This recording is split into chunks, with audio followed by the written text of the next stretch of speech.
Figure of Speech, Halle Shifter's Book 4 by Dana Marie Bell. Narrated by Samantha Cook. Chapter 1. Want some Red Butt? Chloe held up the energy drink, wincing at the words coming out of her traitor mouth. When it came to speech impediments, Chloe had gotten one hell of a winner. Her cousin Alex blinked rapidly before smiling. No thanks, sweetie. She was getting used to the odd looks she got every time she spoke, but that didn't mean she liked it. Man, I hate this. She couldn't quite keep the sorrow from her voice, no matter how much she wished she could hide it from her friends and family. Alex shrugged. Yeah, but I knew what you meant. He ruffled her hair. Don't sweat it, kiddo. Chloe sighed, but she tried to listen to her cousin. Her condition sucked rocks, but she was already doing everything she could to help herself get better. Without the support of her family and friends, she wasn't certain if she'd be as well as she was now. She'd probably be curled up in a ball somewhere, babbling nonsense and terrified that her assailants would come after her again. Chloe had been attacked a year ago, beaten savagely and left for dead. She'd been in a coma for weeks before Julian healed her. But that healing had come at a cost. Super Bear, as his mate Sin called him, had brought her back from the brink of death, but had been unable to heal all of her wounds. The head trauma alone had been horrific. The brain damage that had been inflicted as a result was permanent. Conduction aphasia with phonological paraphasia. Such pretty words for such a sucky disorder. Basically, she could read and understand words just fine. It was saying them that was the problem. She would replace a word with one that sounded similar, and the more upset she got, the worse her paraphasia became. Sometimes it would become so bad her speech was completely garbled, or, worst of all, she couldn't speak at all, her mind a jumble as it sought to spit out something that just wasn't coming to her. Her speech had gotten better with therapy, but already her therapist was beginning to make noises that she was as good as she was going to get. For a while, she hadn't even been able to tell that she'd said something wrong. It wasn't until therapy that her brain began to make the connection between the odd looks on other people's faces and her speech. Now she could tell before the odd looks that she'd said the wrong word, but in her mind it felt, and sounded, correct right up until it came out. But that wasn't the only thing the beating had left her with. Oh no, it got better. Her left hand no longer worked correctly. She couldn't make a fist at all, and her hand had no grip strength, causing her to drop things often. Her left-handed fine motor skills no longer existed. Peeling a potato had become an exercise in frustration. Performing surgery on small animals was no longer possible. All of her visions of the future had been dashed. Chloe would never become a veterinarian. That had to be the hardest thing of all to deal with. She'd worked so hard, moved all the way across the country to a shifter-friendly college, only to have her future ripped away from her in one night of unimaginable horror. Her lifelong dream had been to work with animals, to heal them and help them any way she could. Thanks to the beating, that dream was now forever out of reach. Ryan hugged her from behind, the big brother kind of hug that made her ribs creak. It's going to be okay, little vixen. No matter what else happens, you'll always have us. I know. She patted her brother's arm, more grateful than she could say. She had the best friends and family in the world. When she'd been hurt, they'd come running, leaving behind work and home to give Chloe whatever it was she needed. Now they were all moving to Halle, Pennsylvania, uprooting the business and their lives to keep the family together. Julian leaned forward, staring into her eyes. His deep brown ones turned gray, and a silver streak appeared in his long black hair. You're hurting. She grimaced. She should have known better than to try and hide her pain in a room full of bears. My hand is cramping. And her right hand had begun tingling recently, a new development that scared her spitless. Your head hurts too. Julian swiped his fingers across her brow, easing the headache that had been torturing her all day. Ryan grabbed her left hand and began massaging it, the pain easing as he used his healing ability to relax her muscles. Chloe whimpered happily as the pain dissipated. Have you guys considered becoming massage therapists? Julian chuckled. I don't think Sin would take well to me rubbing other people. Alex winced.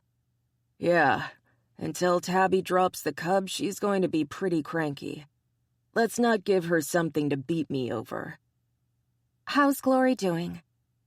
She was worried about her future sister-in-law's panic attacks, but Ryan's solution had been ingenious. He'd packed up his laptop and started working from her business. Doing so enabled him to be there whenever one of Glory's attacks happened. Ryan let go of Chloe's hand. Working from Sinful has been great. Glory's panic attacks aren't nearly as bad. Chloe smiled, genuinely happy for her brother. Good, I'm glad. She's all right that you came to visit me? The guys had shown up on her doorstep with burgers and grins, but they couldn't hide their concern. Somehow they'd known she was depressed and in pain, and had ridden to her rescue. She's fine. The look that came over Ryan's face was priceless. The sheer joy when Glory's name was mentioned, the way he just lit up when he thought about his mate, made Chloe so happy for him. He deserved the happiness he'd found, and so did Glory. She had some appointments this afternoon, so she's busy. Plus, she knows if she calls, I'll come running. And Chloe didn't begrudge Glory that one little bit. She'd seen one of Glory's panic attacks, and knew how rough they could be. Glory sometimes needed Ryan just to breathe. Literally. The panic attacks made her hyperventilate.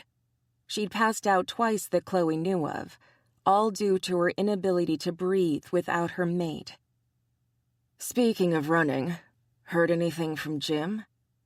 Alex's smile was sweet, but it didn't fool Chloe for one little minute. Out of all of them, Alex was the one most likely to begin ripping arms off if he felt Chloe was being mistreated. Rumor has it he's been hiding from everyone, even Max and Emma.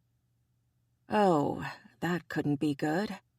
Chloe tried to beat back the sudden panic that assaulted her. He's not taking well to becoming a shifter? Jim had been attacked by a rogue wolf, bitten and changed against his will. He hadn't even been aware that shifters existed before then, and not everyone who was changed could handle it, especially when it happened in such a traumatic fashion. If Jim turned out to be one of those few who couldn't deal with it, he'd be dealt with. Chloe shuddered. She couldn't bear the thought of something happening to Jim. I don't know. He's gone again. Alex winced when Chloe accidentally let loose a distressed yip. I don't know what's going on, all right? I was hoping he'd contacted you. Ryan patted her hand. Now that he's one of us, he should be feeling the mating pull. The mate dreams should be hitting him hard. Yeah, he should succumb to your charms soon. Julian winked. We just have to lock the two of you in a closet together and let nature take its course. Oh, yeah. That would go over real well. In the dictionary under stubborn is Jim's stricture. Again, that rapid blinking as the guys processed what she'd said. Chloe propped her head in her hands. This sucks monkey balls.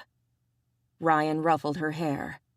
Anyone who knows you accepts that this is a part of you, kiddo. Yeah, don't let it get you down. Julian hugged her. Trust me, it could have been a lot worse. You mean I could be dead? Chloe groaned. Man, she sounded like a sad Sue, and she really wasn't. At least, not most of the time. Sorry, it's just... We understand. You're missing your mate.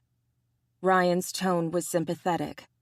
While Glory had denied their mating for months, at least Ryan had been able to see her every day. Chloe didn't have that luxury. Jim was gone with the wind, but she'd think about that tomorrow. For now, she had to bring her spirits back up, and talking about her absent mate was no way to do that. She'd get her wolf if she had to tranquilize his ass and carry him off to some remote location where he wouldn't be found for weeks. She'd tie him to a bed and have her wicked way with him. And get arrested for felony kidnapping. Let's face it, Chloe, you don't have the best luck with men. Ugh. Chloe pounded her head on the table. Don't let it get you down. Alex's big hand stopped her from giving her forehead a huge-ass bruise. We'll figure out a way to get you mated off. She lifted her head and stared at him. You're going to offer Jim some goats and a sheaf of wheat? I was thinking you're worth at least a cow or two, but it's negotiable. Chloe giggled. Asshole. The boy's dog piled on her, careful not to hurt her, and tickled her until she cried uncle. Once the big lugs got off of her, she sat up and pushed her hair off her forehead. Breathless and happy, she gasped. I hate you all. Alex winked. Anyone know where I can get some cows? James Woods sighed as he hung up the phone. God, this sucked big time. But what else was he going to do? There was no one else who could deal with the issues he faced. No one who cared enough to bother with the fucking paperwork, the long hours, the flights back and forth, or the horrendous expense, both financially and physically. He was exhausted, run ragged, and the little sleep he got at night was littered with dreams of a damaged redhead far too young and vulnerable for him. She did not need his shit piled on top of her own. When things had been taken care of, when they finally knew what they were dealing with, then he'd give in to the mating pull. He was not making her deal with his bullshit. He was not. He leaned back in his chair and rubbed his hand over his forehead as the creature inside him howled with longing. The headache that had become his constant companion wouldn't go away. The wolf whimpered, wanting out in the worst possible way. The wolf wanted its mate, wanted her touch, her comfort, and it couldn't have it. Not now, Jim muttered, hoping to soothe it. It grumbled, but quieted down. It knew the truth of what Jim was going through, and the support and love it gave him had made everything more bearable. When he felt at his most alone, and he just couldn't bear it any longer, the wolf was there, reminding him that he would never be alone again. His life was completely fucked up, but the wolf was one of the bright spots. A nurse in blue scrubs stuck her head out the door. Dr. Woods, Mr. Strickland? Jim stood, putting down the magazine he'd been half-heartedly leafing through. Yes? The nurse smiled. Dr. Abbott will see you now. Jim nodded and turned to Spencer. Ready? Spencer blew out a breath. As I'll ever be. The cheeky grin and blonde hair reminded Jim of his father, but the golden brown eyes came straight from Spencer's mother. Jim pretended he didn't see how that grin shook, or the way Spencer clutched at the wheels of his chair. I mean, it's not like it's life or death, right? Right. Jim rolled his eyes, smiling as his little brother laughed. Jim had nothing to laugh about. They would finally find out, after numerous tests and multiple diagnoses that had turned out to be wrong, exactly what was going on with his half-brother. The nurse held the door open as Spencer wheeled himself past with a jaunty wave. His brother couldn't walk any longer, but he made the most out of his situation. Spencer rarely let himself get down, facing his difficulties with a smile. Jim wasn't quite so optimistic. The last diagnosis Spencer had gotten was ALS, also known as Lou Gehrig's disease. It was a debilitating and, in most cases, ultimately fatal neurological disorder that affected voluntary muscle movements like speaking, walking, and swallowing. ALS eventually affected the ability to breathe, causing respiratory failure and death.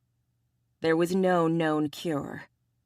If it was confirmed by Dr. Abbott that Spencer had ALS, his prognosis was not good. Most patients died within 5 years of onset, and Spencer had been ill for 3 of them. Dr. Abbott had finally agreed to see them after numerous phone calls from Jim and Spencer both. Spencer felt he did not have ALS. After all, he could still speak and function normally other than the tingling and weakness in his body. It was beginning to spread to his hands now, and he'd already lost use of his legs. If it spread to his upper extremities as well, he would be utterly dependent on others for even the simplest things. Jim was determined to be that someone. He wasn't there when his brother was growing up, but he was here now, damn it. And unlike his father, Jim planned to do the right thing. "Time to get weighed, Mr. Strickland." "Oh, joy." Spencer blinked up at him. "Help me?" "Of course." One of the things Jim liked best about his new shifter status was his increase in strength. He couldn't bench press a Buick or anything, but he could easily lift his brother into his arms. Spencer had lost 5 pounds since the last time they'd gotten weighed together. "You need to eat more." "Can I has McDonald's and a lollipop when we're done here, Daddy?" Spencer gave him the biggest puppy dog eyes Jim had ever seen outside of anime. "I promise to be good." The man was a pain in the ass. Jim put the brat back in his chair. "Get your butt in the exam room, smarty pants." Spencer wheeled after the nurse, Jim right behind him. In the exam room, Spencer amused himself by popping wheelies and giving Jim a minor heart attack every 5 seconds. The door popped open, and a middle-aged man with a stethoscope stepped into the room. "Mr. Strickland?" Spencer held up his hand after landing on all 4 wheels. "That would be me." "It's nice to meet you, Mr. Strickland. I'm Dr. Abbott." "Nice to meet you, too. Or at least I hope it will be." Spencer pointed toward Jim. "This is my brother, James Woods." Dr. Abbott nodded to him, but kept his attention primarily on Spencer. "We have the results of your tests, Mr. Strickland." "Okay." Spencer nodded jerkily. "Lay it on me, Doc." The doctor smiled and settled on the stool next to the built-in desk. "The good news is you do not have ALS." "Yes!" Spencer pumped his fist into the air, high-fiving Jim when Jim held out his hand. "We are so getting Big Macs." Jim laughed. His brother was a nutter. The man was 24 and acted 14. Dr. Abbott smiled. "That's the good news." Jim didn't like the way the doctor had emphasized good. "So, what's the bad?" Dr. Abbott turned to his computer screen, the smile leaving his face. "Your brother has a rare autoimmune disorder called chronic inflammatory demyelinating polyneuropathy, or CIDP." Spencer looked stunned. "Can you say that in English?" Dr. Abbott spun to look at them once more and picked up a picture labeled Typical Neuron Structure. To the untrained eye, it might look like a weird alien flower, but to Jim, a veterinarian, he was all too familiar with it. "Basically, CIDP is a disorder that causes the myelin sheath surrounding the peripheral nerves to be destroyed. This causes weakness in the limbs and, if not correctly diagnosed, wheelchair dependency. Right, okay. Spencer patted the arms of his chair nervously. What's a myelin sheath?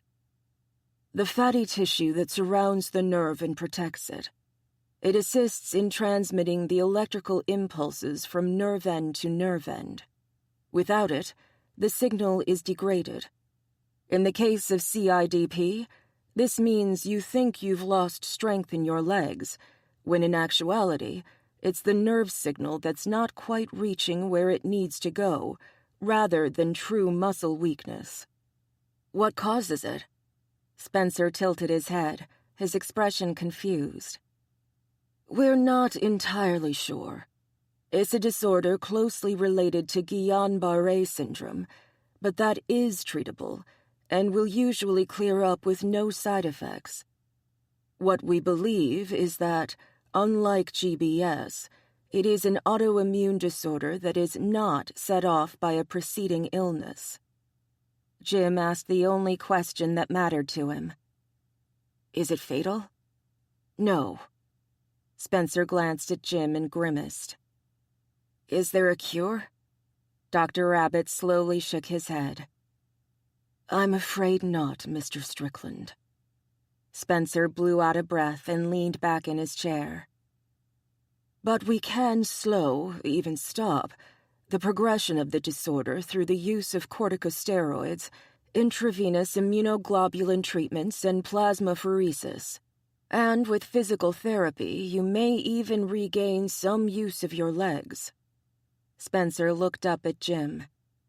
Plasma what? Jim translated. Okay, think of it this way. Your immune system is the Empire. It's decided that your nerves are the Rebel Alliance, and it wants to stomp them into submission. In reality, your nerves are loyal followers of the Emperor, so they can't understand why they're being pounded into the ground. Their shields are failing, and they have nowhere to turn. Enter Han Solo? Spencer was grinning. Sort of. Jim ignored the doctor's quiet laughter and continued his explanation. That would be the treatment options. The prednisone would be the X-Wing fighters, swooping into battle but might not wind up sticking around. The immunoglobulin treatments are the Mon Calamari starcruisers, the heavy guns, and the plasmapheresis would be the, How would you use Star Wars to describe a process where your blood was removed, the plasma filtered out, and new plasma introduced? If you say midichlorians, I'll be forced to beat the stupid out of you. Spencer rolled his eyes. Fine. I'm going to be poked and prodded on a regular basis. Got it. We'll be starting treatment soon unless... Dr. Rabbit frowned. I see here you're going to be moving, Mr. Strickland. Jim turned to stare at his brother, joy racing through him. Had Spencer finally decided? Yep. I want to be closer to my family. That would be him. Spencer hitched his thumb toward Jim. Dr. Rabbit closed the file. In that case, I'll refer you to an associate of mine closer to Halle, Pennsylvania. I can assure you she's good, and I'll make sure she's familiar with your case. Thank you, Doctor. Spencer held out his hand. It's nice to finally get a real diagnosis. It's in your head. It's fibromyalgia. It's GBS. It's MS. Believe me, I've heard it all. Dr. Rabbit took Spencer's hand and shook it firmly. I'm glad I was able to help. The doctor left, and Jim looked at Spencer.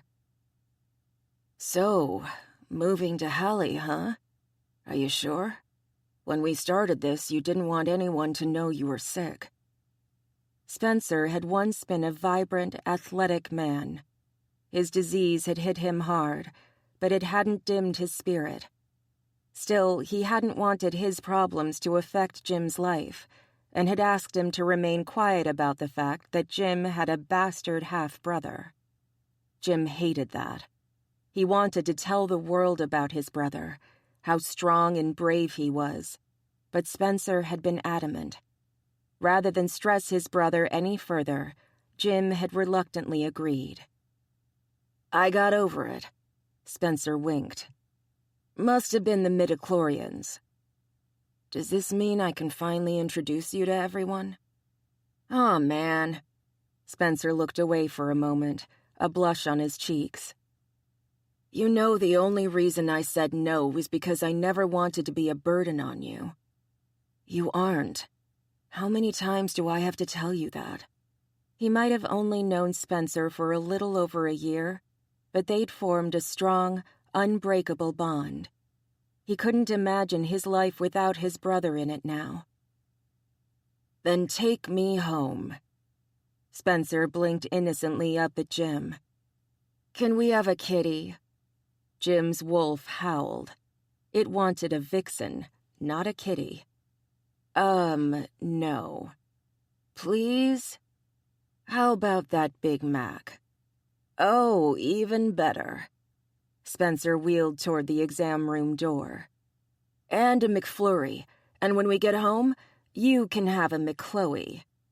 Jim blinked, not sure he'd heard that one correctly.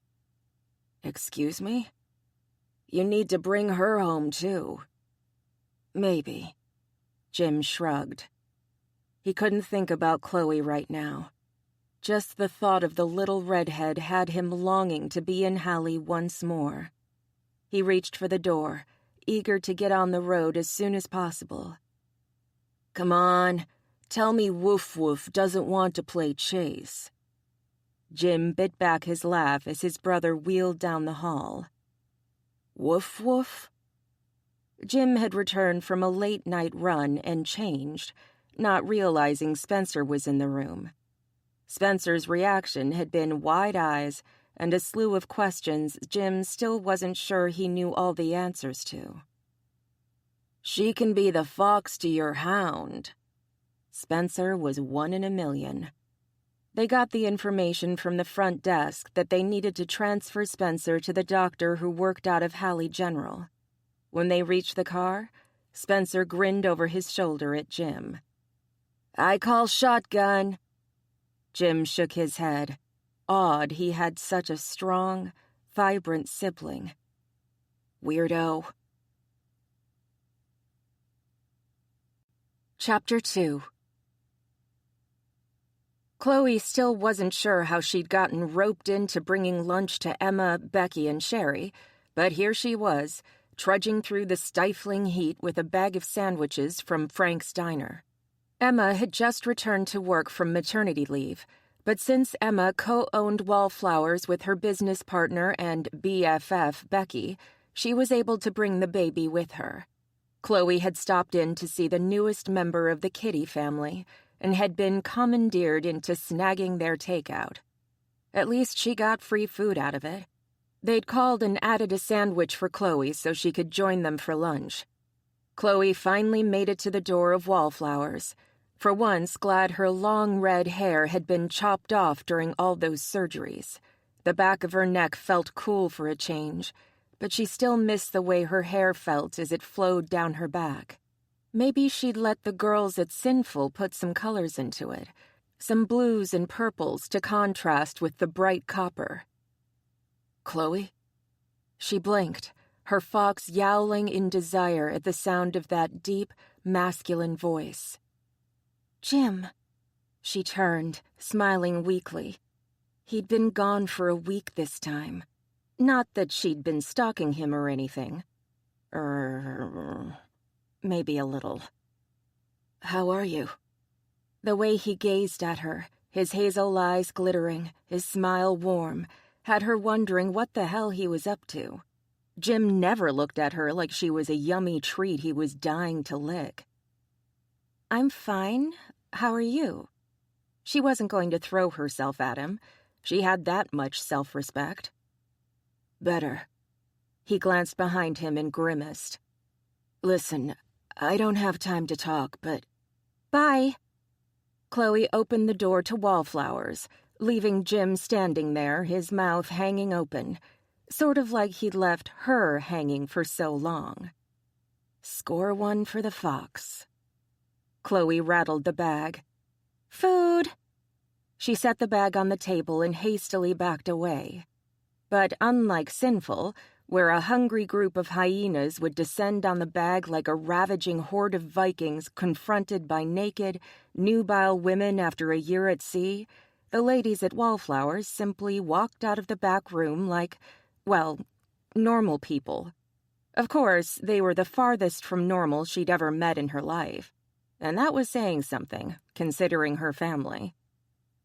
Thank you, Chloe. Emma Cannon, the Kirana of the Halle Puma Pride and new mother, settled down on the sofa next to a blue checkered car seat.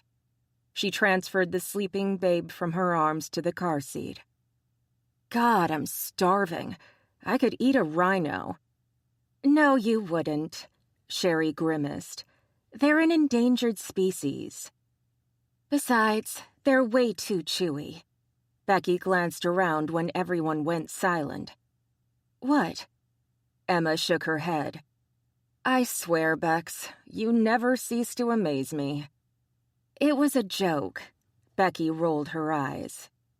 Uh-huh. Emma's expression turned sly. Sort of like the time you bought Simon a corset and stockings. Chloe blinked, trying to picture the very masculine glass artist dressed as someone from the Rocky Horror Picture Show. She started laughing as she pictured Femme Simon singing Sweet Transvestite. I never understood why he didn't find that funny. Becky sat next to Emma, cooing down at the blue-wrapped bundle of baby shifter before turning to the bag. Did you want something to drink, Chloe? You can go in the back and get anything you want. Thanks. Chloe shifted past Sherry, who'd sat in one of the chairs across from the cream Victorian sofa, her seeing-eye dog waiting patiently next to her. Jerry was a golden retriever and had been with Sherry for years. Can I bag anything for anyone else? Pepsi, please. I needs caffeine, my precious. Emma gave her puppy dog eyes, no mean feat for the queen of the kitties. Would you bring me some water? Becky pulled an apple out of the bag and sighed. I still can't eat these. Too many bad memories of eyeballs and evil bitches. Huh? Chloe had no idea what Becky was talking about. Emma and Becky exchanged a quick glance before Emma replied. Someone drugged Becky. She wound up having hallucinations and landed in the hospital. That person is no longer a member of the Pride. I'll take it. Sherry held out her pale hand. And could you bring me some water as well, Chloe? No problem. Chloe, who'd been a waitress before the attack, could easily remember the drinks they'd asked for. It was carrying them that was the problem, but she solved that by putting them in a plastic bag she found in the back and carrying it with her good hand. When she returned from the back room, she could see Jim outside, speaking to a man in a wheelchair and gesturing toward the entrance of Wallflowers. Huh. Wonder what that's about. What? Emma looked up from her sandwich toward the plate glass window of her shop. Hey, Jimmy's back. Yeah. Chloe was determined to ignore her wayward mate, instead focusing on the new addition to the Pride. She might not be a puma, but she lived in Halle, and the Pride had accepted her as one of their own. As far as she was concerned, she was an honorary puma. How's Felix? Demonic, Emma grumbled, biting viciously into her sandwich. Becky cupped her hand over her mouth, laughing silently. Sherry shook her head. I still can't believe you named him Felix. Emma shrugged. Garfield was too obvious. The fact that she said it like it made perfect sense was all Emma. And Heathcliff was too tragic. I think you should have gone with Nermal. I mean, look at him. Becky smiled down at her godson with a besotted expression. Emma just stared at her. He looks like Winston Churchill and Lady Gaga had a drunken one-night stand. Chloe almost sprayed capicola and salami all over the table. Emma! What? The bell over the door jangled, announcing they had a customer. Chloe turned to find Jim and the wheelchair man coming into the store. Jim held the door open for the man, who quietly thanked him. "Geez, you didn't say it was like estrogen central in here, Jimbo." Jim rolled his eyes, but Chloe could see the nervousness in his expression. "They're going to love you, bro." Emma started. Her brows rose as she stared at Spencer. "Bro?" Jim nodded, smiling shyly. It was oddly endearing. "Yes, this is Spencer, my half-brother." "Yo!" Spencer waved. He then hitched his thumb toward Jim. "This is my brother from another mother." Jim totally facepalmed at his brother's irreverent words. "Wait a sec." Emma held up her hand. "You're serious?" Jim nodded, lifting his head from his palms. "Dad had an affair with a woman in Chicago about 25 years ago. 24 years ago, this weirdo was spawned. We didn't find out about each other until about a year ago. Seems Daddy wanted nothing to do with me when Mom died. Lucky for me, this big galoot found out about me and came for a visit." The sour expression on Spencer's face was not echoed by Jim, who patted his brother's shoulder. "I'm glad I did, or I would never have met you." Jim's gaze darted toward Chloe. "We need to talk." "Hallelujah," Emma muttered. "About damn time." Becky glared at Jim. "Humph." Sherry crossed her arms over her chest and sniffed. Chloe ignored them all. She continued to eat her sandwich, studiously avoiding making eye contact with either Jim or his brother. Jim sighed. "There's a lot more going on than you know." "You said that fast time." Chloe caught a glimpse of the confusion on Spencer's face. Jim must not have told him about her paraphasia. Jim sighed. "And we were attacked, remember? I never got to tell you what I needed to." Chloe refused to feel sorry for the son of a bitch. Being changed against your will, being bitten by a shifter who wasn't your mate, was an extremely painful way to be turned. But if he'd just accepted their mating, none of that would have happened to him.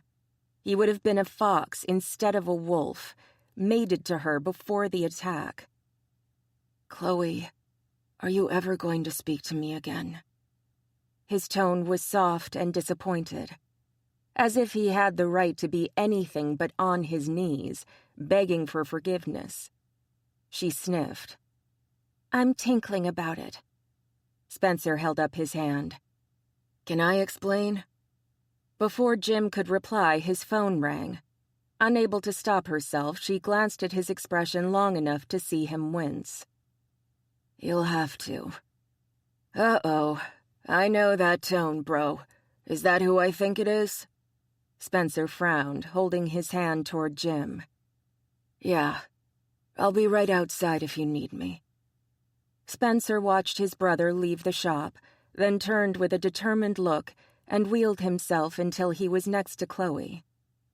"Let me tell you about the birds, the bees, and a little thing called CIDP." Jim held the phone to his ear and listened to his mother rant and rave. Inside Wallflowers, he could see Chloe leaning toward Spencer, listening intently to his words.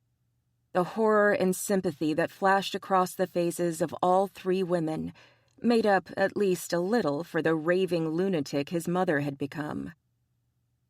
"I cannot believe you brought your father's bastard home with you, James."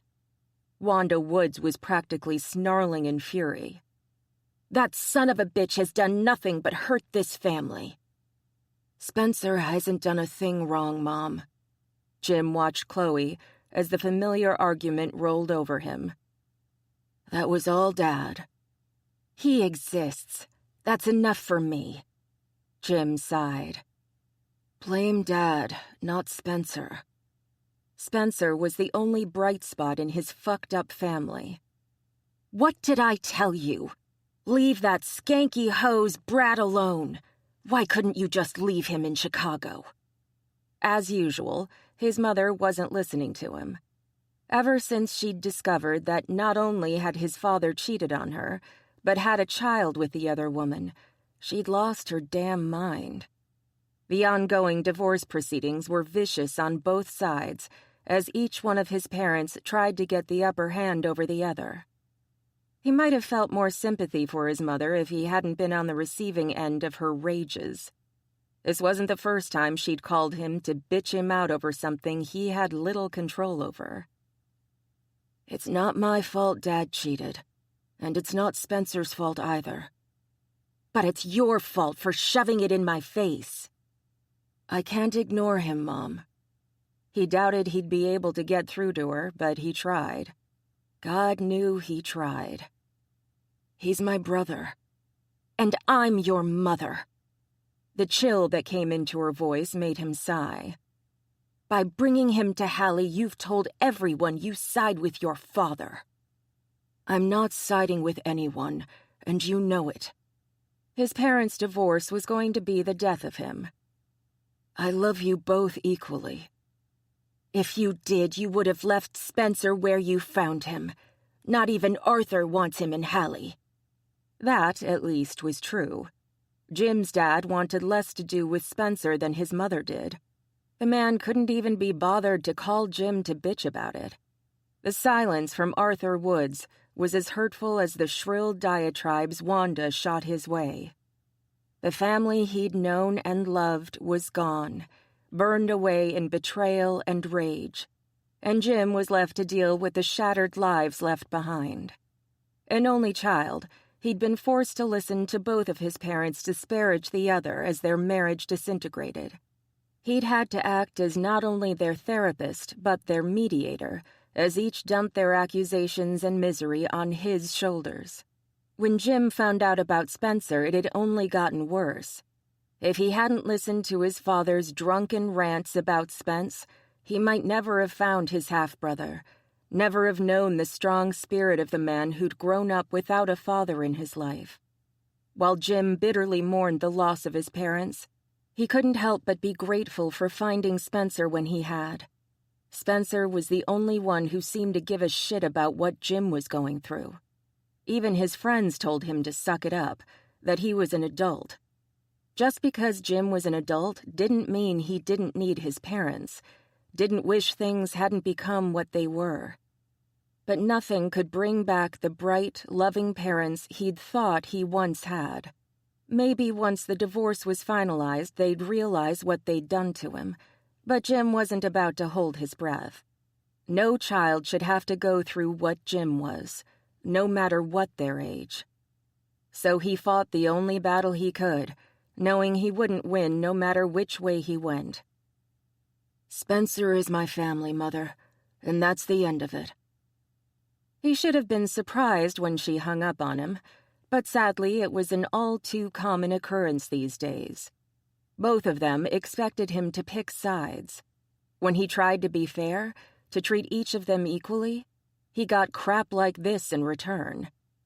Some days he wished he could bring himself to ignore the ringing phone, or stop wishing that it was his father instead of his mother.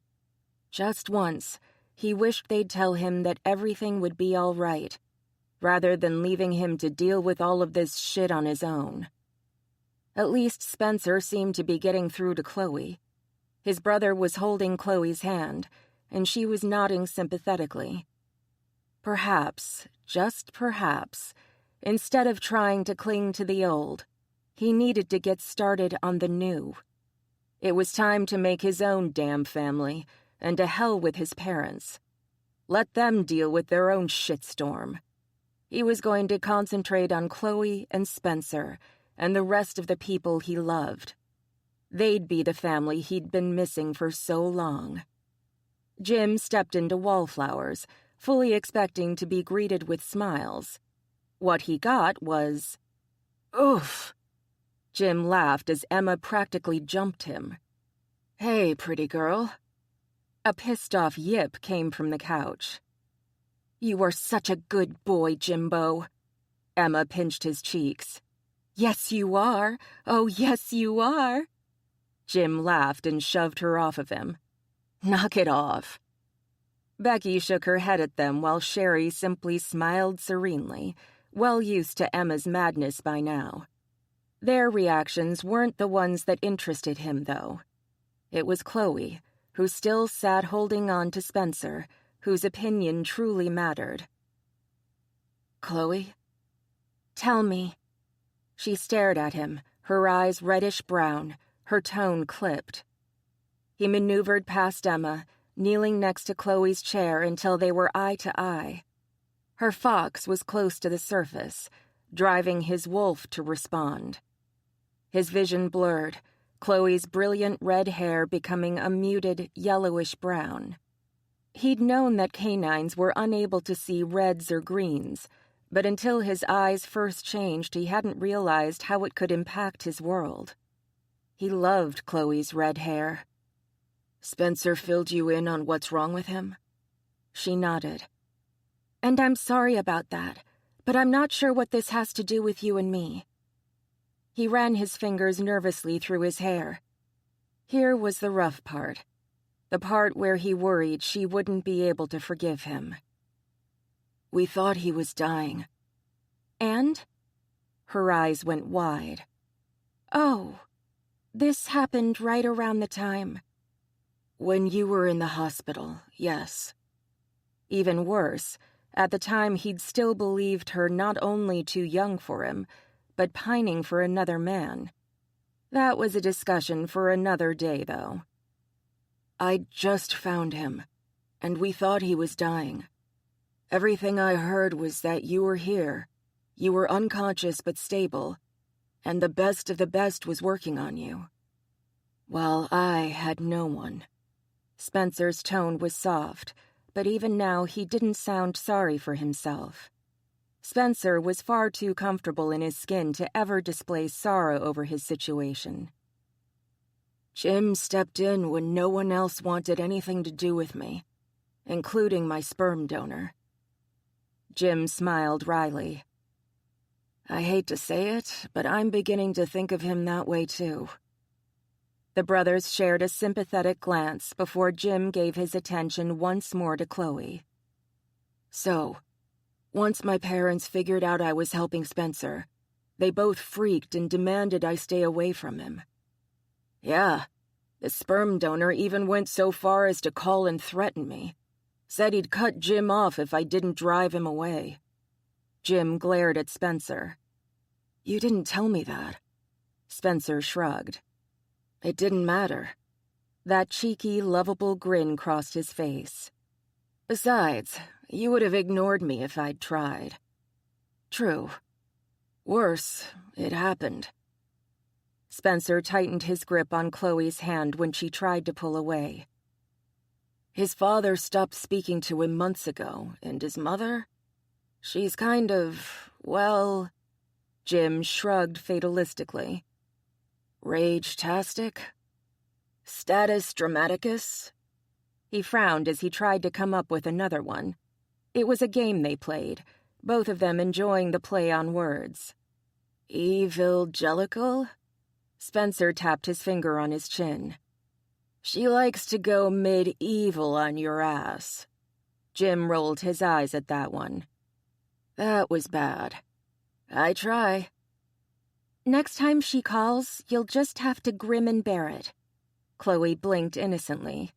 Whether the misspoken word was meant or not, Jim chose to believe it was. She was playing their game. Spencer sighed happily. "I like her. Can we keep her?" "Do I get a say in it?" Chloe tried to pull free once more, but Spencer was like a dog with a bone when he wanted something, and he wanted Chloe for Jim. His poor mate didn't stand a chance. Nope. Jim stood, holding out his hand. So, take a walk with me? Wait, hold up there. Spencer let go of Chloe.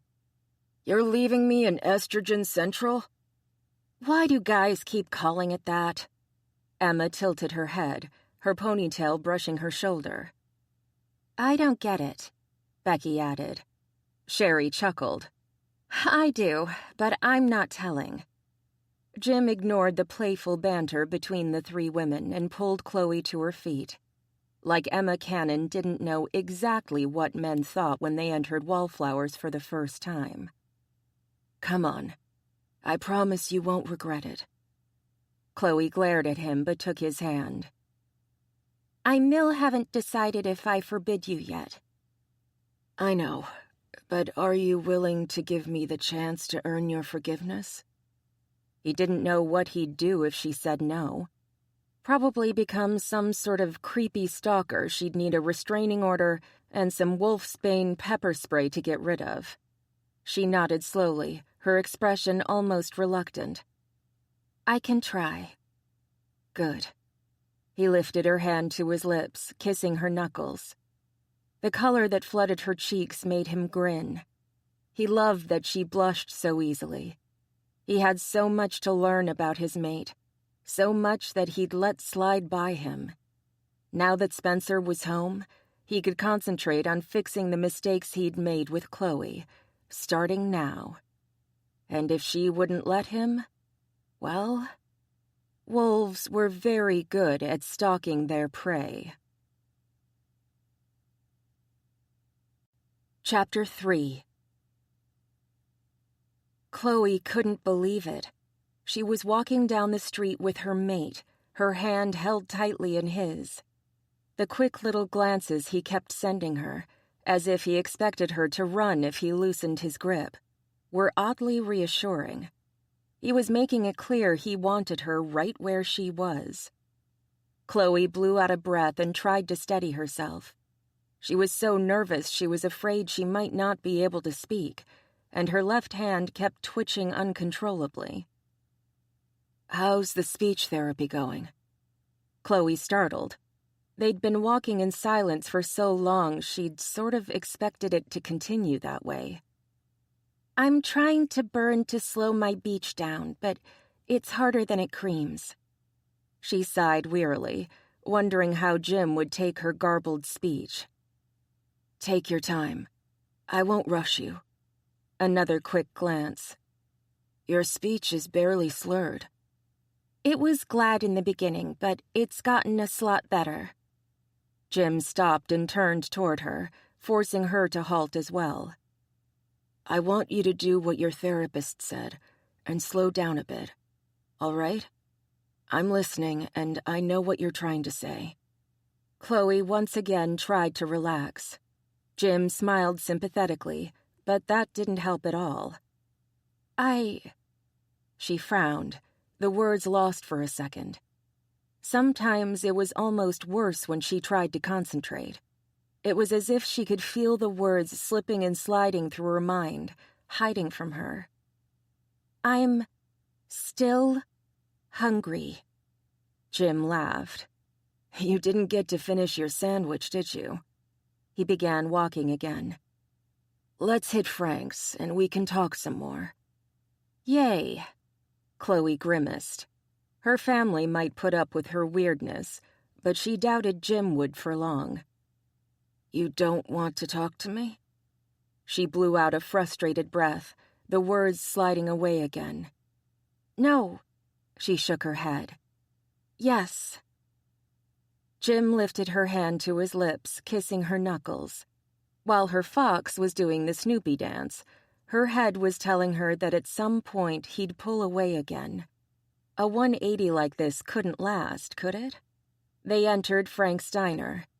Jim put his arm around her shoulders and began maneuvering them through the lunchtime crowd. My balance is fine. Jim blinked, but it didn't take him very long to figure out what she was trying to say. Oh, balance?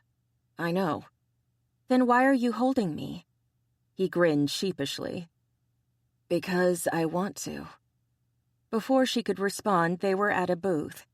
She slid into the seat, and Jim took the one across from her. So, she picked up one of the rolled napkin and silverware thingies and began to unravel it, picking the napkin apart into tiny little pieces. Spencer. He nodded. My father had an affair with a woman living in Chicago. When she became pregnant, he abandoned her. She was a single mom with no support from him or the rest of her family, and she was too proud to go after a married father for child support. She raised Spencer on her own, and did a damn fine job of it. That sucks. Chloe didn't know what she would do if she lost her family. Yeah, it does.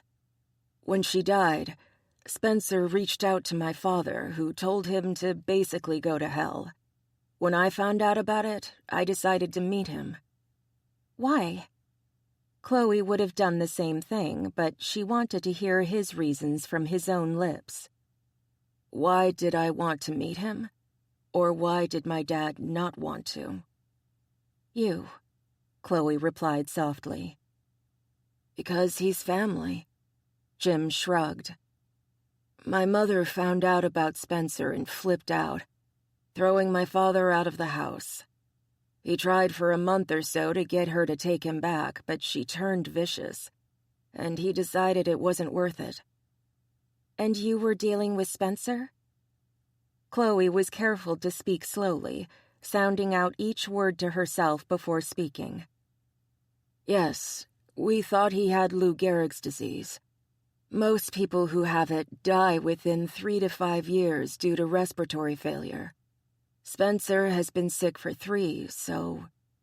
The pain in Jim's tone couldn't be faked.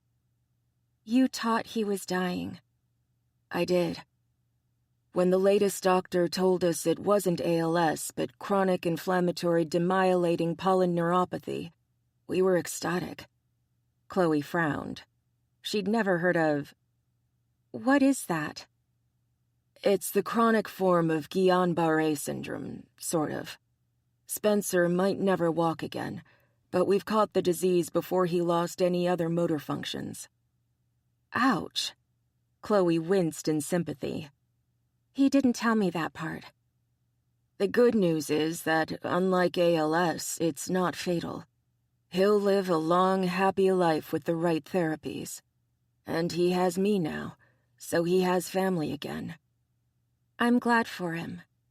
Chloe jumped when Jim covered her hands, stopping the destruction of the poor paper napkin. What? Why didn't you tell me? His gaze remained kind, but his tone was firm. Tell you but. Man, her brain really seemed to like that word lately. That I was your mate. Shh. She looked around, grateful that the other diners seemed to be immersed in their own conversations.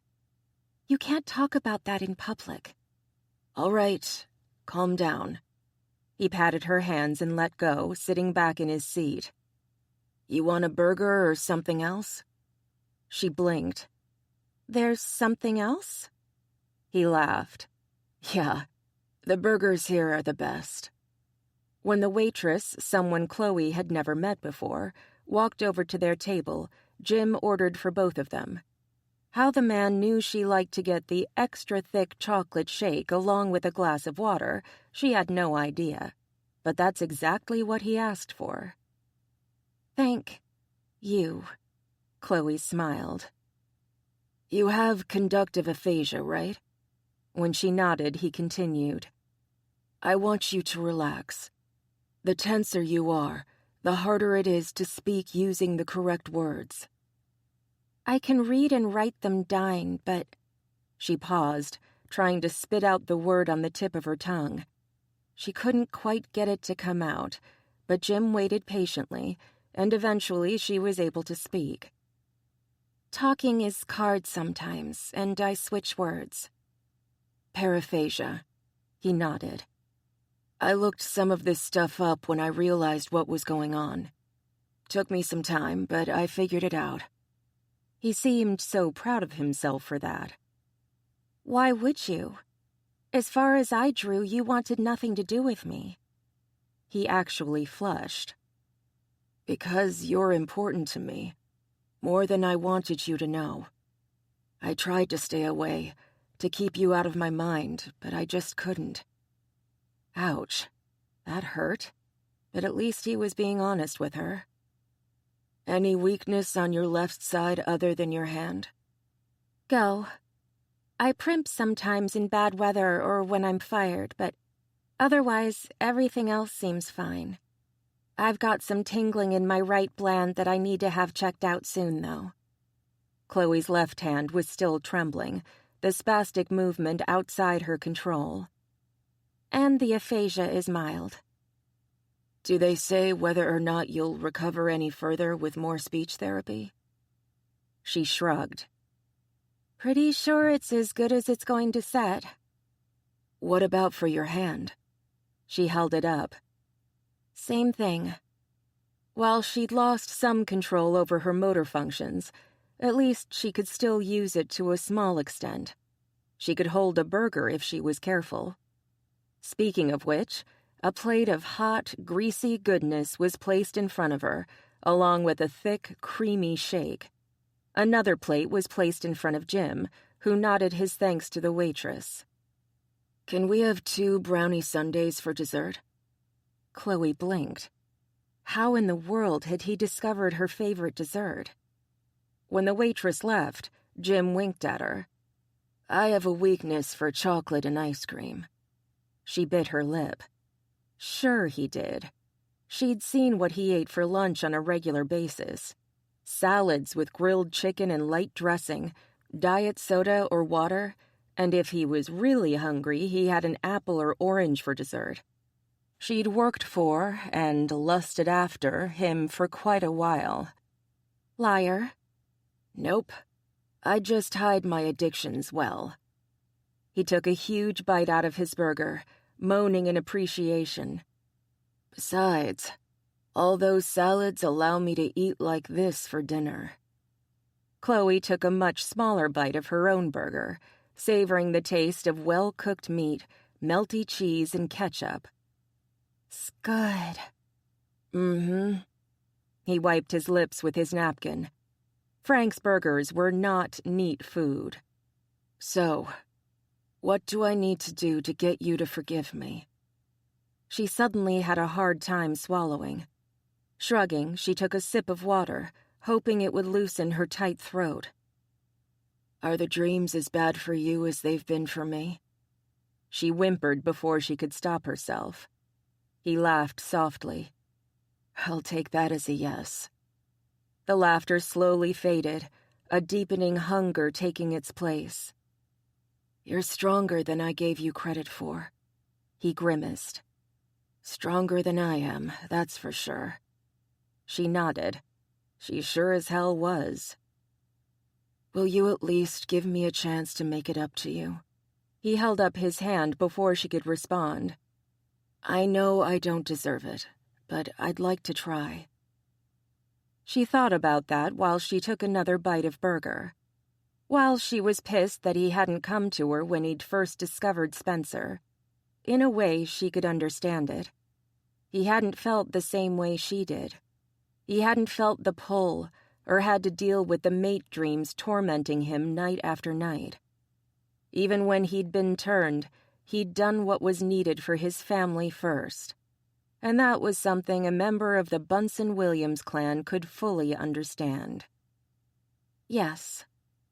The relief on his face was worth the courage it had taken to say that one little word. Thank you. That didn't mean she wasn't going to make him work for it, at least a little. Don't fake me regret it. His hazel eyes turned brown. I promise. She planned on holding him to that. Jim waited patiently in line at the grocery store, praying he wouldn't have to be there much longer. He had a meal to make and a brother to eat with, not to mention a phone call he was very much looking forward to. Chloe had been more than generous when she'd given him permission to try and make things right between them, and he had every intention of taking her up on that offer. Honestly, if he were her, he would have kicked his ass to the curb. Instead, she'd offered to take things slowly, give them time to learn one another before he finally claimed her. His wolf wasn't too thrilled with that, but as much as it pouted and grumbled, Jim knew it was the right way to go. He'd hurt Chloe badly, and he needed to make sure she knew that he valued her just as much as he did Spencer. If he rushed things, he might never gain her full trust. Ahem. Jim rolled his eyes. Oh, joy. He recognized that voice. In fact, he'd been expecting this for a while now. Hello, Ryan. A tap on his shoulder had him turning. And Alex. Ryan Williams and Alexander Bunny Bunsen stood behind him in line, wearing identical scowls. Ryan was the first to speak. I hear you're dating my sister. A snicker from the front of the line and an, oh shit, dude's dead, had Alex smirking. You have no idea how badly I've wanted to kick your ass. It was no secret that Alex was very protective of his female cousins, Chloe and Heather especially. Chloe told you not to? Alex growled, while Ryan simply glared. Did she explain what's been going on? Jim pushed his cart forward as the line moved, hoping the two weren't planning on putting on a bloody showdown in the middle of the superfoods. Something about a bastard, but I figured she was talking about you. Ryan's smirk was annoying. Jim had the urge to wipe it from his face, but the grizzly could probably mutilate him with his pinky finger. While Jim could take on a human, a grizzly bear was a whole other matter. Besides, even if there was a chance he could win, he wouldn't hurt Chloe's brother. She might be willing to forgive him for a lot of things, but he doubted even she would forgive Jim for making Ryan bleed. She was talking about my half-brother. Jim started emptying his cart onto the conveyor belt as the person ahead of him moved forward. My dad cheated on my mom and wound up having a son out of wedlock. Spencer is living with me now. He wasn't going to go into details with these two until their attitudes changed. He understood how they felt, but while Chloe was Ryan's sister and Alex's cousin, Spencer was his brother. And you think that makes what you did to Chloe okay? Alex flexed his hands, almost making fists. You want to tell me what Chloe said, or do you just want to threaten me? Jim wasn't about to allow these two to intimidate him. They might maul him, but he'd get a few good licks in himself. Besides, he was pretty sure that if they damaged him, Chloe would be on their asses like a burning rash. Because I'm not telling you jack shit unless you back off. While he wouldn't get himself in trouble with Chloe by starting a fight, he sure as hell was willing to defend himself if need be. The two exchanged an angry glance while Jim finished unloading his groceries. They spoke quietly while the cashier rang him up, then followed him out of the supermarket to his car. Fine. Chloe said Spencer was in a wheelchair, that he had something wrong with his nerves. Jim quickly explained CIDP. He's got a rare inflammatory disorder that's eating away at the myelin sheath surrounding the nerves that deliver the signals to his arms and legs. Because he went so long without a correct diagnosis, he's wheelchair-bound. It's still better than when we thought he had Lou Gehrig's disease or MS, though. CIDP isn't fatal. The two men looked shocked. Worse, the sperm donor wants nothing to do with him, so I'm the only family Spencer has left. Jim finished loading the groceries into his car and slammed the trunk shut. So he's agreed to move in with me while we look for a wheelchair-friendly place for him to live. Something Jim no longer had a problem with, now that he knew Spencer wasn't terminally ill. If Spencer had been dying, Jim would have done his level best to give his brother the best final days possible, and that meant living with Jim for the rest of his life.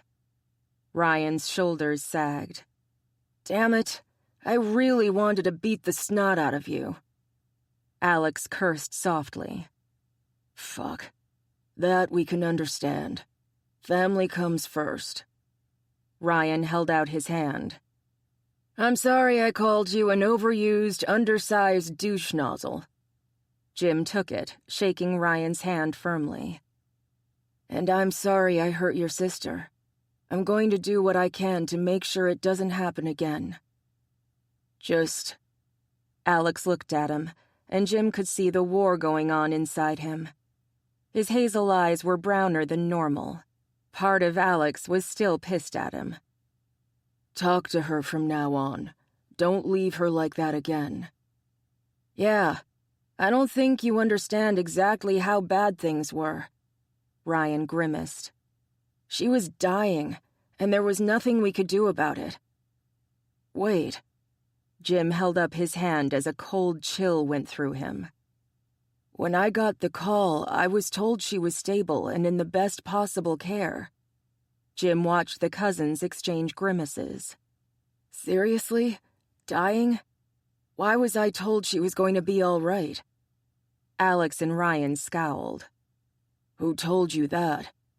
Alex growled. Well, shit. My mother.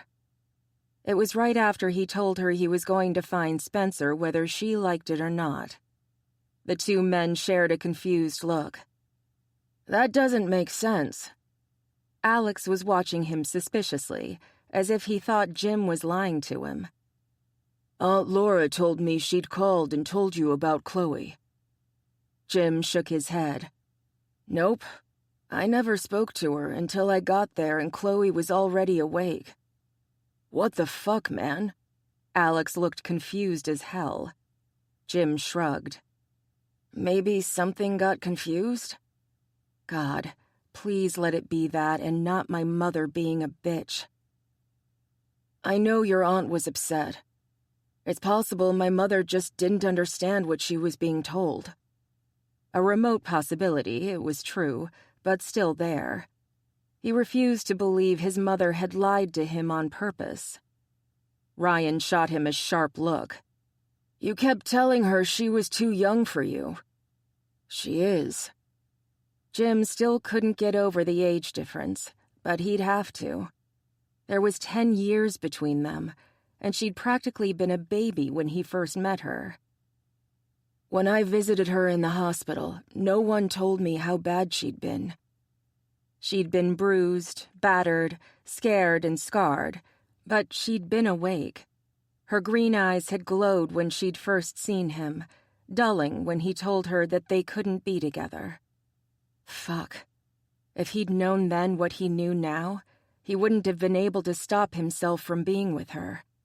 As it was, he'd been so torn between his duty to Spencer and his desire for Chloe that he'd become a bear to live with.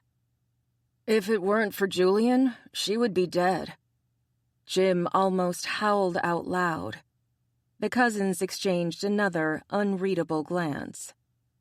Speaking of Julian, you might want to have a little chat with him. Ryan cleared his throat. The two of them have a connection most other shifters don't. Connection? Oh, Jim's wolf didn't like the sound of that. Not one little bit. It didn't matter boo squat to him that Julian Ducharme was madly in love with his mate, Cynthia Reyes. He squinted at the two men, noting how uncomfortable they looked all of a sudden. What kind of connection? Ryan zipped his lips as Alex shook his head and held up his hands. Nuh-uh. Talk to Super Bear. Or better yet, Chloe. Let them explain it. I'm not even sure I could if I tried. Ryan frowned, looking confused.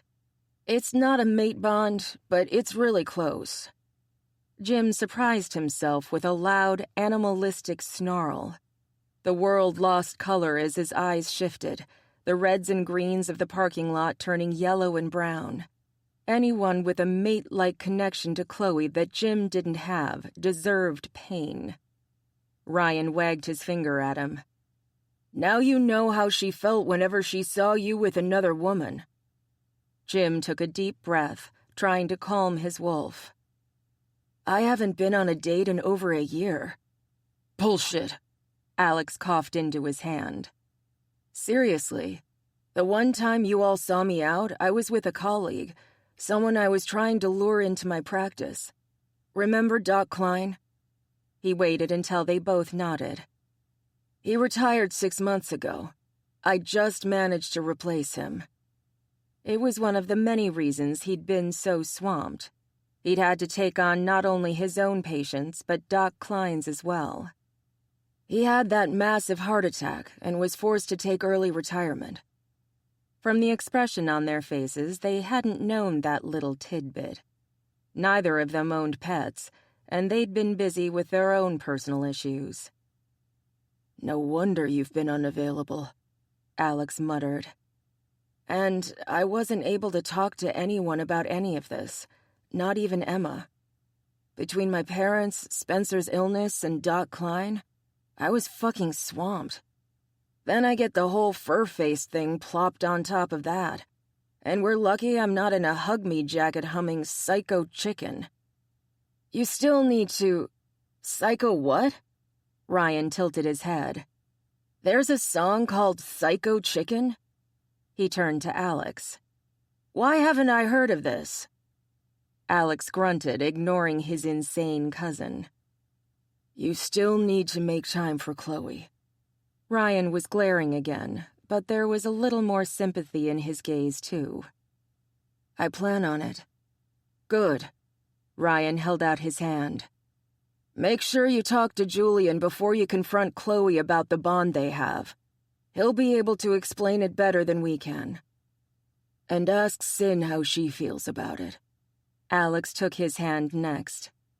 She's in the same position you are, so she'll be able to give you a little more insight on how your wolf will react when the two of them connect. The more Jim heard about this, the less he liked it. He was definitely going to have to speak to Julian and Sin, preferably before he spoke to Chloe. I'll talk to him. Good. Ryan looked relieved, but Alex still looked a bit worried. Chloe won't admit it, but I know she's concerned about how you'll react to her bond, along with everything else that's wrong with her. I didn't leave her alone because she has trouble talking. I was taking care of a terminally ill brother. Jim wanted that clear right from the start. Besides, I knew nothing about shifters and mates. If I had, things might have been different. If Chloe had been up front with him, he would have... Hell, he would have freaked the fuck out, but he wasn't completely unreasonable. Once he'd seen her shift, he would have believed her.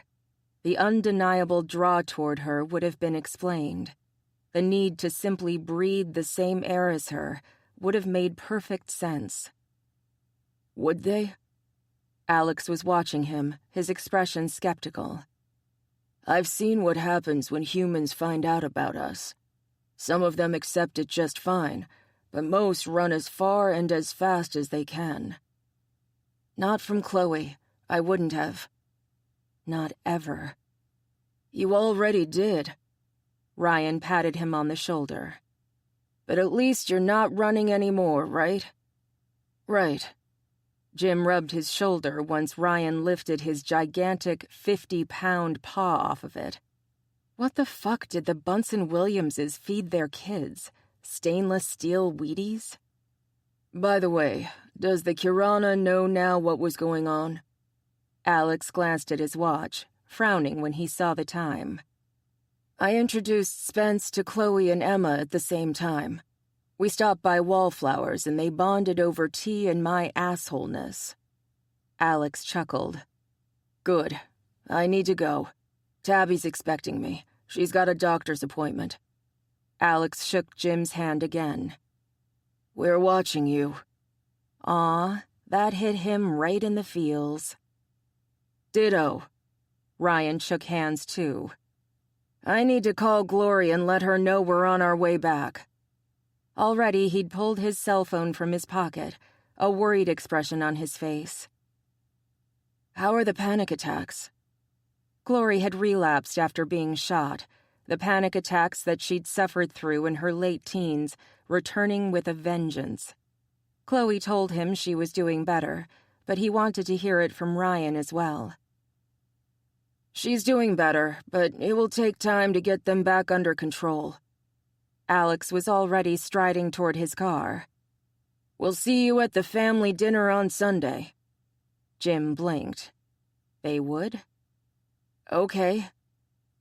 Bring Spencer. Ryan smiled, his phone to his ear as he followed after Alex. Hey, SG, we're on our way. Jim shook his head.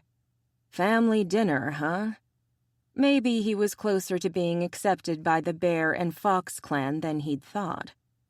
With that small hope winging through him, Jim took off. He'd make Spencer's dinner, then go pick his mate up for their first real date. It was going to be a good day. Chapter 4. Chloe blew out a deep breath and stared at herself in the mirror.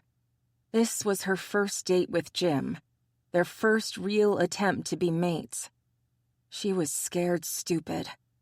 Her hands were shaking, her palms were sweaty, and she'd swear from the way her heart was beating she'd run 16 miles in her 3-inch pumps. What would she do if he changed his mind again? Her fox snarled, yipping and snapping at the thought. If Jim tried to walk away just one more time, she'd bite his ass. He was a shifter now, feeling the mating pull just as much as she did. If he ran, he was not only denying her, but his wolf's needs as well. The wolf would never allow that to happen. She hoped. Chloe gulped and slipped her purse over her arm. Jim should be here any minute, and no amount of fussing in front of the mirror was going to make this date any easier. She'd dreamed of him so much it felt like just another... The doorbell rang and she jumped. Okay, Chloe, this is Bit. We're a badass fox, and we don't take shit from anyone. She bared her fangs at her reflection. Grrr. She smoothed out a non-existent wrinkle in her skirt. Right. Let's go get our man. She spun on her heel and stumbled right into the wall. Ow! Shaking her head at her own clumsiness, she stumbled toward the front door. Oh, yeah, I'm so badass.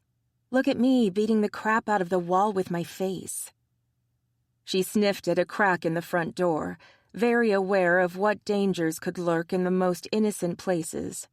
A peephole could be covered, but unless it was another fox on the other side of the door deliberately hiding its scent, she'd know who it was.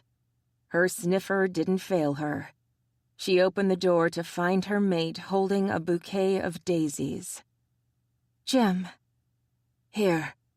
He held out the flowers with a small smile. I thought they suited you. She blushed as she sniffed the daisies. Thank you. You're welcome. He looked around, the small smile becoming rueful. May I come in? Oh! Chloe stood back and held the door open for him. His scent enveloped her as he brushed by her, making her shiver with need. Her fox wanted him so badly she was surprised she wasn't furry. And that thought wasn't wrong at all, was it? I'll go put peas in the water. Chloe dashed for the kitchen, almost tripping once more. The man was going to think she was a complete flake, a kid who couldn't handle a simple bouquet of fucking daisies. Chloe filled the vase, ignoring the sounds of Jim moving around her apartment. It wasn't much, just a simple one-bedroom she could afford on her waitress salary, and a little help from her parents. Not that she worked anymore. Her parents were covering her rent while she recuperated, despite the fact that they'd wanted her to move back in with them as soon as she was discharged from the hospital. When she'd refused, absolutely horrified at the thought of living with her mother again, they'd relented. Her father understood. Her mother did not. While Chloe adored her mom, living with her was like being a sun worshiper in Antarctica. It just didn't work. "Chloe?" Chloe yipped and spun around, almost dousing Jim with water. "Hi." He bit his lip and took the vase from her. "We have reservations at Noah's." Noah's? Oh, she hadn't been there in ages. "The Powers can wait." She snatched the vase back and put it on the counter, ignoring his chuckle. After all, Noah's had the best damn chicken cacciatore she'd ever had. "Let's go." "A little birdie told me they have blackberry tarts for dessert." Chloe whimpered. She adored blackberry. Wait. "How did you know those are my favorites?" He winked and held out his arm. "My lady." She took his arm, resting her hand on his forearm. She squeezed lightly. Was the man made of muscle? There was absolutely no give there. If she wasn't careful, she'd be caught squeezing and petting, and hell, she might start climbing him like a spider monkey. She peeked up at him through her lashes, hoping he hadn't noticed her feeling him up. If she didn't know better, she'd swear he had a slight flush to his cheeks. Maybe she hadn't been as subtle as she thought. They left the apartment, Jim watching closely as she locked her door. He tested it himself, nodding as the door didn't open. "I can mock a door, you know." She chuckled ruefully over the misspoken word and pointed at the door. "Your mother wears brass knobs." He burst into laughter. "I know, little vixen." He led her down to his car. "But I had to check." He shrugged. "It's like a compulsion. I need to know you're safe, even when you're with me."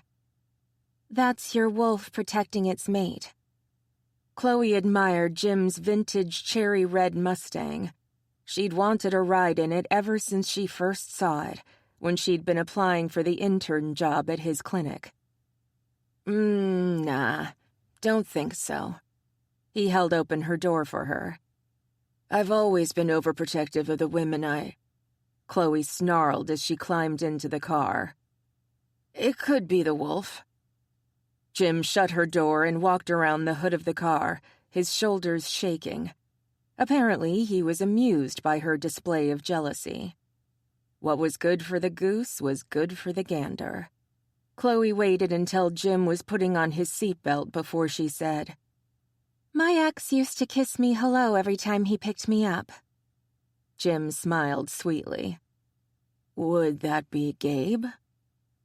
They stared at one another for a few moments before Chloe rolled her eyes. "I swear, I'm taking your name off my Pony Princess tote book." "Then you can't have any of my candy after class." He stuck his tongue out at her. She crossed her arms over her chest and pouted. "I never dated Gabe." His brows rose. "I never dated Sarah." "But we both did a good job of convincing each other, didn't we?" She sagged in her seat. "Sorry about that. I clever realized what it would look like when I talked about him in front of you and Sarah. I swear we were just friends." "I get it. And just so you know, I haven't been on a date in over a year." He held out his hand. "Truce?" She studied his expression, but it was completely sincere. She decided to take a chance and trust he was telling the truth. "Truce." She shook it solemnly.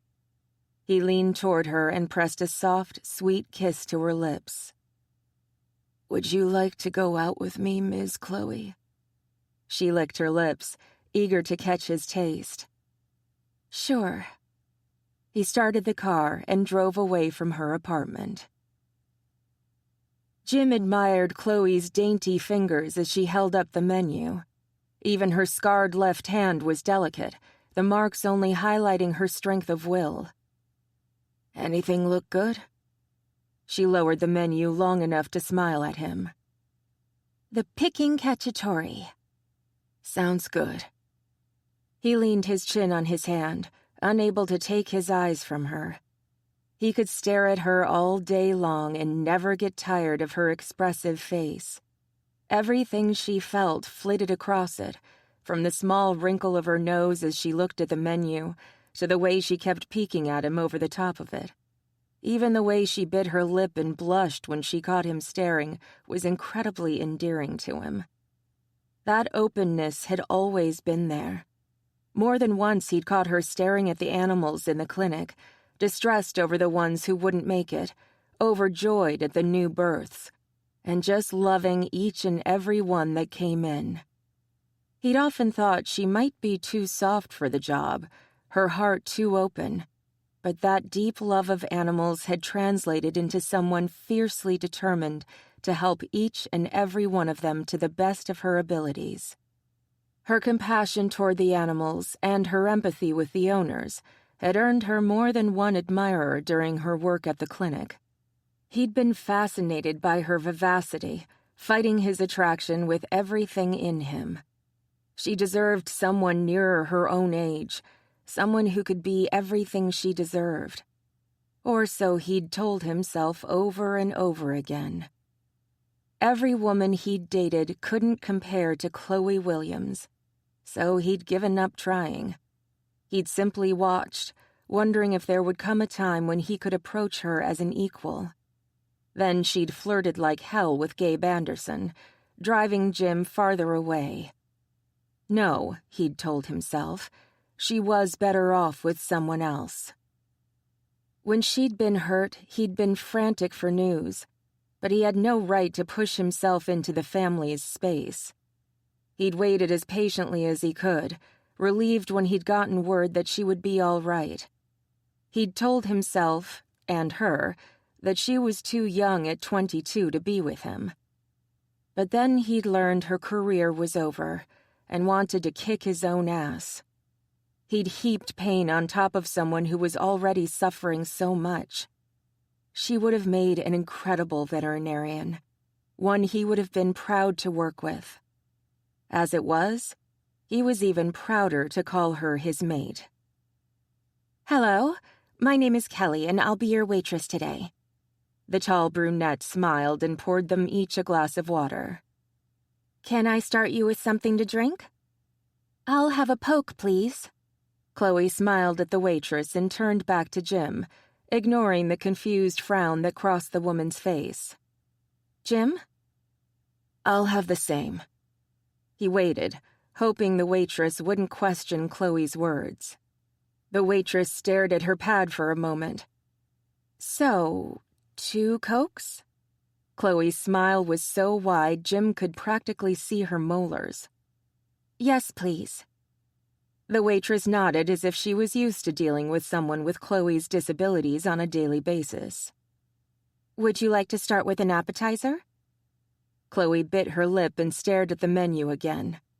He could tell his mate was hungry as she gazed at the menu, but from the way her fingers tapped the menu, she was also nervous. "Get whatever you want, sweetheart."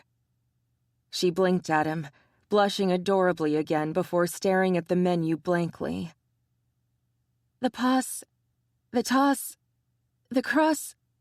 She took a deep breath, her hands beginning to shake. The waitress leaned forward. "If it's easier, you can point," she said softly, her expression compassionate rather than pitying.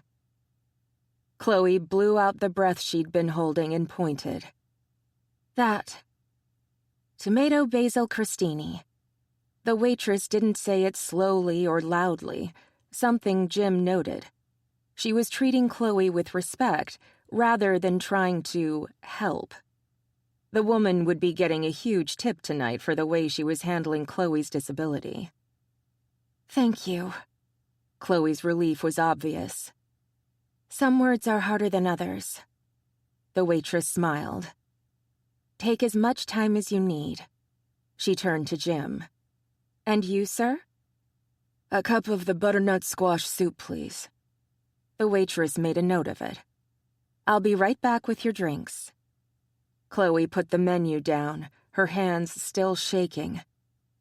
"I hate this." "Don't." Jim grabbed hold of her left hand, massaging the scarred fingers. "None of this is your fault. You did nothing wrong. The bastards who attacked you need to be strung up by their balls with piano wire." He squeezed her hand. "And I'm a guy saying this." She huffed out a laugh. "That's something." She looked up at him through her lashes. "It doesn't bother you?" "The way you talk, or men being strung up by their bits?"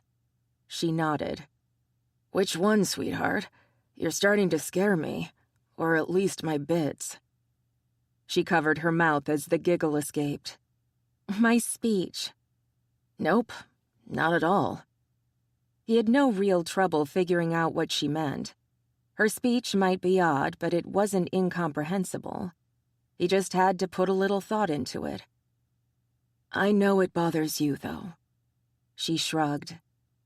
"I may get better, or I may get worse. We just don't know." "Do you want to talk about it?" If that was what she needed tonight, he'd listen. Being a sympathetic ear when needed could be the biggest gift a person could give. "Not now?" Her expression lightened, her natural sunshiny nature coming to the fore. "But thank you." He stroked her fingers, trying to bring back the mood they'd had when they'd first walked into Noah's. "Then what should we talk about?"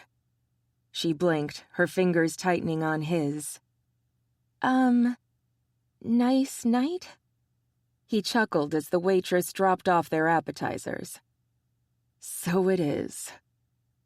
He kept the conversation as light as he could while they ate, asking about her family and swapping stories about how he met Spencer. "So there he is, this man I'd never met, staring at me like I was public enemy number one. I swear I thought he was going to try and run over my toes or something." "What did you do?" Chloe was so caught up in the story, a piece of chicken fell back onto her plate completely unnoticed. "I told him our sperm donor was a douche." God, that laugh. He'd live for that sound alone. "You didn't." "I totally did." Jim chuckled, remembering the look on Spencer's face. He just grinned and said, "Then mi casa es su casa, bro." And that was that. "Wow." "Yeah. It turns out he's a great guy. Just has a sucky dad." He grimaced, wondering what Spencer's life would have been like if their father had deigned to acknowledge him. "When I was growing up, my parents had their problems, but nothing like the mess we're all going through now." "They sheltered you from it." Chloe took a bite. More than likely. I think what killed my mother wasn't finding out that my father cheated, but that he'd done it so early in their marriage. I mean, I was 7 when Spencer was born? Then finding out he'd produced a son. He shook his head. In her mind, it's unforgivable. "And you acknowledging him only made things worse." "Not for them, for me. But I won't give Spencer up. He's the only member of my family I give a damn about anymore." "Do you think they'll come around?" Chloe's concern was touching but misplaced. "Honestly, I don't care. I would have, even 6 months ago. But too much has happened. Sometimes you just have to cut the toxic people out of your life, even if they're family." She sighed. "I just wish it didn't have to happen at all." "Spencer was worth it." He tried to explain, hoping someone with as close a family as Chloe would understand. "He's the only one who's accepted me exactly the way I am. If I wanted to keep having a relationship with my mom, he wouldn't care one little bit. The only thing he does care about is the fact that she hurt me. I know he wishes things could be different with our dad, but he's one of the most resilient people I know. He rolls with the punches almost as well as you do." She smiled at that, almost hiding the expression behind her hand before she put it back down on the table. "Thanks." "When we thought he was dying, we had long talks about what it was like where we grew up. He had a good childhood, Chloe. He had a mother who loved him and adored him. When his mom died, he was alone, until I came along. My father refused to have anything to do with him, even when Spencer told him that he might be dying." "Might be why he was hostile when you first showed up." "Yeah, I think so too." "Do you wish?" She shrugged. "Never mind." Uh-oh, her speech was getting worse again. "Ask me." She bit her lip. "Do you wish you'd been at the hospital? With me?" Ouch. How could he answer that without upsetting her more? Yes and no. She stared at him, and the hurt on her face was almost more than he could bear. "I won't lie to you. I did think you were going to be all right, and I did think you were too young for me. Too young to deal with all the shit coming down on my head, and far too young to have to deal with your injuries and my family at the same time." She didn't seem happy about that, but he wasn't going to fib just to make her feel better. He couldn't. It wouldn't be fair to her. "I'm not." "Chloe, there's almost 10 years between us. You're 23 now, but when we met, you were 19. I felt like a dirty old bastard every time you smiled at me."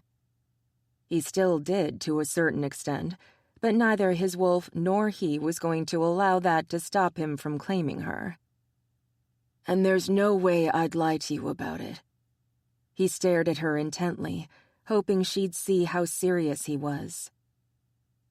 "Do you ever remember me saying I didn't want you?" She opened her mouth to respond, then stopped, her expression stunned. "No, you don't. That's never been the issue." He'd wanted her so badly he'd been a goddamn mess.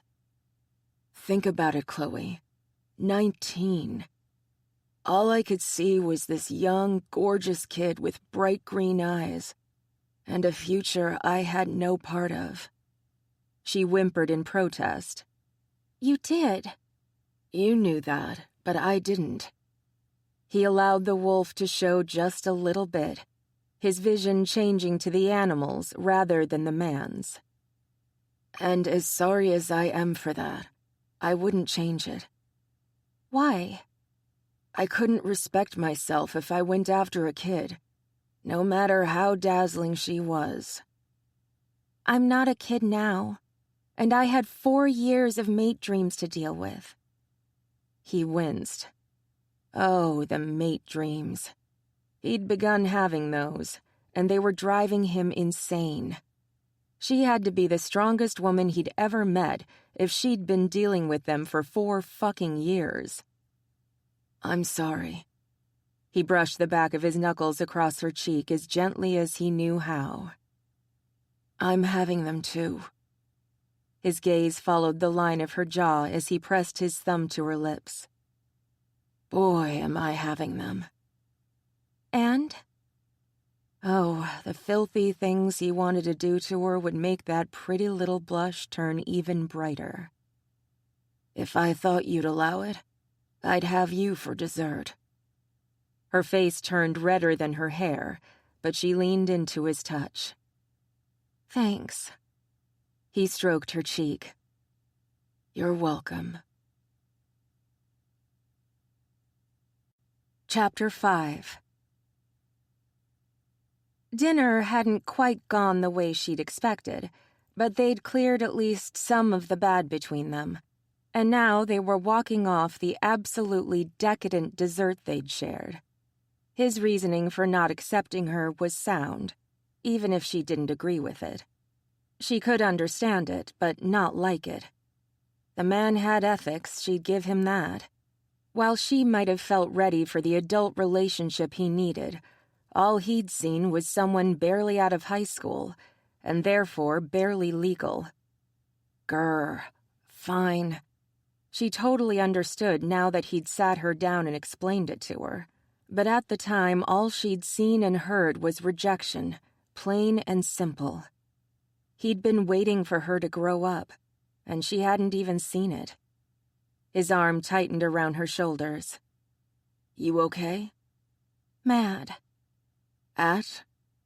He didn't sound concerned, but he did sound absent, like he was listening to two things at once. Me. Why? She shrugged. I didn't understand why you wouldn't accept me when I knew we were meant to be together. But now you do. He kissed the top of her head. I was human, and honestly, even now I feel a little wrong because of how young you are. She poked him in the side. Get over it. He laughed, but the tone of it was still off. What's wrong? He shrugged casually, but the way his body stiffened next to hers told her that there was more going on than he wanted to let on. Nothing. Uh-huh. Chloe sniffed discreetly, catching a whiff of cat. Jim tilted his head toward her and whispered in her ear. I hear footsteps. She kissed his chin, adding, I smell cat. The shifter kind, not the Tom and Jerry one. They exchanged a worried glance but didn't hurry their pace. They didn't want whoever was following them to know that they were aware of him. And it was a him from the masculine scent that was layered all over the scent of cat. Chloe sniffed again and rubbed her nose, trying to see if the scent was familiar. So? What do you have up your sleeve for date number 2? Whoever it wasn't a puma. She knew that scent inside and out after so long in Halle. I was thinking perhaps a trip to the beach. She stumbled. Overnight? Mm-hmm. Well, for a man who'd been reluctant to claim her, he was certainly willing to move fast now. I'd have to ask my mommy if I can have a sleepover. Brat. But he was smiling, his gaze bright with laughter. She skipped for a few steps, humming tunelessly. You are never going to let me live this down, are you? Nope. And now that she had the full picture, she was going to have fun with it. Maybe it would help them both get over their hang-ups. He chuckled. Little girl, would you like a taste of my lollipop? She began to giggle uncontrollably, actually snorting once or twice before she got herself back under control. That was so bad. How can you tell? You haven't even tried it yet. He winked when she stared up at him, shocked. She licked her lips, blushing even harder when he groaned. Jim pulled her tighter against him, focusing once more on where they were going. Stop distracting me, little vixen. He shivered. For now, anyway.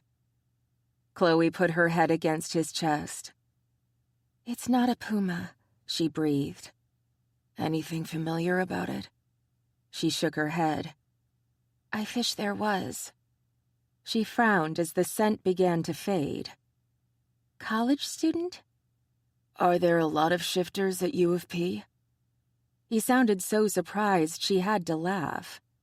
Yeah, Max and Mr. Friedland before him were both cool with shifters attending this branch. Not all alphas are, so those that are okay with it let the Senate know. The Senate then sends a list out to all the alphas for their college-bound high school students to choose from. Sounds complicated. It can be, especially for the hosting alpha. But the students are aware that while they are under their home alpha's jurisdiction while here, they're also subject to Max's authority if they cross the fine he set for acceptable behavior. The scent faded further, making her think they'd been worried over nothing. "I'm willing to get that's all it was. Just someone out for a stroll." He shrugged. "We still haven't found your attacker, so sorry. I'm still going to worry." "Thanks." She patted his chest. "You're mine to protect now." The soft growl in his voice told her the wolf was once more peeking through his control. As new as he was, she was surprised it wasn't happening more. But Jim was turning out to have awesome self-control. "That means I worry when I sense something is wrong." The unknown cat scent was almost completely gone. "Whoever he was, he's gone now." Jim still seemed tense, so she petted his chest, hoping to calm him. "My attacker might not be one of us. I was told there were no witnesses to who did this to me, just someone who called 911 from a payphone. Gabe never found out who it was." She didn't remember much of that night, just pain, and more pain. "But Gabe told me that other half-breeds had been attacked in the same way and left for dead." The tension in Jim went to DEFCON 1. "Oh, really?" "Yes." His tension was making her afraid. She glanced behind her, but there was nothing to see. It was just another sweet summer night in her favorite town.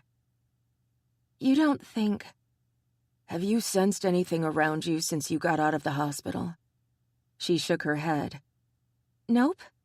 There was the stuff with Tabby and her attacker, but nothing came of that. Not that I know of, anyway. Then Sin was hurt, but that had more to do with Tabby than Sin. And Hope has nothing to do with it at all." He took a deep breath. "We need to talk to Gabe, then. I want to make sure your attackers are long gone." "We can do that. I know between his hunter duties, his mate, his status as second, and being sheriff, he's been swamped. Want me to call and set something up?" Jim stared at her, and his tone when he answered was neutral. "Sure." "Friends," she pinched his cheeks. "Friends," she drawled, hoping to get him to laugh. He pulled away with a grunt. "I believe you, I just—" "Can't stand Gabe?" He rolled his eyes. "I can take him or leave him. In a ditch, full of fire ants." "You're mean." But she snuggled closer, secretly pleased her mate was jealous, even if it was over nothing.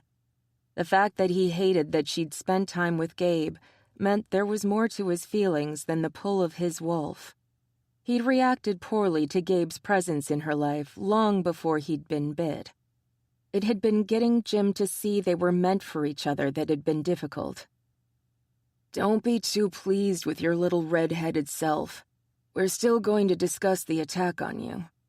He humphed, sounding so much like an old man she had to hold back yet another laugh. "Until we figure out who it was, I consider you still in danger. If that means I have to make nice to Gabe, I will." "I try not to think about it too much," she sighed. This was so romantic. "Julian offered to try and help me recover memories of my attacker that might be buried. But the effort to do so would be dangerous for both of us." "Then no. Not unless it's the only thing left we can try." He stopped dead and took her face between his palms. "You've heard enough, Chloe. No more." "No more," she whispered back, enthralled by his golden wolf eyes. He nodded and took her back under his arm, right where she wanted to be. "So, what say we head back to the car? You're looking tired and I have work in the morning." "Aw," she pouted up at him. "Really?" Jim hugged her tight and kept walking. "Really. But as first dates go, this was the best one I've ever been on." "Liar." She snuggled against him. "Awkward conversations, possible stalkers, pining and jealousy. Admit it, it was more like an episode of 902 No Now." The belly laugh made it all worth it. Damn, I am so glad you agreed to do this. Jim hugged the blonde tightly, so happy he could cry. The blonde's throaty laugh was wicked. Yes, well, I love it when a man gets on his knees and begs. Jim laughed, almost giddy with relief. What can I say? I was desperate. He let her go and gestured toward his office. Care to finalize everything? Hell yes.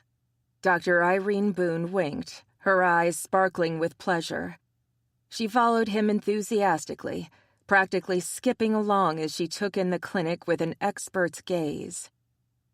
I've been dying to move back to Halle, and now that I've convinced Val, I finally get to do so. Jim held open the door to his office, nodding to Phil, the vet tech who manned the front desk. Phil was a nice kid, but he was also something of a gossip.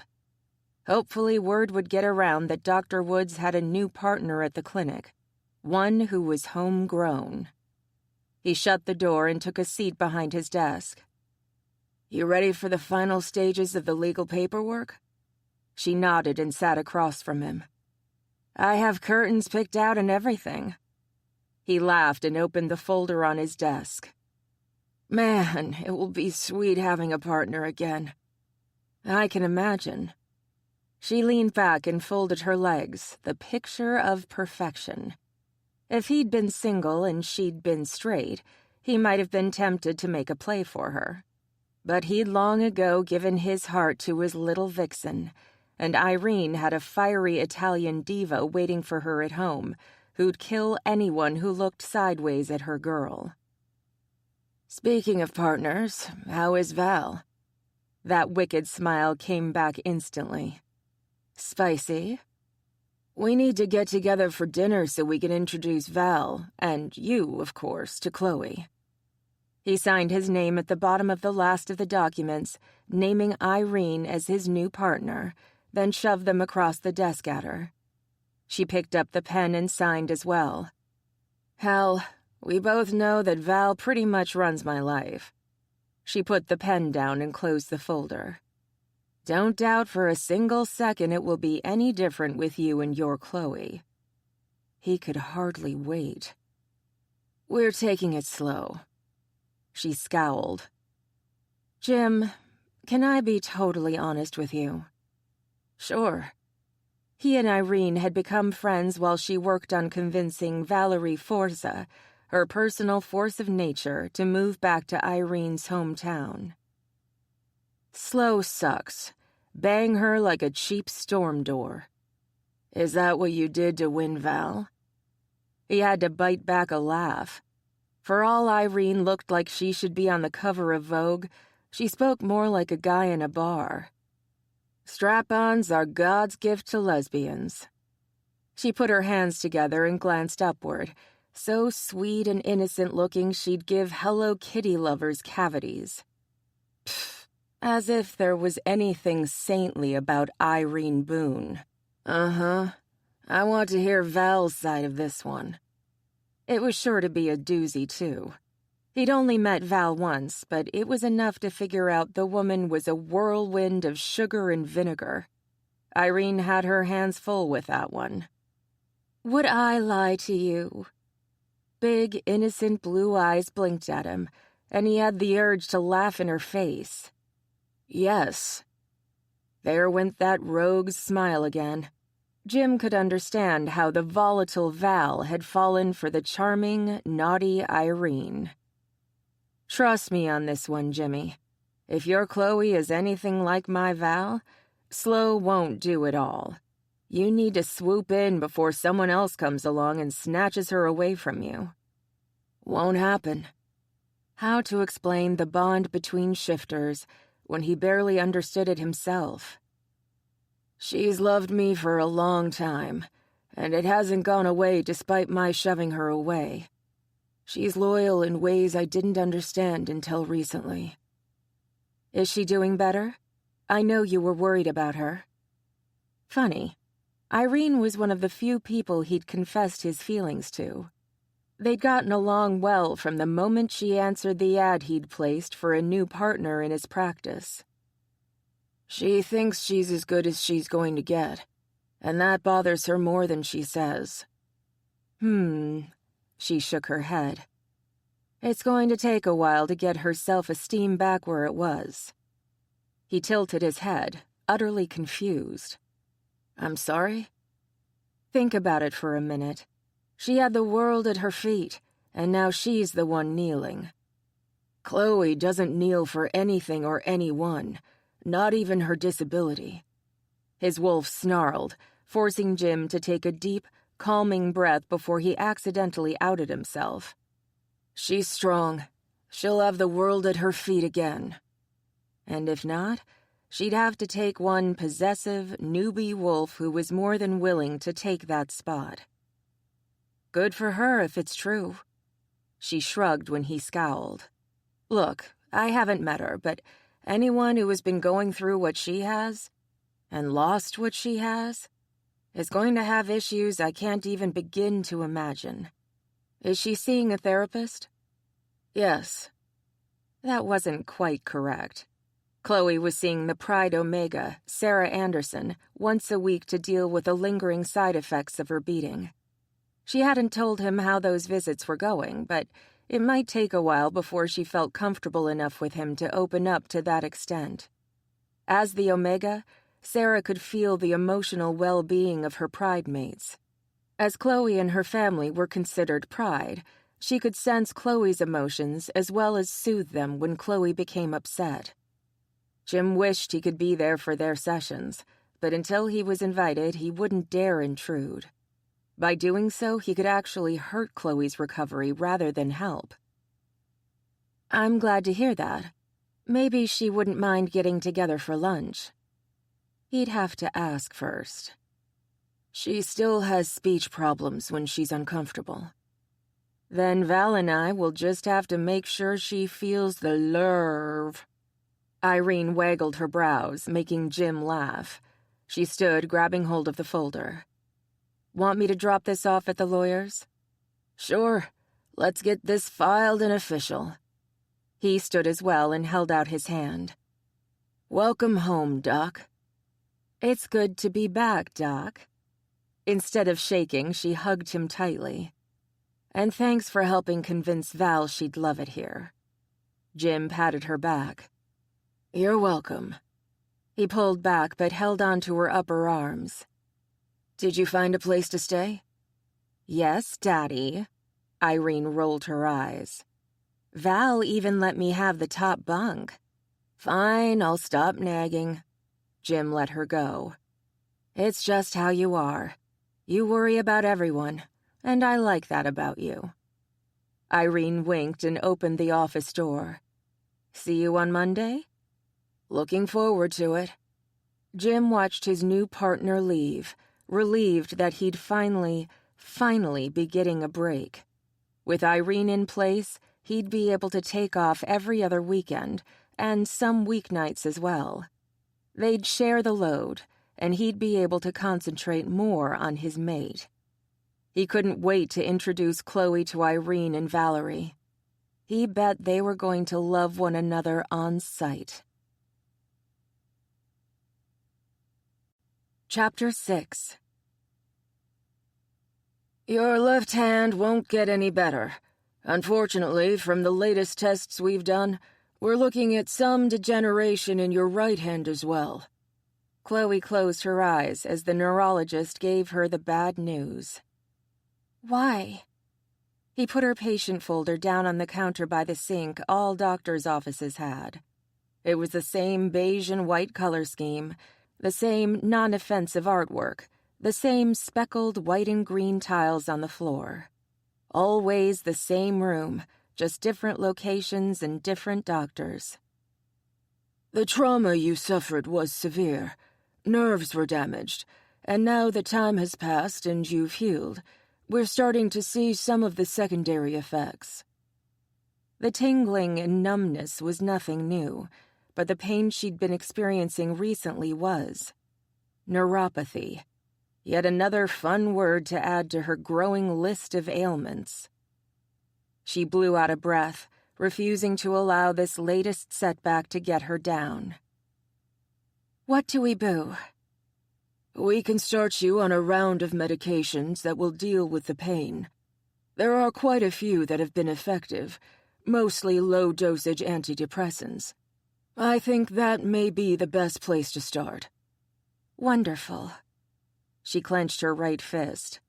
While she was able to close her hand all the way, the pain when she did so made her wince. The pins and needles sensations you've been feeling down your right leg should also begin to subside with the treatment. She nodded, relieved. That's something at least. Trust me, the news could have been much worse.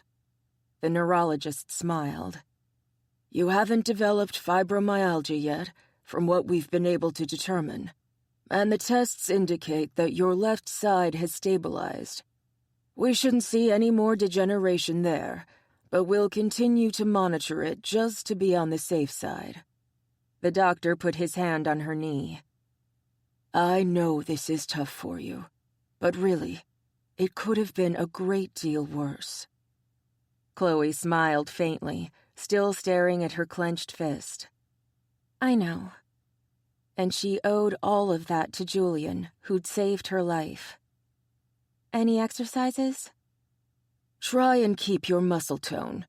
Listen to your body. If it tells you that you've pushed too hard, then you have.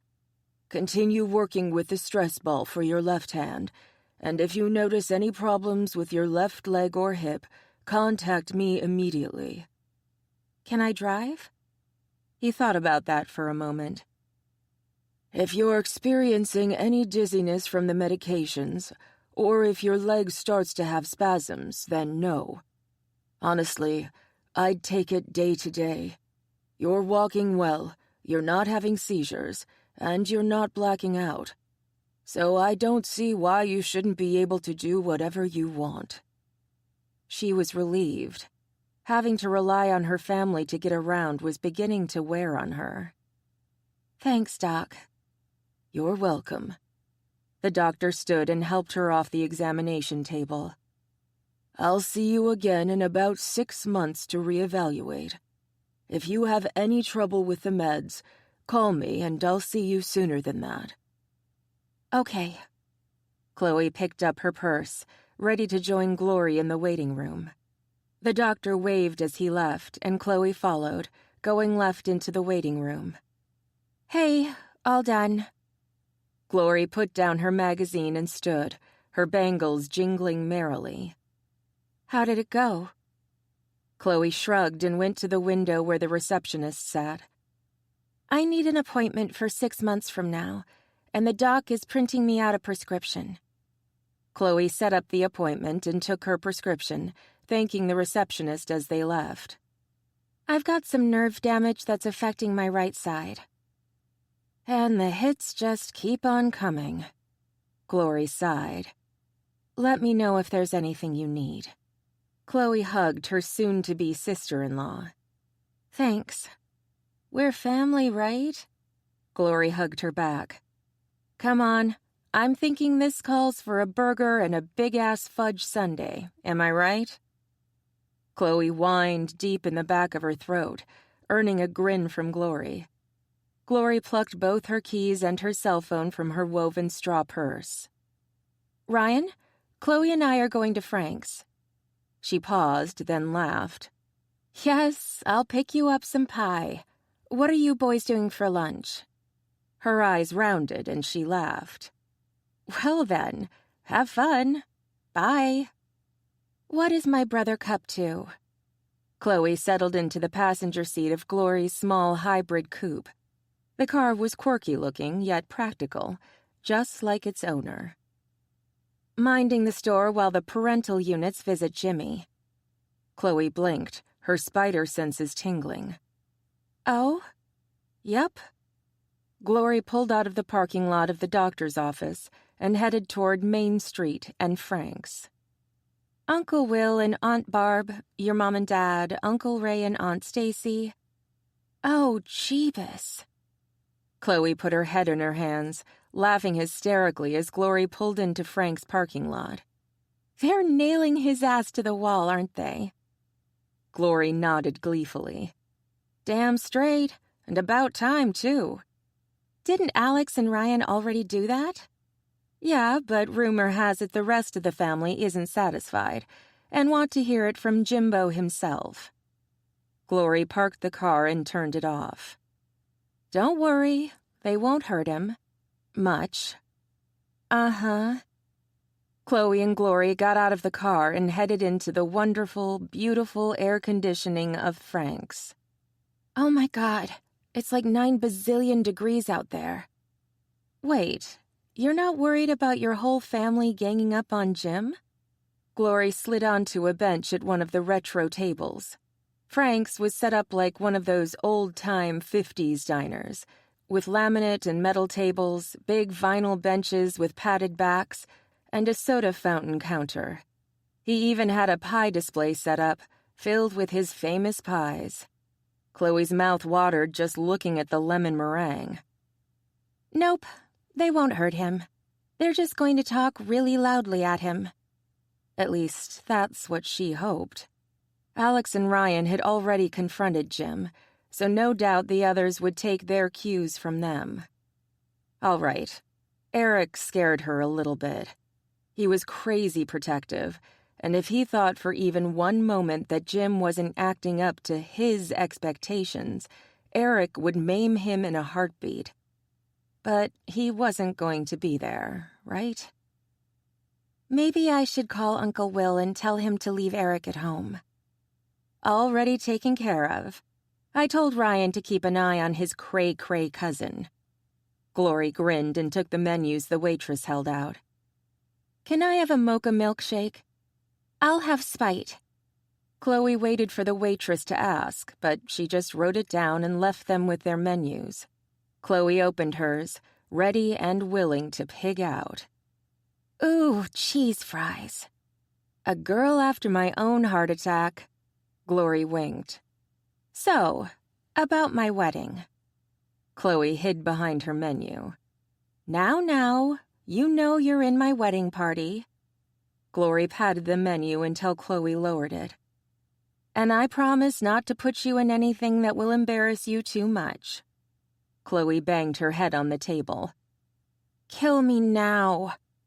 Glory bopped her on the back of her head. Hey now, brain damaged, remember? Chloe rubbed the back of her head and glared at Glory. You'll love the dresses I picked out. Glory reached into her purse and pulled out her tablet, swiping and tapping like a crazy woman. In a few moments, she was showing Chloe an absolute horror of tulle and peach. I knew it. Your theme is hippie goth gets axe murdered by banjo-wielding redneck aliens in tights. Glory stared down at the dress and bit her lip. You don't like it? Chloe stared at her in disbelief. Fine, what about this one? Glory picked up the tablet, did the tap, swipe, tap thing, and set it back down to... Oh, hell no! Chloe gagged. What's wrong with it? Chloe shuddered. It looks like an episode of When Sister Wives Attack. Don't like florals, huh? Chloe was fine with florals, but florals mixed with poofy sleeves and high necks? Where have you been shopping, eBay? Glory yanked the tablet out of Chloe's hands, practically snarling her order at the poor waitress, who had the bad timing to arrive at just that moment. Fine, what about this?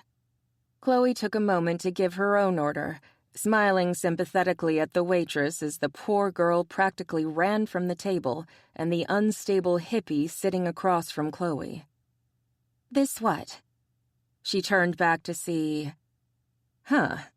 It wasn't the worst dress Glory had shown her, that was sure. Retro Minnie Mouse. Glory's brows rose. You don't hate that? It's different, and for someone else it would be perfect. But I'm not sure it's you. Chloe took the tablet and began her own search. You want retro and floral. I want not hideous. Aha! What about this? The dress was A-line, the floral print subtle, the sleeves fluttery. It was a much more subdued version of the violently red, white, and purple Sister Wives dress, but had a lower, squared neckline and hit the model just above the knee instead of being floor length. The flowers were a pale blue, almost an exact match for Glory's hair. The model had belted a blue belt around her waist, but that could be changed out easily for a metallic one, or left without a belt at all. Maybe. Glory tilted her head. I'll add it to the list. Have you picked your dress yet? That might help in picking out the bridesmaids' dresses. Glory winced. Not yet. I wanted all of you there when I do, but with Tabby's due date so close, I wanted to wait until the bun burst from the oven. I'd do it sooner rather than later. Once the kidlet pops out, she's going to be even more grumpy and tired. Glory shuddered. Please don't tell me that. And if she's breastfeeding? No coffee. Chloe picked up a cheese fry and happily munched away as Glory toppled over in a shower of bangles and blue hair. Ah, Glory moaned. No alcohol. Glory whined. No spicy food. Chloe bit into her burger, humming happily at the cheesy, meaty goodness. Glory glared at her from under the powder blue cloud of her hair. You are so wearing a sister-wife dress. Chloe cackled evilly and continued to eat her lunch. Picking on family could sure raise a person's spirits. Jim opened his front door to go to work and stopped dead in his tracks. There were a crap ton of bears and foxes on his front step, and all of them looked way too happy to see him. He put his hands in the air. I didn't do it. Barbara Bunsen laughed. We need to talk, Mr. Woods. Wait, wasn't he supposed to see them all at dinner on Sunday? Why are you here? Just what my mate said. William Bunsen took a step forward. We wanted to talk to you. He smiled, and Jim shivered. Can we come in? Jim barely had a second to step back before his home was inundated with Chloe's family. Make yourselves at home, he muttered. With any luck, they wouldn't take too long, because he had to be at work by 1. He had been planning to grab lunch on the way, but it didn't look like that was going to happen. At least all he had to do was check on the animals, feed and water them, and make sure they'd done the business they were supposed to do. Irene was doing the Saturday half-day the clinic was open, and Phil had agreed to stay in the clinic during the night. He'd told Jim he needed the peace from his roommates so he could do a big report, and Jim had happily given him the overtime. He watched as Steve and Laura Williams, Ryan and Chloe's parents, nodded to one another before seating themselves at his dining room table. Will and Barbara Bunsen headed straight for the kitchen and set about ordering enough pizza and soda to fill the bellies of a bunch of bears, foxes, and one lone wolf. Ray and Stacy Allen, Chloe's uncle and aunt, were watching Spencer watch them. After a few moments of silence between the three, Spencer wheeled himself forward. You must be Chloe's family, right? Jim hoped he was the only one who could see how nervous Spencer truly was. His brother wasn't used to a large family, and the Bunsen-Williams clan was not only big but boisterous. If they made Spencer uncomfortable in any way, he was going to have to throw them out. But they surprised him. Stacy embraced Spencer and welcomed him into the family, while Ray shook his hand and thanked him for knocking some sense into Jim's thick skull. Jim rolled his eyes and turned, only to find William Bunsen standing in front of him with a huge grin on his face. Let's talk. I have to be at work by 1. But Jim allowed himself to be steered toward the dining room table. When William Bunsen wanted you to move, you moved. We called the clinic and told the nice lady who answered that you'd be late due to a family emergency. Will pulled out a chair for Jim and gently pushed him into it. Not surprisingly, it placed him in the middle of the table, directly across from Stephen Williams. Stephen smiled serenely and steepled his fingers. "So, I hear you took my baby girl on a date." Laura Williams sat next to her husband and gave Jim an encouraging smile. Now, Stephen, just because, after waiting 4 years for her mate to claim her, he finally took her out to dinner, doesn't mean he won't do right by our girl. Ah, now it made sense. The beating he'd expected from Ryan and Alex wasn't going to be physical. It was going to be verbal and delivered by the elders of the clan. "Of course he will." William patted Jim on the shoulder so hard he heard the chair beneath him creak. "He knows how much Chloe means to us." As one, they beamed at him, freaking him the hell out. Chloe's a special girl. Laura's sweet smile didn't fool Jim for a moment. She knew from a young age she wanted to work with animals. The sweet smile turned devilish. Probably because she was used to dealing with wild ones all the time. The look she turned on Will and Barbara Bunsen was filled with merriment. "And she's always known how she wanted her life to be." Stephen's smile had faded completely. "You've been the most important part of that equation since the moment she met you." He sighed. The guilt was eating him alive. "What do you want me to do? I know I fucked up big time, and I'm thrilled she's giving me another chance. I've promised her I'm going to do everything in my power to make things right between us, and I've already apologized." The pair glanced at one another while the rest of the family looked on in silence. That alone scared the crap out of him. The Bunsen-Williams clan wasn't known for their reticence. It was Stephen who finally spoke. "We want to know one thing. Did you use your brother's situation as an excuse to deny our daughter?" No. He couldn't quite believe they were asking him that. "But you did use her age and her supposed relationship with Gabe. I'm sure you can understand why we're skeptical now." "Hold it right there." Jim held up his hand. "From what I understand, even you thought Gabe was her boyfriend. Mate. Whatever. The relationship between them almost broke Gabe and Sarah's mating. Can you honestly tell me that Chloe is completely innocent in why I stayed away from her for so long?"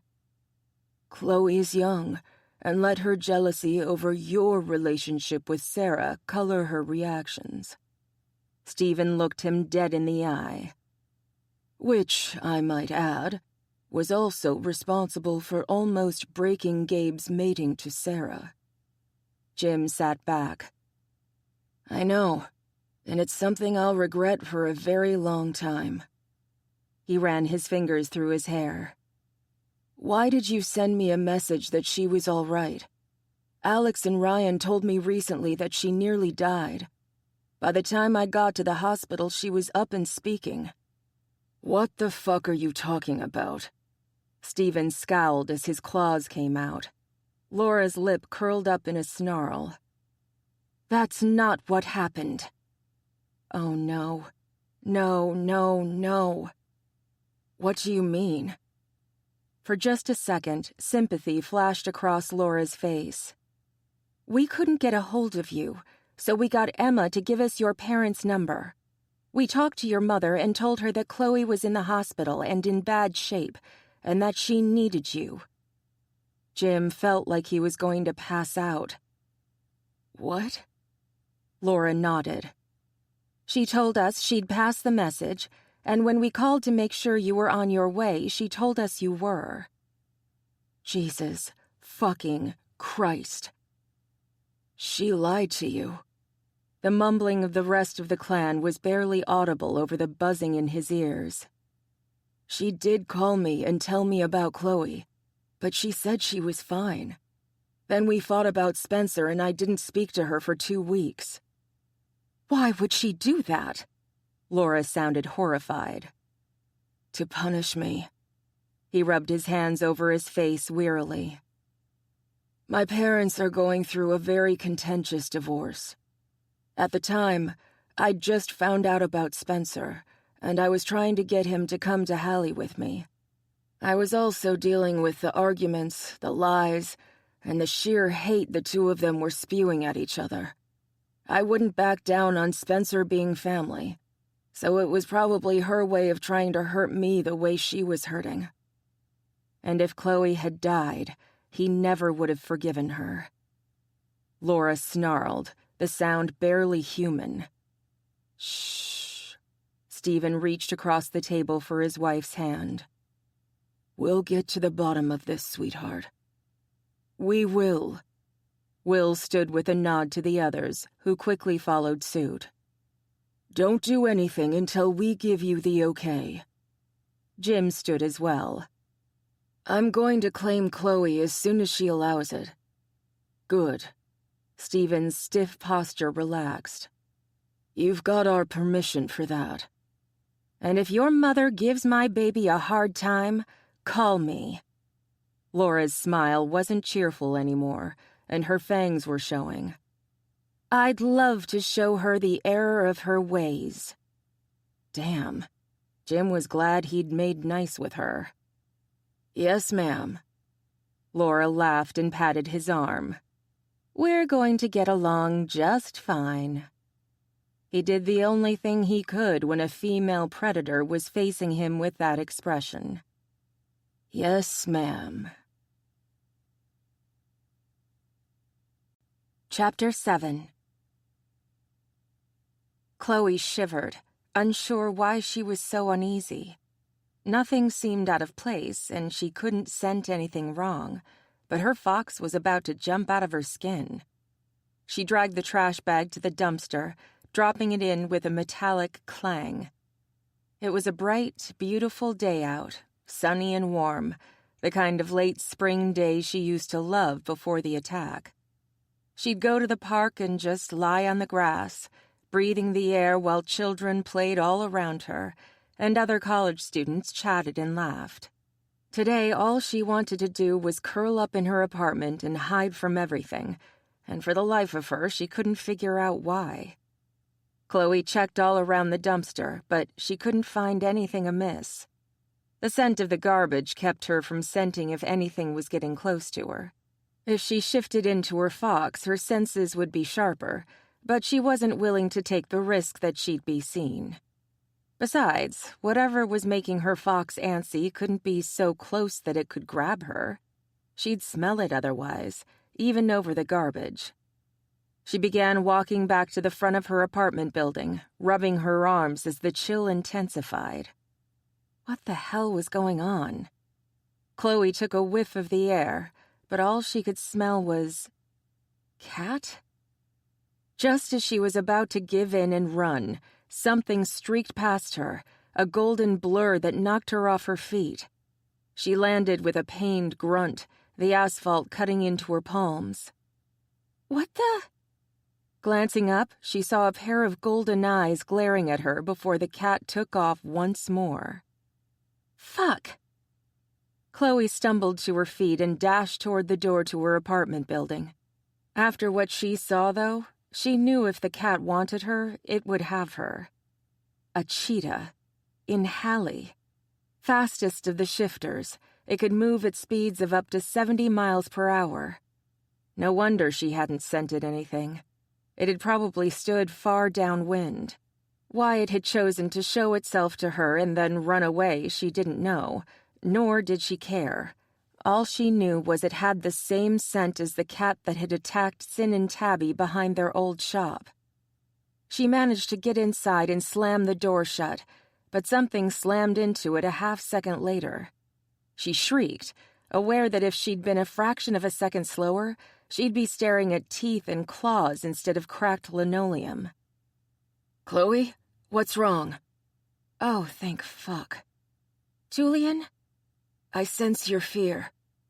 Duh. Chloe was terrified the person behind the cat would try and force the door open. I got fun down by a cheetah. Super Bear was silent for a moment.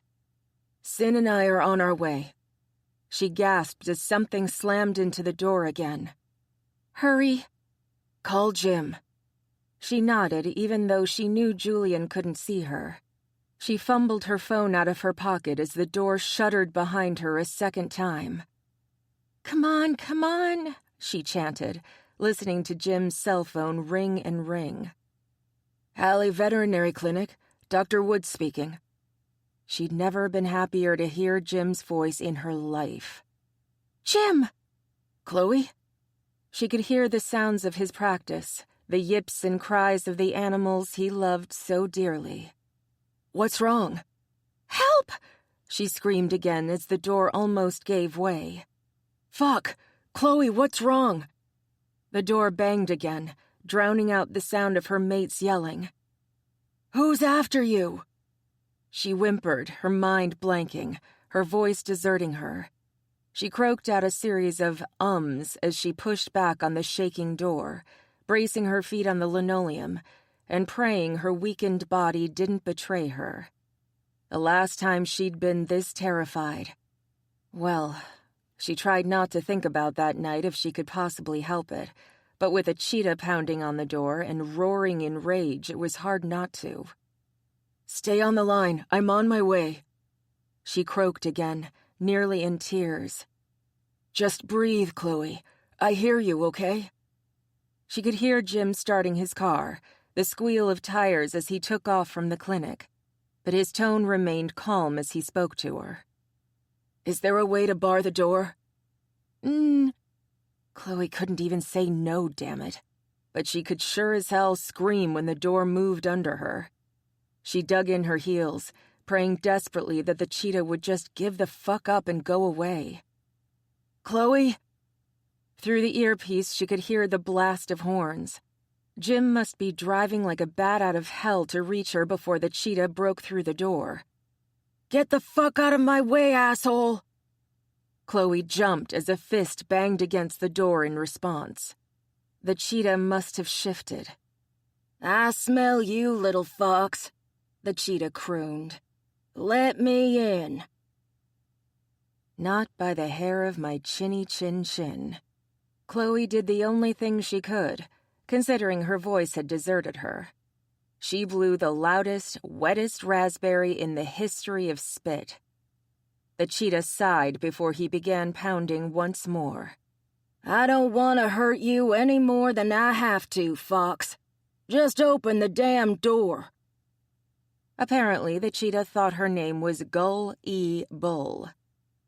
I'm almost there, Chloe. Hold on. Jim's voice was no longer calm. If anything, he sounded pissed as hell. Keep him out as long as you can. Chloe whimpered, the tears she'd been holding back breaking free. If she died here, she'd never know Jim's kiss, the feel of his teeth sinking into her as he claimed her, the feel of holding him while he slept. She'd never have the children she'd once dreamed of, with her red hair and his beautiful, clear hazel eyes. If she lived through this, she was biting the hell out of his ass. They'd need the jaws of life to get her fangs out of him. Fuck waiting until his mating instincts kicked in. They'd kick in big time when her hormones played patty cake with his dick. The snarl of a wolf echoed oddly in both her ears. It seemed Jim had arrived, and he was pissed that the cheetah was still trying to get in the door. Get away, wolf. This is between me and the... Whatever the cheetah had planned to say was cut off by a loud thud, the door shuddering under her back. Mine, Jim snarled, his voice barely human. You think you can fight me? You're so new you still smell human. This human has a few tricks up his sleeve, asshole. A grunt of pain, followed by a feline yelp, had Chloe sagging in relief. Now get away from my mate. Mate? The surprise in the cheetah's voice was soon overwhelmed by another grunt of pain. Don't make me tell you again. Jim's tone was gravelly, His wolf must be close to the surface. Now that Jim was here, Chloe could feel some of her fear receding. Her mate would drive away the cheetah, she had no doubt of it. And if, for some reason, the wolf didn't, Julian and Sin were on the way. She wondered if the cheetah had ever faced off against 600 pounds of pissed-off Mexican Kodiak, because Cynthia Reyes wasn't the type to sit by while one of her friends was being hurt. The cheetah must have decided to fight back, because suddenly Jim let out his own pain-filled cry. The sound of flesh against flesh had Chloe's fox growling and snarling, the urge to go to their mate's rescue so strong she actually let go of the door. That turned out to be a huge mistake, because the moment she did so, the door swung wide open, knocking her onto her ass for the second time that day. "There you are." The cheetah, a slim man with honey-brown hair and golden eyes, stared down at her with a chilling smile. Behind him, she could see Jim picking himself up off the ground, a bruise growing on his jaw.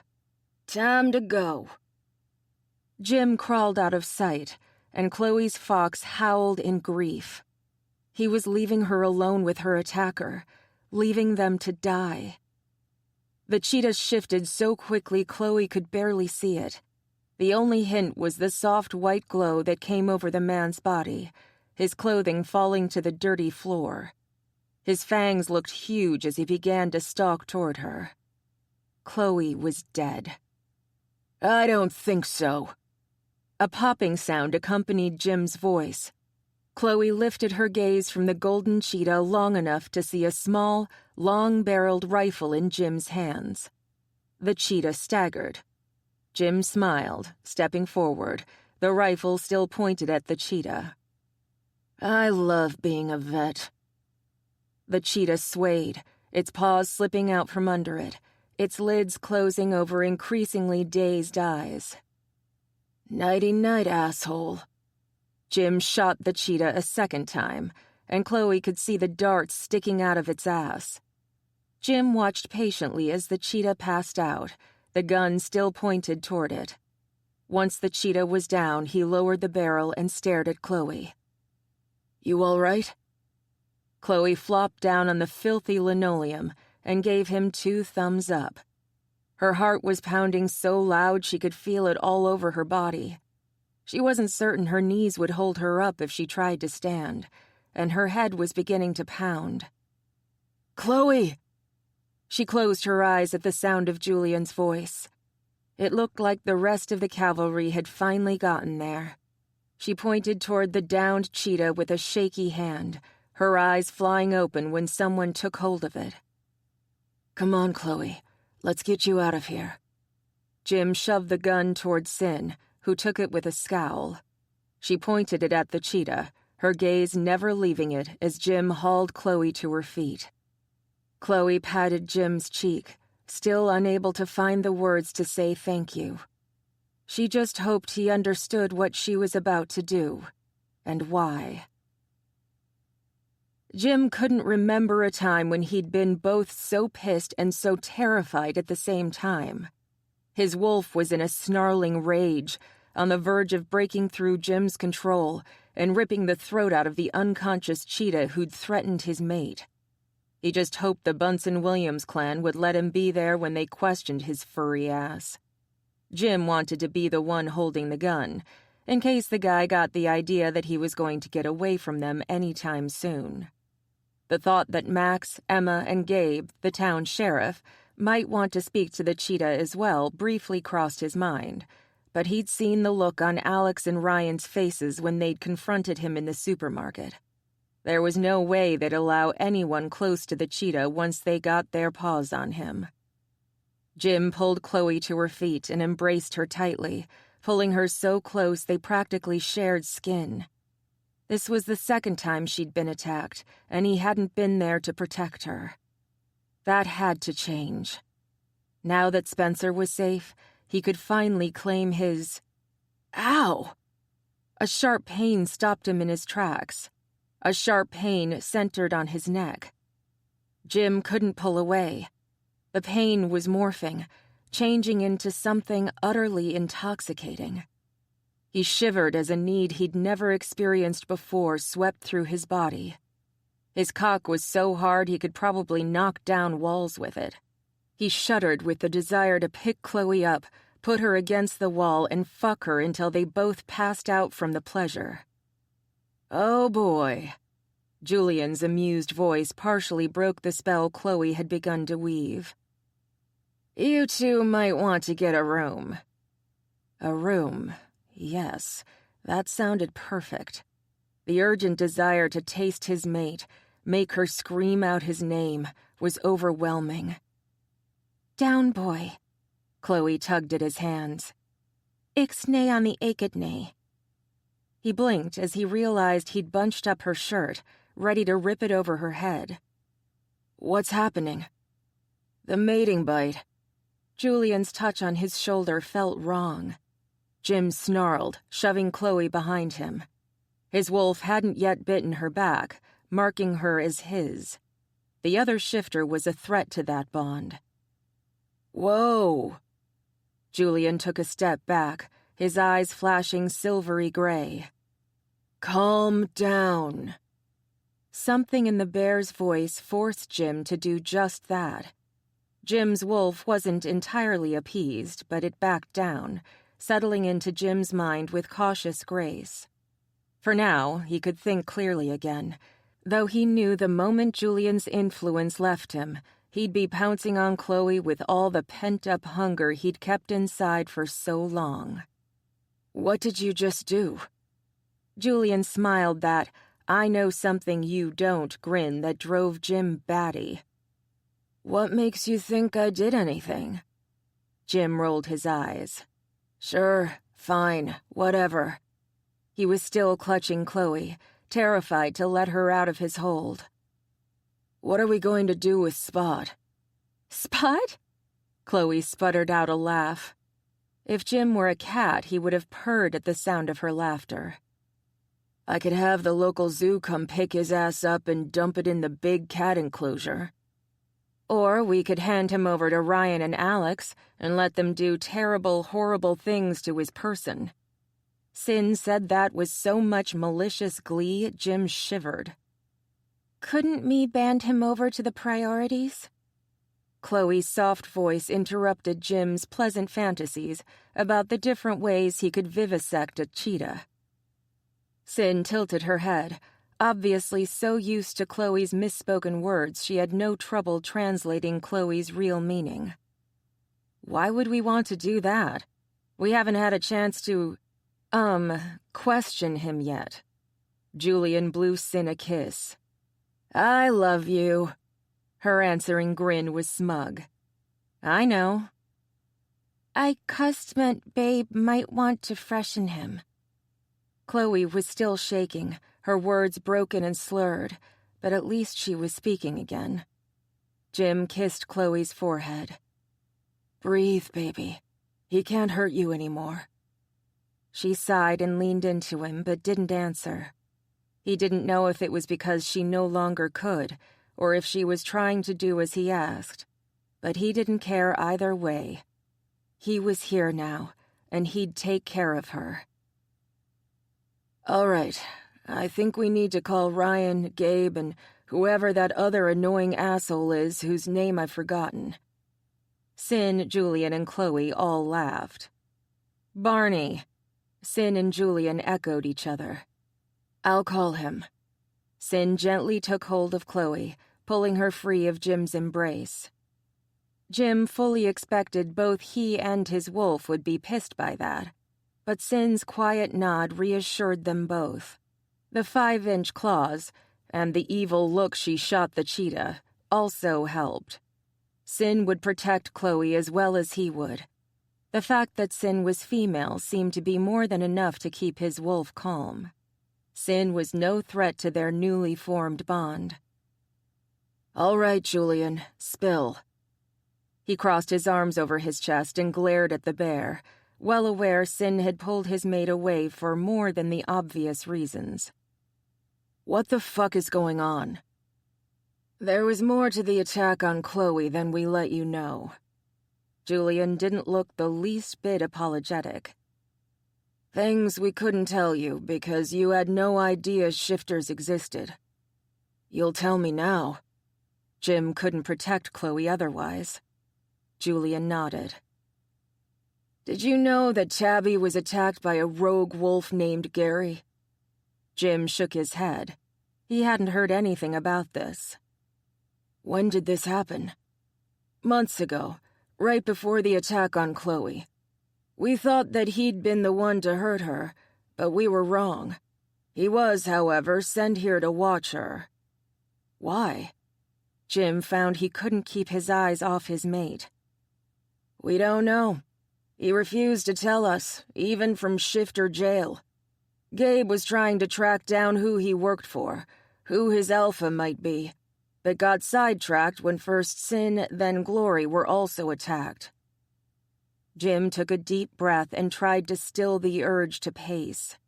Chloe did not need to know how upset he was.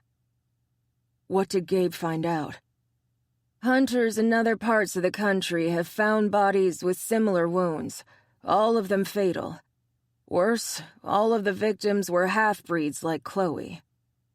Someone wants to preserve bloodlines? To Jim, that sounded both elitist and futile. Even he, so new he still squeaked when he walked, knew fate chose your mate, not desire. That's fucking stupid. We're not sure why half-breeds are being targeted, but from what Alex told me, they might even be going after kids and making it look like accidents. Meaning Alex and Tabby's child would be targeted, as would any kids Chloe and Jim had. What do you need me to do? Finish mating Chloe, then find Gabe and Barney. Maybe they have more information than I do. Julian shrugged. I'm not a hunter, so I'm not caught up in the loop. Hunter? Jim finally turned his attention away from Chloe. Something about the way Julian said that word had him thinking it meant more than guys sitting in a deer blind waiting for a buck to wander by. Think of hunters as the feds of the shifter world. Their main purpose is to ensure that rogues are taken out before they do damage to humans or other shifters. Ryan, Gabe, and Barney are all hunters. How do you become a hunter? Because he could totally see himself in a shifter blind waiting to shoot whoever was after his mate.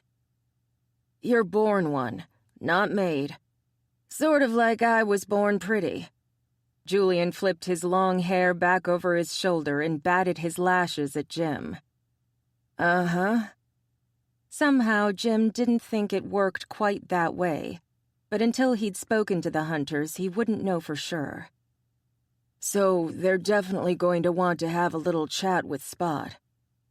Especially since he was the one who attacked Sin. Julian's expression, usually so easygoing, turned briefly fierce. Unfortunately, I can't rip his arms off until they question him.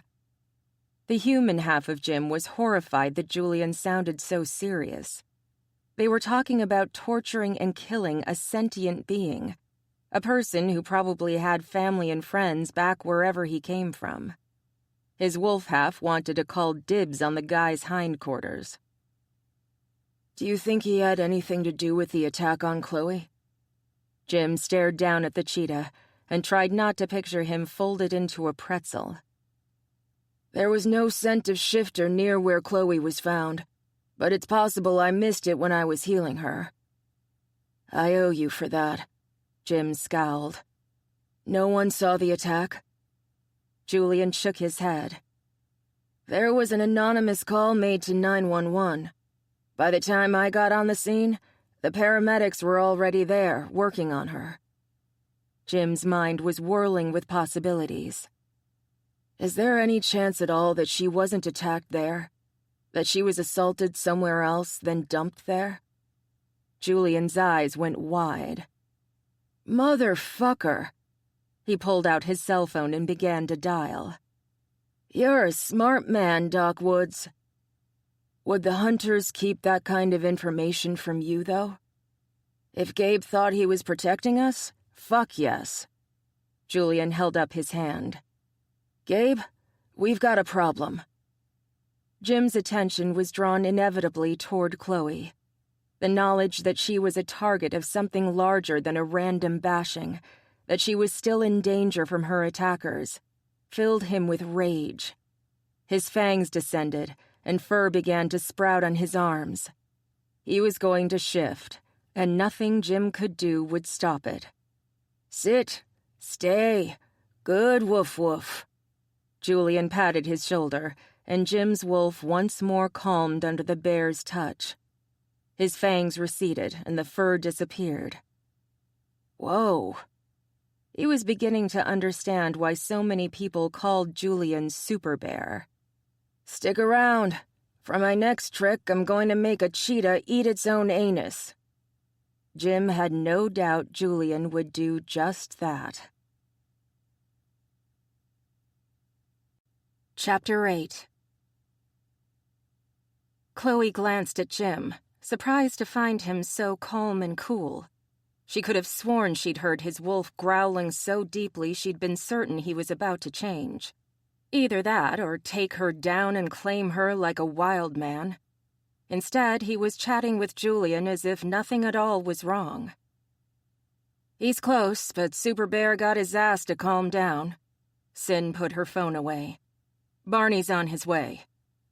So is Ryan. Chloe had called her brother the moment she and Sin were apart from Jim and Julian.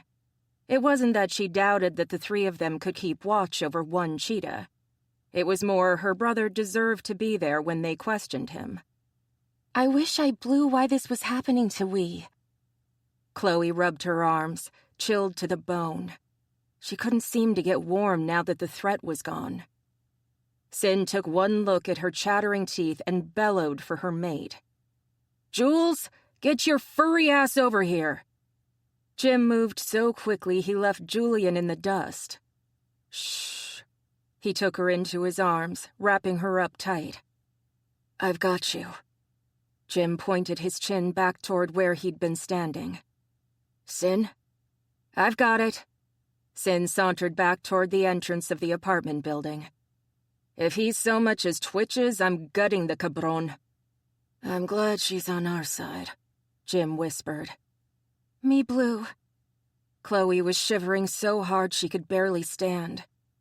I'm sorry, but I need to spit. Jim didn't hesitate. He picked her up like she weighed less than air and took her straight back into the building.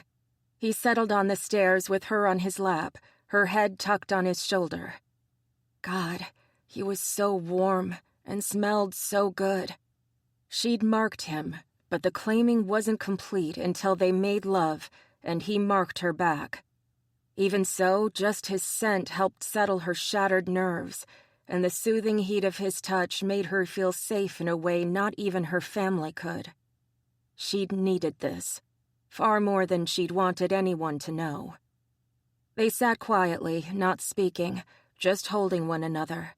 She could hear Sin and Julian talking softly to one another, but she had no desire to leave the comforting embrace of her mate to find out what the two were chatting about. The more Jim held her, the more her shivers disappeared until she felt toasty from head to toe. Thank you. He kissed the top of her head. You're welcome. Feel better? Mm-hmm. She snuggled closer, surprising herself with a wide-jawed yawn. It's normal. You're no longer running on adrenaline, and now your body wants to sleep. Jim stroked his hand down her back. Do you want to try and nap while Sin and Julian talk to the others? Are they here? She didn't glance toward the parking lot. She didn't want to move at all. Not yet. You've got time. He rubbed his chin against the top of her head. I'll make sure of it. She smiled. You're scent-marking me. He stilled. I am? Chloe giggled. I like it. She wanted to bathe in his scent, have every shifter who came across her know that Jim was hers. Will you scent mark me as well? Jim sounded intrigued. All over. Oh? His voice went husky. He squirmed a bit, making her laugh again. Tell me more about this all-over marking thing. She bit her lip and glanced toward Sin and Julian. Oh, hell. From the thumbs up they both shot her, they'd heard every word of what she'd said to her mate. Jeez, a skittle privacy, people. Jim's silent laughter shook her, but in a good way. We'll have to discuss this, in length, when we're alone. Chloe swallowed as he caressed her hip.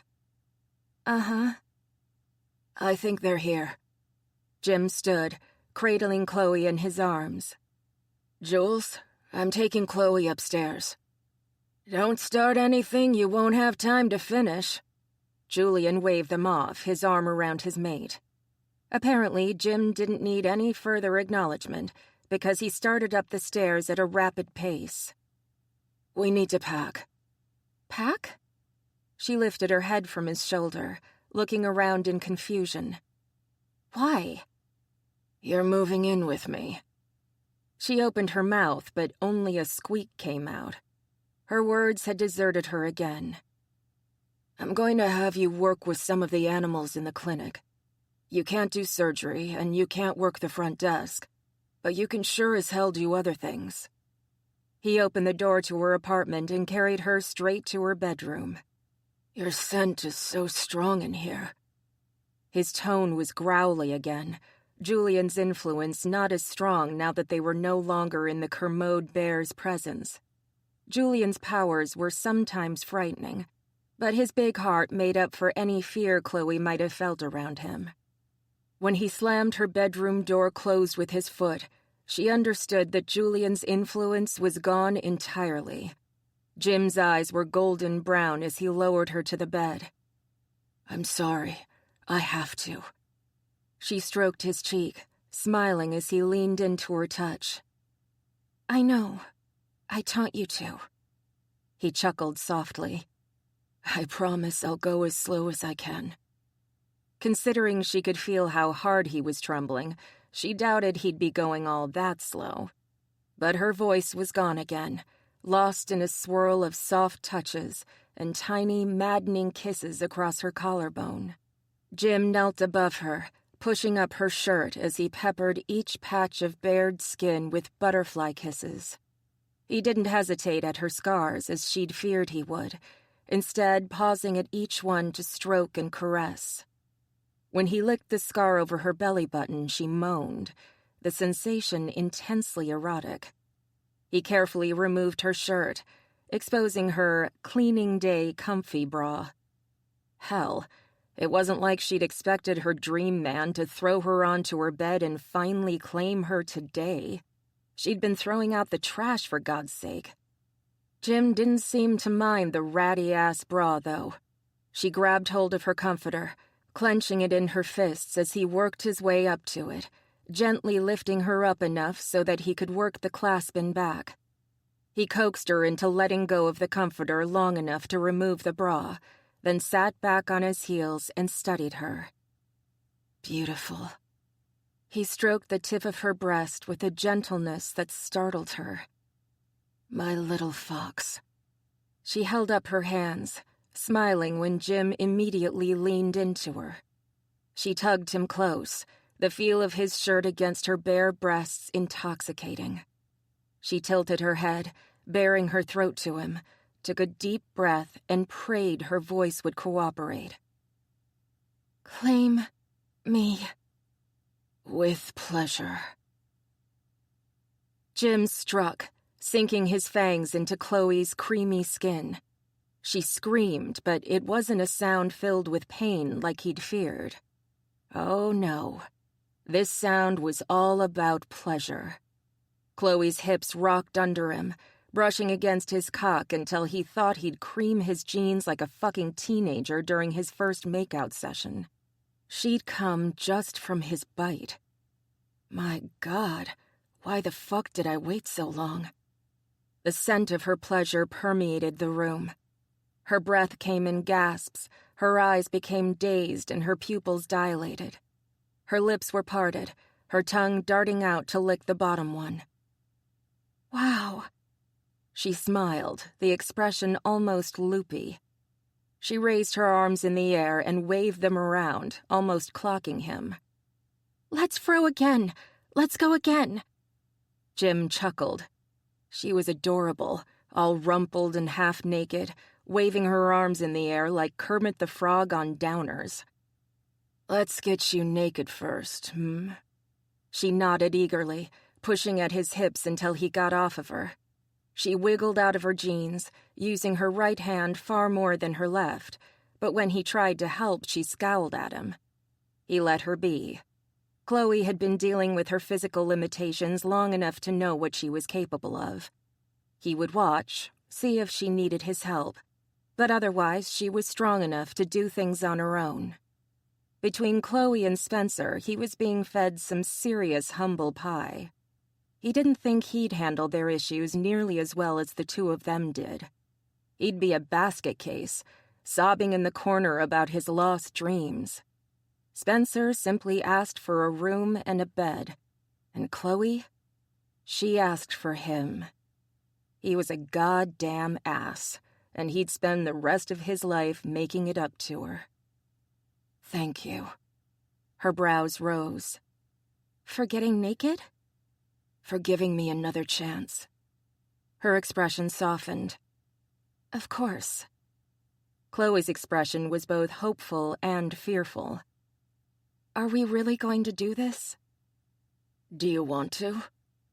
As afraid as he was that his dick would fall off if he didn't get inside her tight little body, he'd gladly pick it up off the floor and hand it to her if she wasn't ready for this. She bared her fangs at him with the most adorable snarl. "Okay, then." Jim knew Chloe was very inexperienced, so he wasn't going to rush this. He wanted to remember this day not for the terror of the cheetah attack, but as the day they mated. It wasn't ideal, but he couldn't stand the thought of waiting 1 second longer. Chloe began taking off his shirt, and he helped her, wiggling until it landed beside the bed. Next, his jeans were shucked, along with his underwear, tangling with the shoes he hadn't yet kicked off. She giggled when he began shimmying like a crazy person, kicking until his shoes fell off, and he could finally get his pants and briefs off. "Think that's funny?" He licked her chin, her giggles intensifying. He was more than willing to embarrass himself if it meant she was relaxed.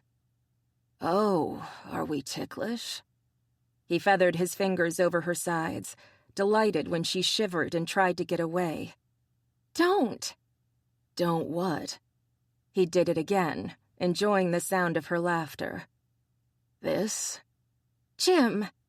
She tried to glare at him, but the sheer joy in her gaze made it more kittenish than villainous. "I will end you." He chuckled, the urge to run his fingers over the mark on her neck impossible to ignore. He stroked the mark, startled when her laughter stopped dead and she shuddered beneath him. The scent of arousal once more filled the air. "Chloe?" "Hmm?" She leaned into his touch as he continued to caress the mark. "You like that?" His voice dropped, becoming husky as his own arousal rose to match hers. She tilted her head, baring her neck further, her eyes closing. Her expression was yearning, nearly begging him to touch her more. Jim kissed the mark, raking his teeth over it. The moan he got in return had him biting down gently, eager to elicit more of those beautiful noises. She reached up and clasped the back of his head, holding him in place as he bit down. It wasn't until he tasted the copper of her blood that he realized his fangs had come down. Chloe bucked beneath him as she reacted to his bite, coming from that alone. His wolf grunted in satisfaction as she gasped out her pleasure. His dick throbbed in response, the mark on his own neck pulsing as his heart raced. He needed to be inside her, one with her, feeling her clench around him as she came again and again. Jim slid down her body, pausing long enough to pay homage to her breasts. He licked and suckled each one until her quiet moans became demanding cries, her fists clenching painfully in his hair. Her voice was gone, the only sounds erupting from her throat guttural and barely human. She was lost in the pleasure he was giving her, and he couldn't be happier about it. He kissed his way down her taut stomach, making sure to hit each and every one of her scars as he did so. When he was done, she would know that he wanted every part of her, flaws and all. He began to tease her opening with his finger, gently coaxing her to accept his touch. She seemed startled at first, her eyes going wide. But when he licked her clit and sucked it into his mouth, her eyes squeezed shut once more. She began moving against him, barely flinching when he eased his finger inside her. God, she was tight. He was right then that she'd had little to no experience. And as asinine as it was, the thought that he might be her first made him want to beat his chest like Tarzan. He finger-fucked her, watching her reactions, gauging when he felt she could take a second finger. He wanted her stretched, wet, and ready for him, because the last thing that should be in bed with them was pain. When she seemed ready, he added a second finger, sucking her clit hard to distract her from any sting she might feel. If her face was anything to go by, she was more than ready for what he was doing. Still, he needed to make sure. Ready for more?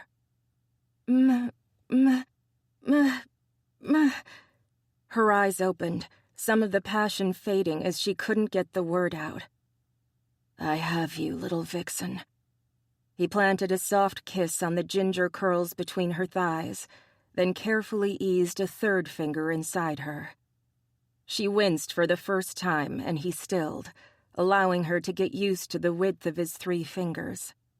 As she relaxed, he began peppering her skin with kisses again, soothing her, gently taking her clit once more into his mouth and gently sucking. Before long, she was bucking against him, taking him to the 3rd knuckle. She was ready.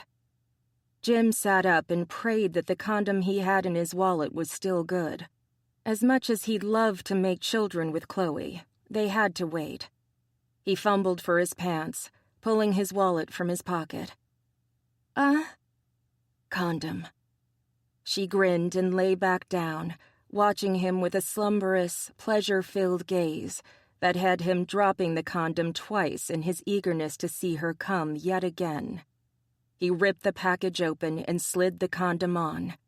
The feel of his own hand on his length made him grit his teeth and pray like he never had before. If he came before he even had the condom on, he'd have to move to Siberia and change his name to Ivan Jerkoff. That expression on her face didn't help either. He could come just from the lust she was showing him. He took a deep breath, trying to control the tremors racing through him. This was it. The rest of his life was on this single moment, when she'd accept him into her body.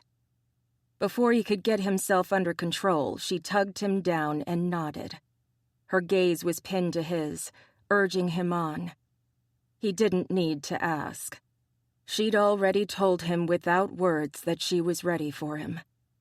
Jim slowly eased into her body, the faint tightening and loosening of her expressions, giving him clues as to when to slow down and when it was all right to move again.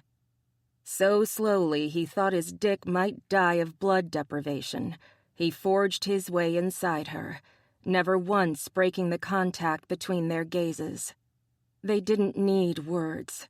In this moment, they both knew what the other was saying. Before he knew it, he was fully seated inside her. He kissed her softly, both their eyes open, waiting for her nod that it was all right to move. She gave it, so he began fucking her in slow, easy strokes that had them both on the breathless edge far quicker than Jim would have liked. He'd wanted to make this last, to bring her to ecstasy over and over again, but it was just too much. The sensations were too strong, too tight, too perfect, too Chloe. He came, shivering as lightning rushed through him, his wolf howling in joy. Chloe shuddered as she, too, came once again. Her gasping, wordless cry fused with his own as the pleasure raced down his spine. God, it had never been this good before. He leaned his forehead against his mate's and smiled. God willing, it would be again. Chapter 9. Chloe felt like she was doing the walk of shame into her own living room. Her brother Ryan was sitting on the sofa, Glory cuddled close in his lap, and a huge scowl on his face.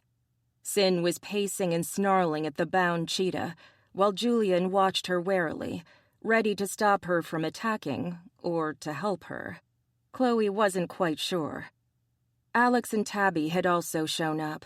Tabby so far along in her pregnancy she looked ready to blow. Chloe was pretty sure the turkey timer was about to pop any second, and her couch would be toast. In fact, she was surprised that Alex had brought his mate, but from the stubborn look on Tabby's face, she must have convinced Alex to bring her. Alex's hazel eyes were completely brown, his grizzly close to the surface.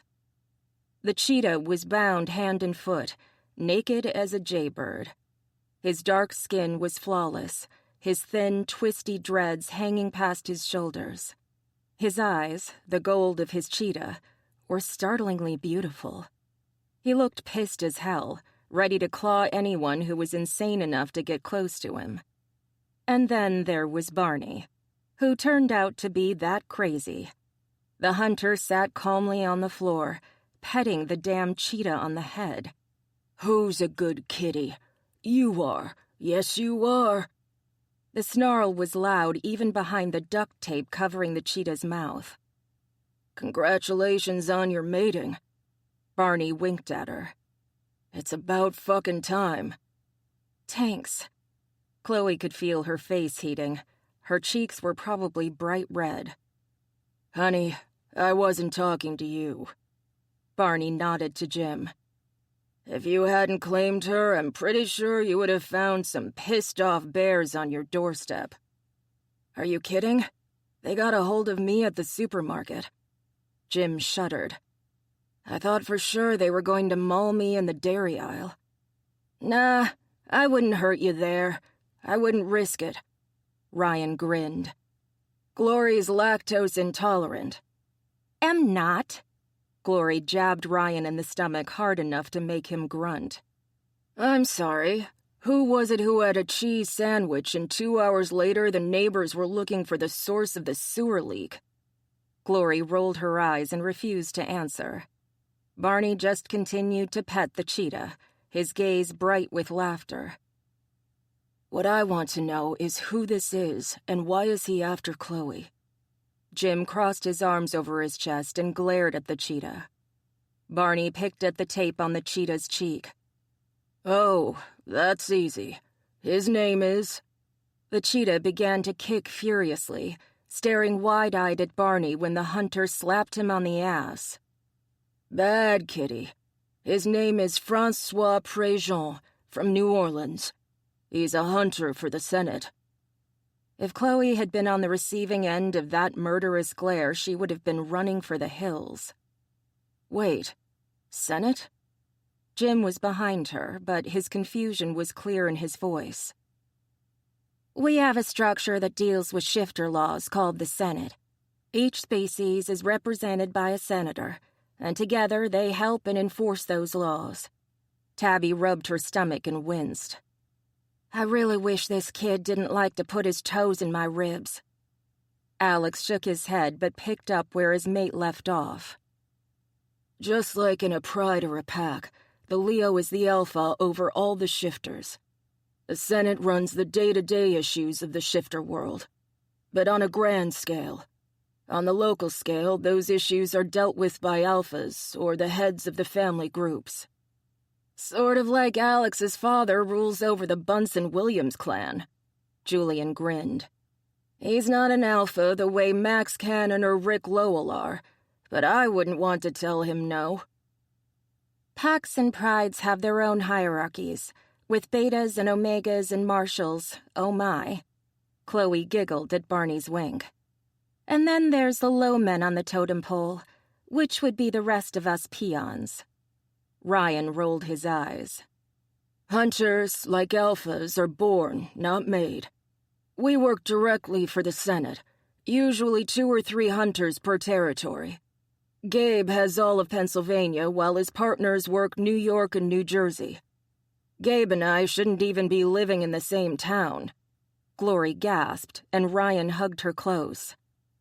But I have no intention of moving, and neither does he. Barney eyed Ryan. It is odd, come to think of it. Not one of the senators has mentioned removing you from Halle. At least not that I'm aware of. And you should be reassigned. They wouldn't be at all sympathetic to your mate's needs. He tilted his head. Come to think of it, no senator has mentioned you at all. I wouldn't have known you were a hunter if I hadn't already been here, looking into... His lips clamped shut. Like Chloe cared about all of this. Why would a bunter be interested in me? She hadn't done a damn thing except get her ass kicked to hell and gone. I have no idea. Barney snapped his fingers and sat straight up.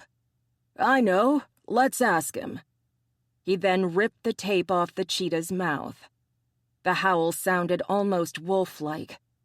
Fucking asshole! The man's southern accent was different from Tabby's, the drawl longer and somewhat sharper. Aw, I love you too, Cupcake. Barney patted the cheetah's cheek. Now, tell me why you've been harassing Miss Chloe here.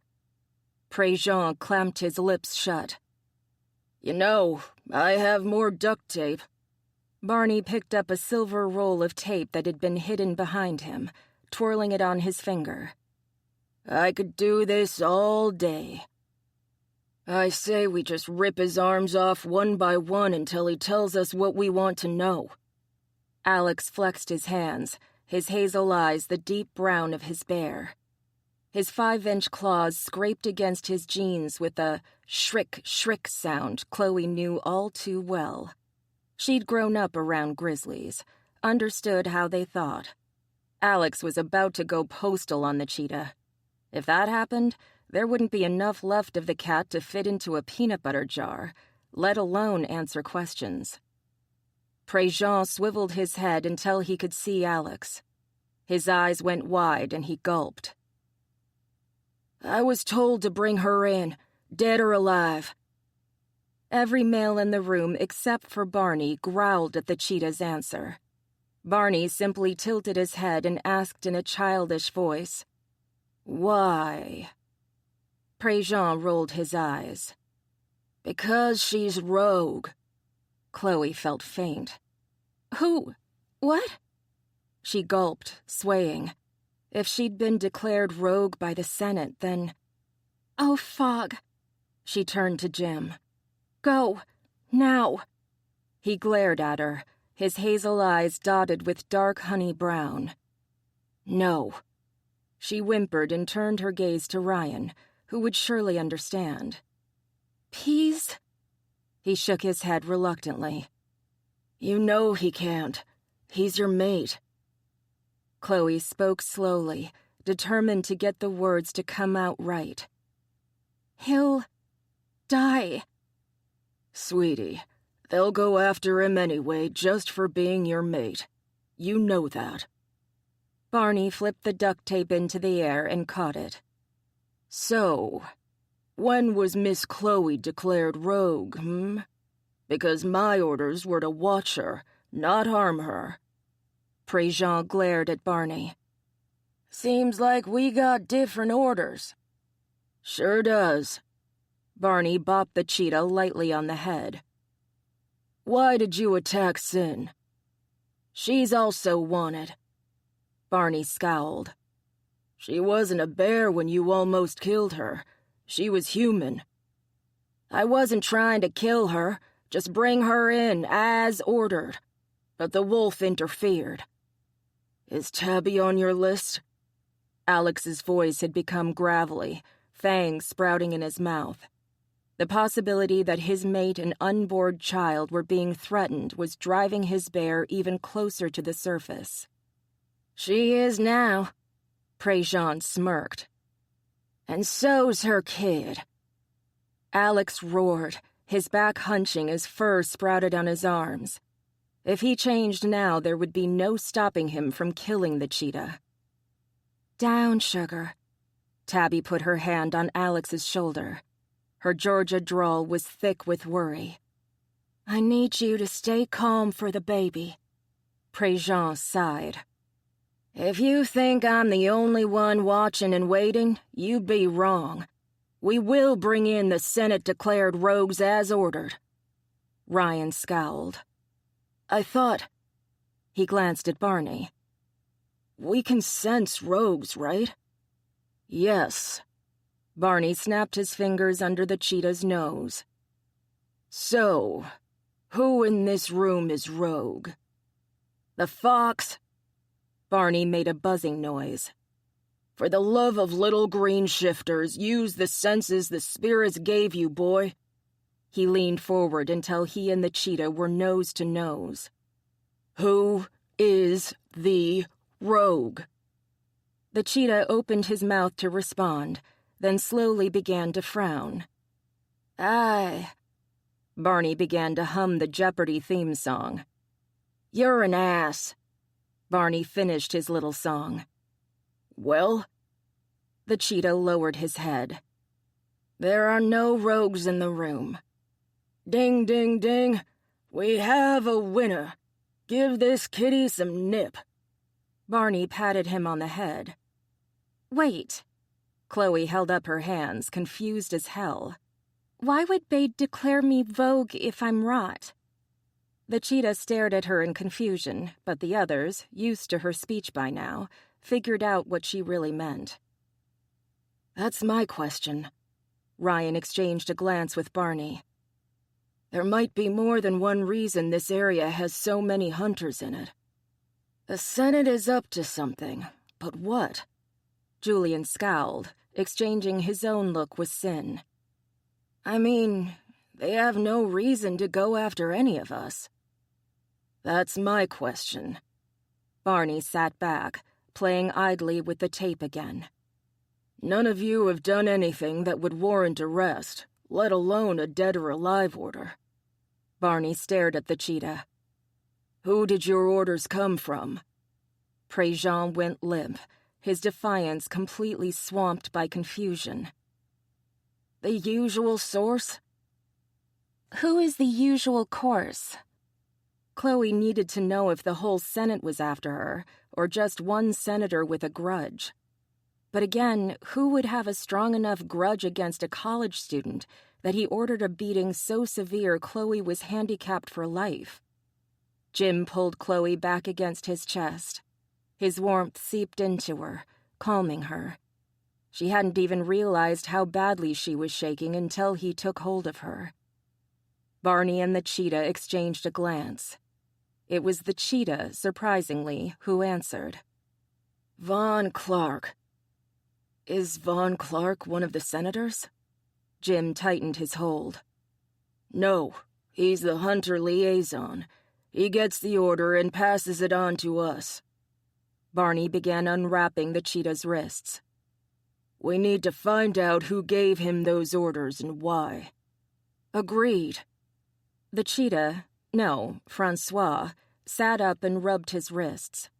He shot Barney an absolutely evil grin. And I know just the people to help us. Barney actually paled.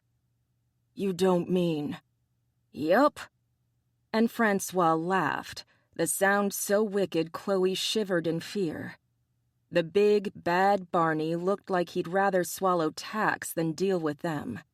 She just hoped Halle was ready for whoever it was that made the brash hunter so afraid. All right, I want some answers from you. Ryan, Chloe, Barney, and Francois the cat were busy in the living room, discussing whatever the hell they were planning. Jim had decided to take this opportunity to get some answers of his own, so he'd dragged Julian away from the rest of the group.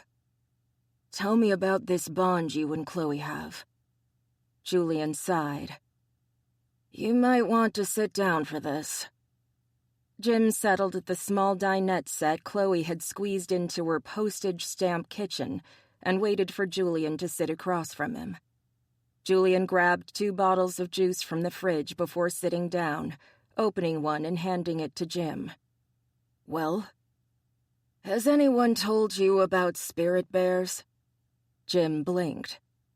"I know they call you Super Bear, and that bears can heal little things like headaches and paper cuts, but that's about it.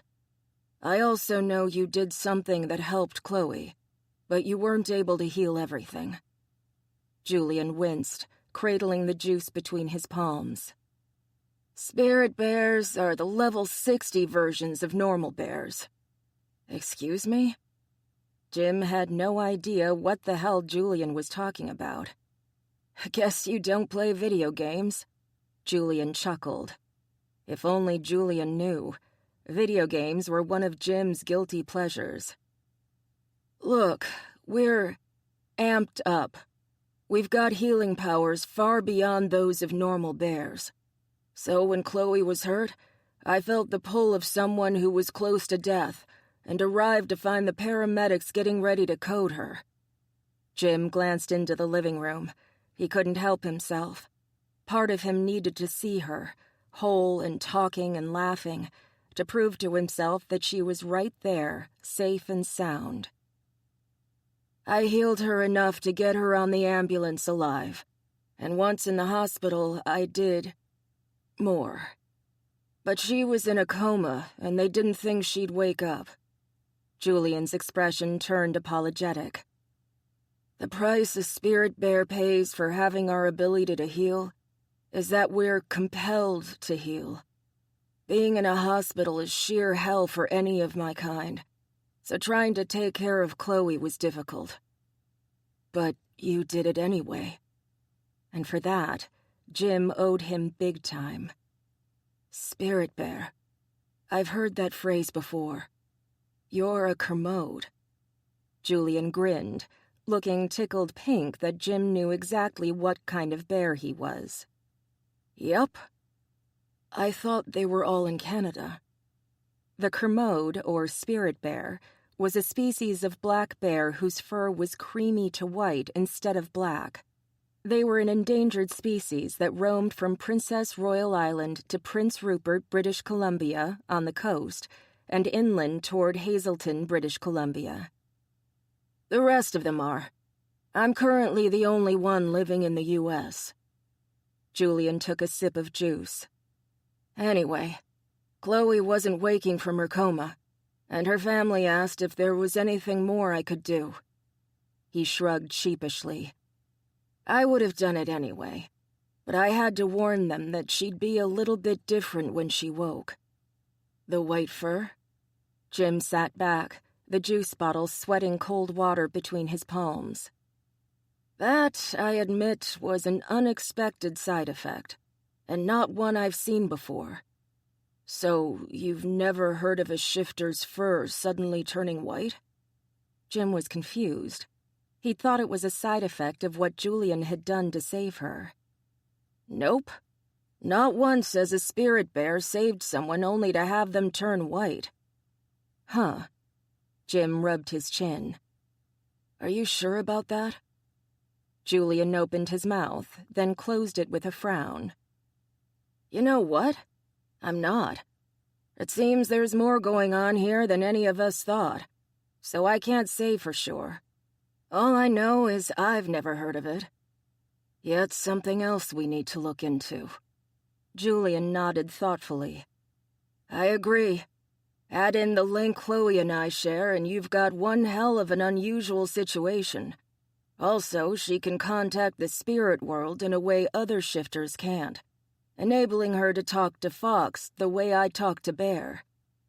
So I can't talk to, say, Wolf? And didn't he feel odd even thinking about contacting some sort of shifter guardian spirit? Nope.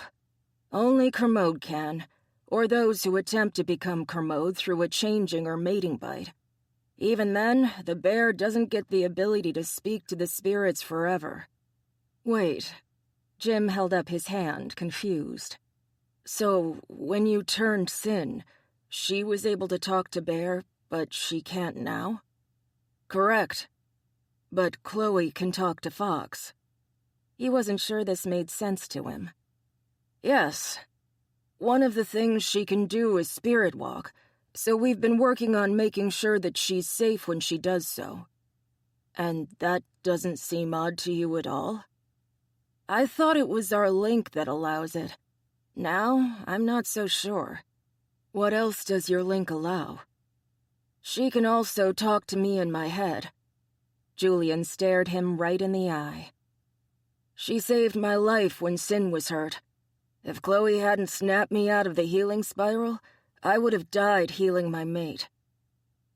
Then explain to me the white fur. Jim leaned his elbows on the table, his juice forgotten. She was a red fox before the accident. You healed her, and suddenly she's a white fox with the ability to contact the spirits. Julian blinked. Yes, he drawled. And you have a mind link. Why?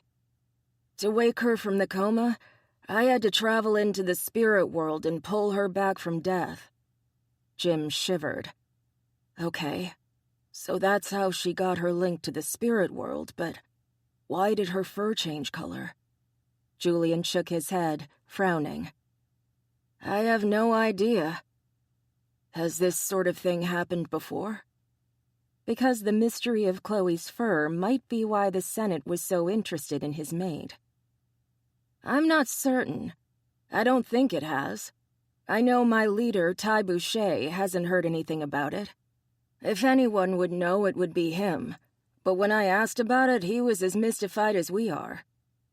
Could the Senate know something we don't?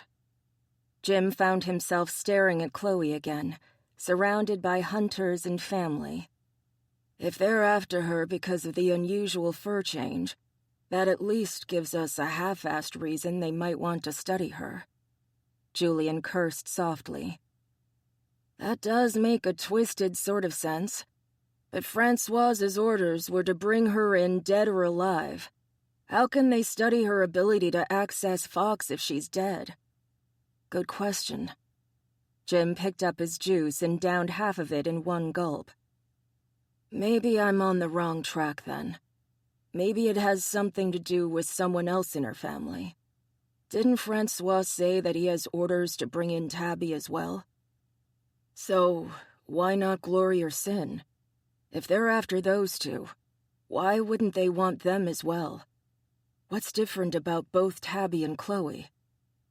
Julian eyed the people in the other room before leaning forward, speaking softly. Gabe told Alex that there have been mysterious deaths among shifters who happen to be crossbreeds. Like Chloe?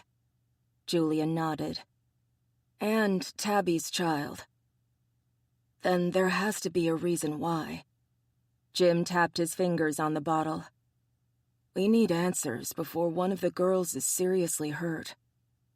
We'll need the help of the hunters for that. Gabe, Ryan, and Barney are on our side. Maybe we can get Francois as well. I'm not sure he liked being lied to. Julian began to laugh. What's so funny? Nothing. Maybe I should call some coyotes for a visit, that's all. Jim tilted his head. What aren't you telling me? Coyotes can sense lies. Oh. Like bears heal, wolves have their pack strength, and foxes hide their scent? That would come in handy. If Francois was lying to them, a coyote would be able to ferret that out in a heartbeat. The only way to trip up a coyote is if the person they're speaking to believes what they're saying is the truth. So, if Francois is agreeing with us simply to get close to Chloe, Jim grinned. I like it. I'll give my friend a call. Maybe he'll send his Omega for a little visit. And Jim knew enough about shifters now to know that an Omega could sense emotions. While the majority of Omegas could only sense the emotional well-being of their pack or pride mates, some Omegas were strong enough that, with some effort, they were able to sense the emotions of those who did not belong. We'll need to let Max know a coyote will be in his territory. Julian grimaced. I can't wait to explain all of this to him. Tell Emma, Jim smirked. Then she can tell Max. Julian grinned. You're evil. I like that about you. Chapter 10. Car. The therapist pointed to her lips. Car. Chloe watched the way the woman's lips moved and tried her best to imitate it, but her brain just couldn't make the connection. Bar. Relax and try again. Car.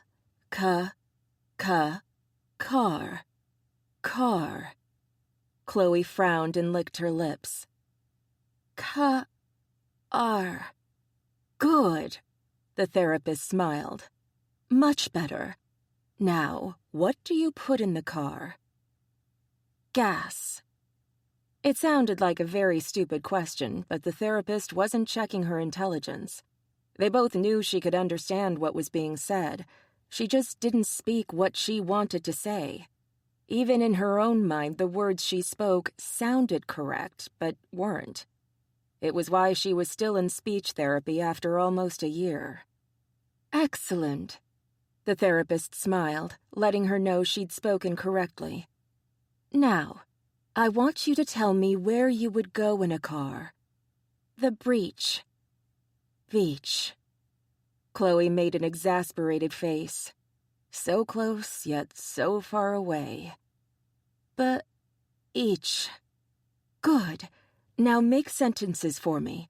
Tell me how you'd get to the beach.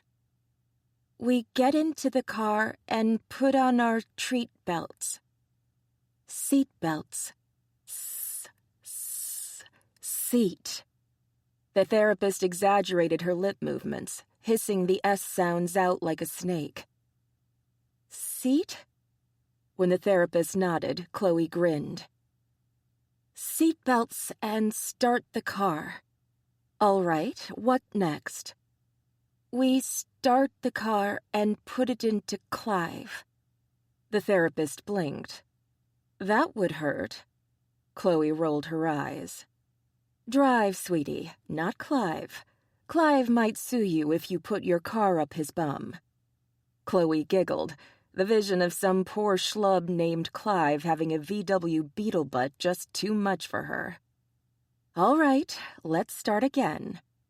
Chloe got her giggles under control and spoke slowly, focusing on the therapist's lips. We start the car and put it in drive. And what directions do you use? Chloe described how to get to the beach, correcting herself when the therapist pointed out where she'd gone wrong. When she was done, she had a mild headache, but that was to be expected. She was attempting to retrain the language centers of her brain, but she hadn't seen much improvement in the last few months. You're doing well. The therapist went through her notes. You've improved a great deal since I first saw you. She tapped the paperwork, lining it up together neatly before putting it in Chloe's folder. I don't think you're going to get much better, however. We need to discuss how you wish to proceed. Chloe grimaced. She'd been expecting this topic to come up sometime soon. I know the insurance only covers one beer of... year. Year of therapy. She sat back, thinking. Do you see my condition improving, Burger, or should I call this good? I think with continued therapy, you can improve slightly, but you're always going to have problems. At this point, it is truly up to you, but you'd have to pay out of pocket, and there are no guarantees you will get any better than you are now. The therapist stared at her for a few moments before sighing. Do you want my honest opinion? Chloe nodded. As much as I hate to say this, and as much as you've improved, I think you should take what you've got and run with it. The last 2 or 3 months, I haven't seen anything that would make me think you'll get back to where you were pre-accident. Chloe tried to clench her left hand and failed. I see. I'm sorry. I can teach someone else some of the techniques we've been using if you like. You can continue the lessons on your own with a partner. At this point, it's more a matter of exercising your brain, making the paths we've established stronger. Thank you. Chloe stood and held out her hand. For everything. You're welcome. The therapist's face was filled with sympathy. I wish I had better news for you. It is what it is, Chloe shrugged. What are you gonna do? The therapist laughed. I wish you the best, Chloe. You too, Brenda. Chloe picked up her purse and followed the therapist out of the tiny office, waving goodbye as she made her way into the reception area. Chloe still had physical therapy and her sessions with both Sarah, the Halle Pride Omega, and Julian to get through this week. But for today, she was done. She decided to head to Jim's veterinary practice to say hello to everyone, but mostly to see her mate, and let him know she'd been released from speech therapy. Gods, her mate. Chloe shivered in delight. She'd finally claimed her man, and damn if she wasn't thrilled about it. She could hardly wait to see him again, despite the fact that he'd left her bed at dark 100 to get to work, kissing her sweetly before departing for the day. They'd promised to see each other later that week, mostly because of Jim's work hours and Spencer's doctor's appointments, but Chloe just couldn't wait that long. But first, she had to check in. She hopped into her car and dialed, turning the air conditioner up. It was damn hot today, and even in her tank top and shorts, she was sweating like crazy. Hey, Dig Brother. Chloe, any trouble? She smiled. She knew what he was talking about. All of her relatives were on alert now, keeping an eye on her. The fact that she'd gone to the therapist alone was only because they all had to work, and she'd promised on pain of major guilting to call when she got there and when she left. I'm done with speech therapy. She says I'm as good as I'm going to get. Damn, Ryan sighed. Are you on your way here? Here was Sinful Tattoos, where Ryan was watching over his mate, Glory, while doing his own work in the break room. Nope. I thought I'd drive over and visit Jim at the vet's office, then head to the tattoo parlor. I want Tabby to work some more on my kitsune. Call me when you get there. And when I'm on my way, I promise, Gig Bro. She hung up after a brief goodbye and drove the short distance to Wood's veterinary clinic, making a brief call to let Ryan know she'd arrived. She made her way inside, waving cheerfully at the vet tech manning the front desk. Hey, Phil. The vet tech at the front desk grinned. Phil held the position Chloe had hoped to hold while she got her degree. Chloe!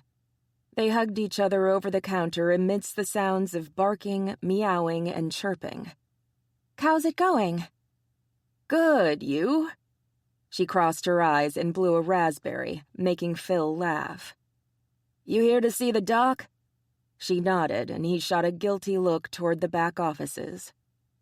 I'm sorry, but I think he's back there with his girlfriend. Chloe's blood ran cold. Girlfriend. You could come back later, maybe. Girlfriend? How about I buy you some lunch? Phil stood as if to come around the counter. "It's almost time for my break anyway." "Girlfriend? Oh, hell to the no." Chloe snarled and darted past Phil toward the examination rooms, sniffing out her dog of a mate. "Chloe!" She heard Phil coming after her, but there was no stopping her. She would find Jim, rip off his testicles, and stuff them in a drawer for safekeeping. "Don't go back there! You'll get my ass fired!" She could barely hear Phil over the rage boiling in her veins. How dare Jim tell Chloe he was too busy to see her, yet bring his freaking girlfriend over for a visit? Chloe finally found her mate.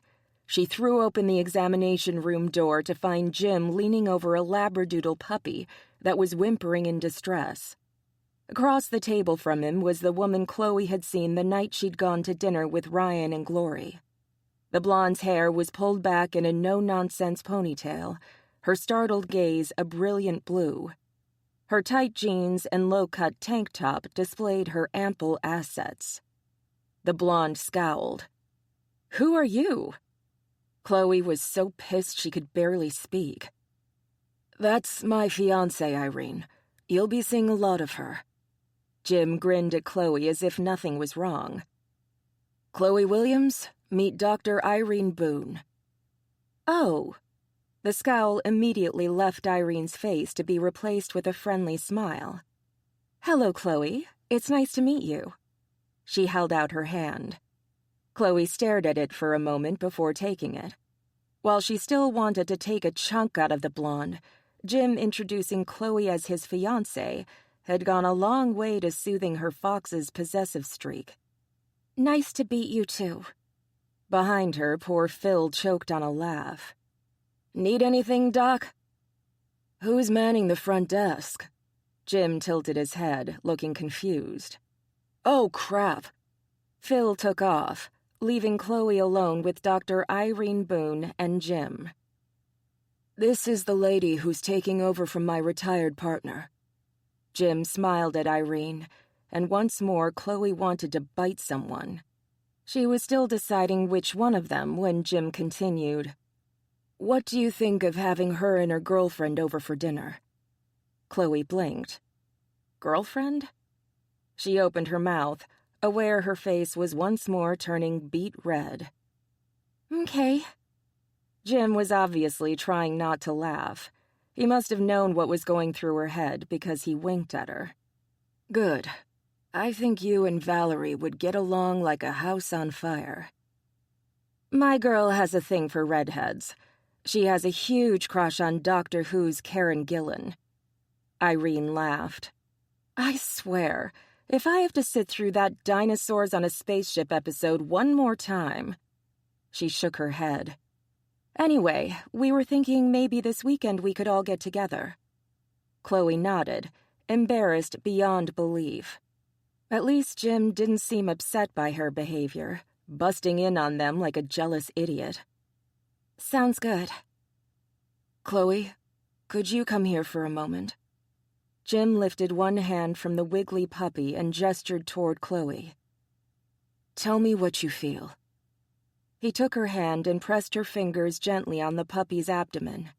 The puppy reacted, trying to move away from the press of her hand. Chloe frowned, concentrating as she palpated the puppy's tummy. "Shh, it's okay." She pushed again, feeling along the pup's stomach. "To hold for roundworm. Diarrhea or vomiting?" "Vomiting." "X-rays?" "Haven't done any yet. You're thinking he swallowed something?" Chloe nodded, ignoring the way Irene watched her work. "I can feel something." Jim nodded. "And this is why I still want you working here." He glanced at Irene. "Let's get this pup in for some pictures, Chloe took her hand away from the puppy, but didn't let go of Jim just yet. "Rescue pup?" "Sort of. He was found on the side of the road by Carla. She took him here, cleaned him up, and noticed he was having problems. We're fixing him up and seeing if we can place him for adoption." "Me." She petted the pup, who licked her hand almost desperately. She smiled as the puppy began to wag its tail. "You sure?" Jim's indulgent tone told her he wasn't going to fight her too hard on this. She was pretty sure the vet didn't currently have a dog or cat of his own. Most people who worked with animals had their own personal pets, and the clinic had 1 or 2 cats that lived on site as well. But she hadn't scented any animals on her mate other than the ones in the clinic. "Mm-hmm." She picked the pup up carefully, giggling as it licked her face. "All right, Chloe. Take him back to X-ray." Chloe nodded and carried her newfound fur baby out of the exam room, happy as could be. Her mate did not have a girlfriend, and Chloe had a new puppy. Life couldn't get any better. Irene watched Chloe go, humming softly under her breath. "Does she have her 2-year degree?" Jim was watching Chloe go as well. He hated to admit it, but he was probably watching for the same reason Irene was. "Yes, and stop looking at my woman's ass." Irene laughed, the sound rich and low. "Valerie isn't the only one with a thing for redheads." She picked up the puppy's chart, flipping through it lazily. "Seriously, though, you say she worked here as a vet assistant for a couple of years, right?" "Up until her assault, yes." Irene followed him out of the exam room and down to his office, now their shared office. "And she's familiar with the routine here and all of the equipment, so that's a bonus." "You think we should get her certified as a tech?" Jim settled in his chair with a sigh. "God, my back hurts." "Perks of the job." Irene sat across from him, wincing as she stretched. "She knows what she's doing, and her communication skills aren't that bad. We can compensate for her hand by having someone else assist in surgeries and keep her running X-rays, ultrasounds, and labs." Jim loved the idea of having Chloe work with him now that they were mated. "It's up to her, but I don't see why it can't work. She'll never be a full vet, but she can be one hell of a tech." Irene winked. "Plus, she'll pretty the place up." "I'm worried she won't be able to get board certified because of her speech issues." Jim sat back, trying to stretch the soreness from his shoulders. "And we'll have to make sure the courses she's taken will get her the degree she'll need, or see if she needs to take more classes." "Something we can talk about later. Maybe over dinner." Irene stood. "So, you take your fiancé to lunch. I'll deal with the puppy." "You sure?" But Jim was already standing, taking off his lab coat. Irene laughed again. "Get out of here." She wagged her finger at him. "But I expect you to do the same when Val pops in." "Deal." Jim hurried toward the X-ray room, where Chloe was finishing up with the puppy. "Hey, you." She smiled. "Hey, back." She picked up the puppy, who continued to lavish Chloe with love and kisses. "Good boy." "Have you thought of a name?" Jim took the pup, smiling as it turned its affections on to him. It really was the sweetest little pup. No wonder his mate had fallen for it already. "George." Jim laughed, totally getting why she'd picked the name. It seemed his mate was as big a Bugs Bunny fan as he was. "And I will hug him and pet him and squeeze him and love him." He approved. Anyone who liked Looney Tunes was on Jim's happy list. "Okay, George. Irene is going to get the bad thing out of your tummy, so be a good boy for her, okay?" He popped into the exam room he'd just seen Irene going into. "You ready for Georgie boy?" "George? You named him already?" Irene chuckled when Chloe nodded enthusiastically. "Have Carla sedate him. I'll be in when I'm done with this little guy." Irene petted the older tabby cat. "Hi, Mrs. H." Chloe waved cheerfully at the owner of the building sinful tattoos rested in. "How's Butch?" "He's good. He's just in for his yearly checkup and booster shots."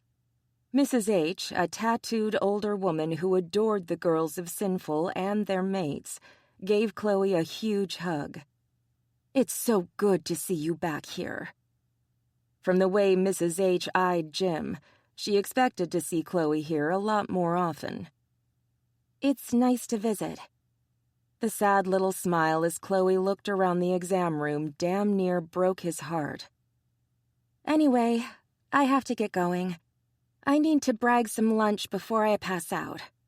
She put her hand to her forehead dramatically. "I might swoon from hunger." Irene took one hand off Butch to wave them away. "Go, feed her." "Will do." Jim took hold of Chloe's hand and, ignoring the delighted look on Mrs. H.'s face, dragged her from the exam room. "Later." "Wait, where are you going?" Chloe didn't try and stop him, but she didn't lead the way either.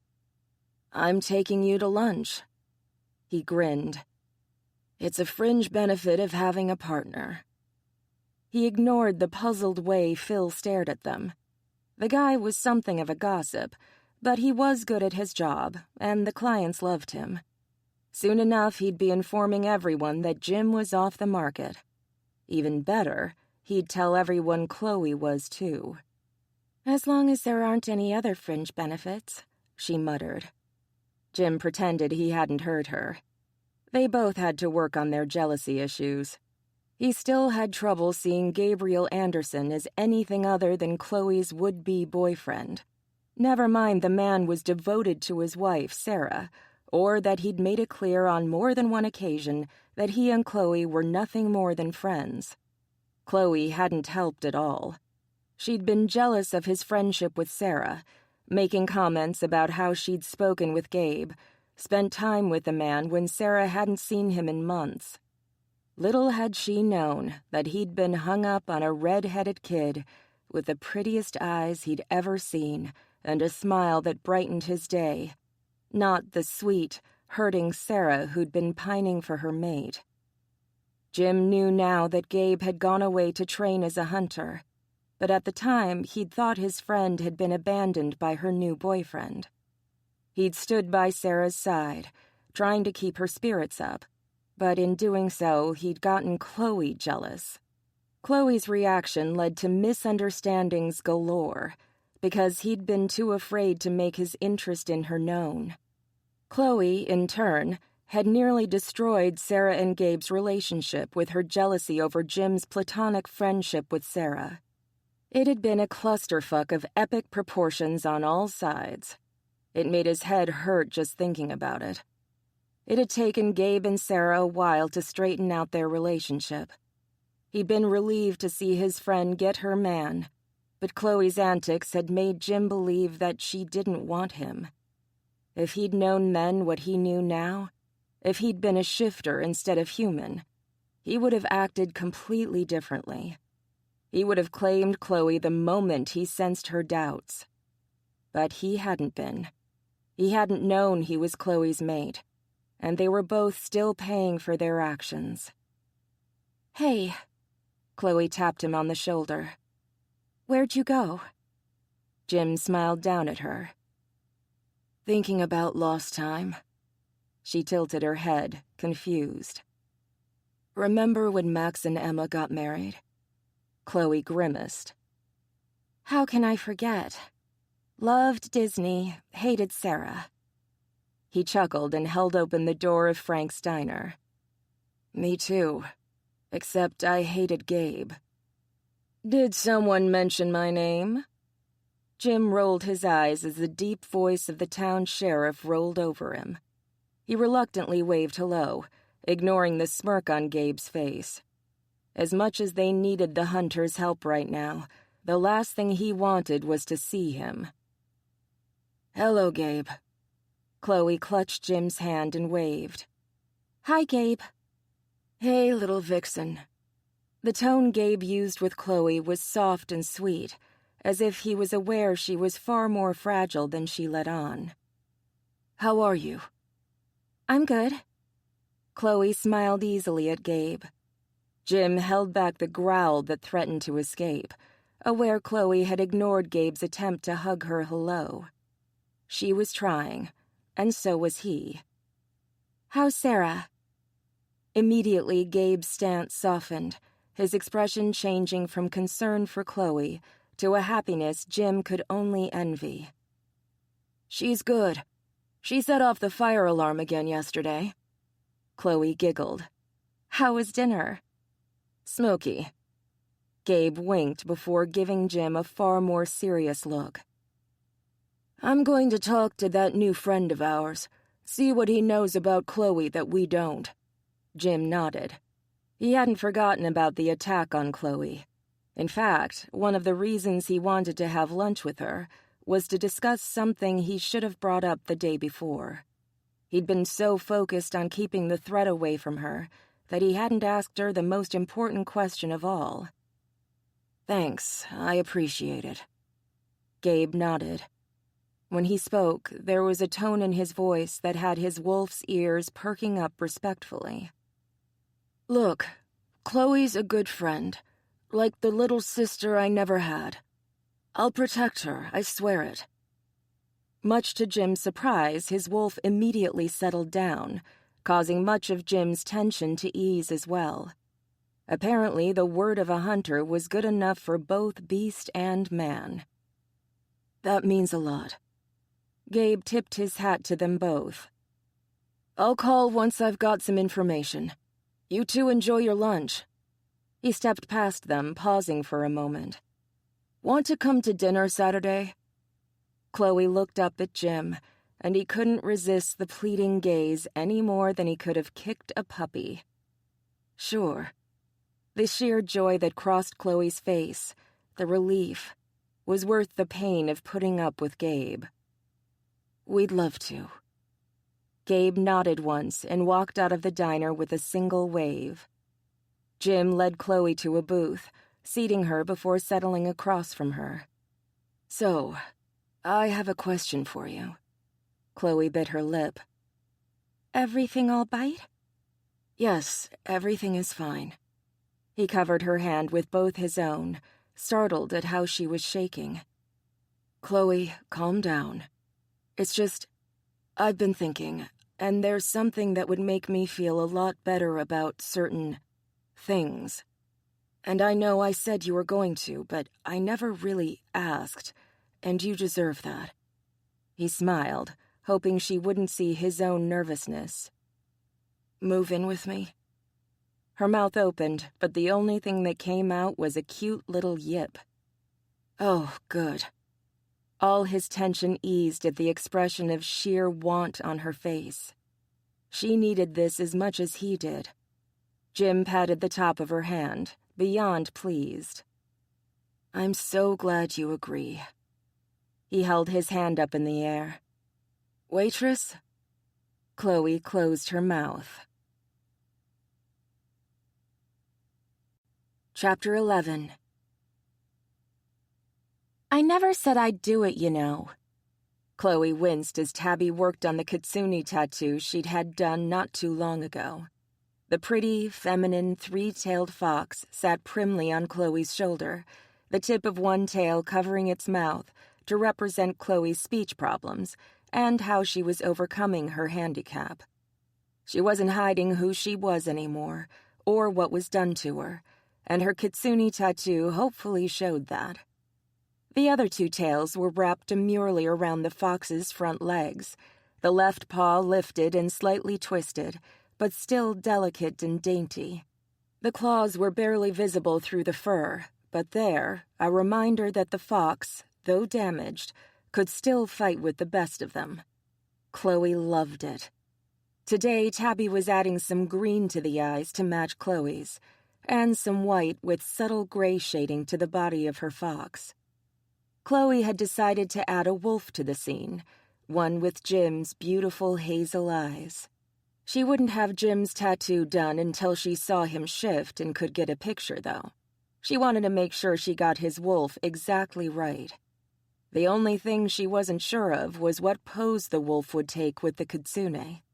Would he stand over her protectively? or would he lay himself at her feet? Neither seemed quite right to her, so until she saw Jim's wolf, she'd hold off on making the decision. She knew he'd gone through his first shift already. Tabby had been kind enough to walk him through it, and Alex had been there as well. Tabby was so far along in her pregnancy that she could no longer shift herself, so while she'd talked, Alex had done the actual shift. She should have asked Tabby to take a picture of Jim's wolf for her, but at the time she hadn't even thought about it. It was too bad. She really wanted him inked into her skin along with her fox, especially now that they were mated. The buzz of the tattoo gun was almost soothing, unlike the current topic of conversation. You bit him, and now he wants you safe in his den, especially since he and his wolf know you're threatened. They won't be able to rest until you're there where they can keep an eye on you. Tabby's response was way too cheerful for Chloe's peace of mind. All that's left is a little cub or two. Chloe held still despite the fact that her heart was going a mile a minute. Cubs? Just the thought of tiny little Jimmies and Chloes running around sent her heart racing in fear. Or kids? Tabby's tone was far too innocent. Want me to add 1 or 2 to your tattoo? Gurk. Chloe banged her head on the headrest. She was so not ready to think about kids. She could barely think about living with her mate, let alone having children with him. They'd just mated, and while the pull to be near him was stronger than ever, he'd denied her for 4 years. Could she take that huge a step without making him grovel more? You know you're going to do it. Have kids? God, Chloe was going to hyperventilate if Tabby didn't drop it. She could barely take care of herself right now. She had no business bringing a kid into this world until she was certain her issues wouldn't impact his or her tiny little life. Move in with him. The buzz paused as Tabby wiped away some of the blood and ink on Chloe's shoulder. Of course I am. I'm just... Chloe blew out a breath. Nervous. You think I wasn't scared when Alex mated me? Tabby sighed. My bear might be cuddly, but I was terrified my problems would rub off on him and taint him. Bunny adores you. Chloe could see the love her cousin had for the green-haired tattoo artist. You only had to mention Tabby's name to see it. Everything about her big cousin went soft and sweet. Tabby was right, too. Out of all her cousins, Alex was the most cuddly. He was also the most deadly. He worked hard to keep his bear's instincts under control, using yoga and tai chi, meditation techniques, and humor. But if he got his hands on the person who'd ordered the attack on Chloe, nothing would stop him from ripping the guy to shreds. Speaking of cubs, when are you spawning again? Chloe grimaced as Tabby ran the gun over bone. God damn, that hurt like hell. Soon, Tabby growled. And we're not changing the subject. When are you moving in with Dr. Delicious? Spoon. Chloe blew out a breath as Tabby moved the gun away from the bone. While it still hurt, the thinner skin over the bone was particularly sensitive. I'm blinking he's not going to wait. He's probably packing up your apartment right now. She wouldn't put it past him. He's at work, but he could have called in the cavalry. Tabby lifted the gun as she laughed. The cavalry being Alex, Julian, and Eric? Yep. It might be a Saturday, but vets didn't get Saturdays off automatically. Now that Jim had a partner, he'd assured her he'd only have to work every other weekend. She hadn't realized how much he'd been doing without a partner. His time away from the practice, helping his brother Spencer, must have done some damage to his business, but he hadn't said a word about it. I bet Eric is bossing everyone else around. Tabby giggled. How quick do you think Julian will put a stop to that? Pretty damn quick. Ryan's voice cut through the buzz of the tattoo gun. Since Glory was working today, he'd stayed at the shop, keeping an eye on his maid as always. It also meant that Jim had felt comfortable dropping Chloe off at the tattoo parlor. She'd assured him that between him and her family, she was being watched 24/7. "I'm pretty sure he'll shut that shit down faster than you can say pig humper." The gun stopped dead as both Chloe and Tabby looked over at Ryan. "Pig humper?"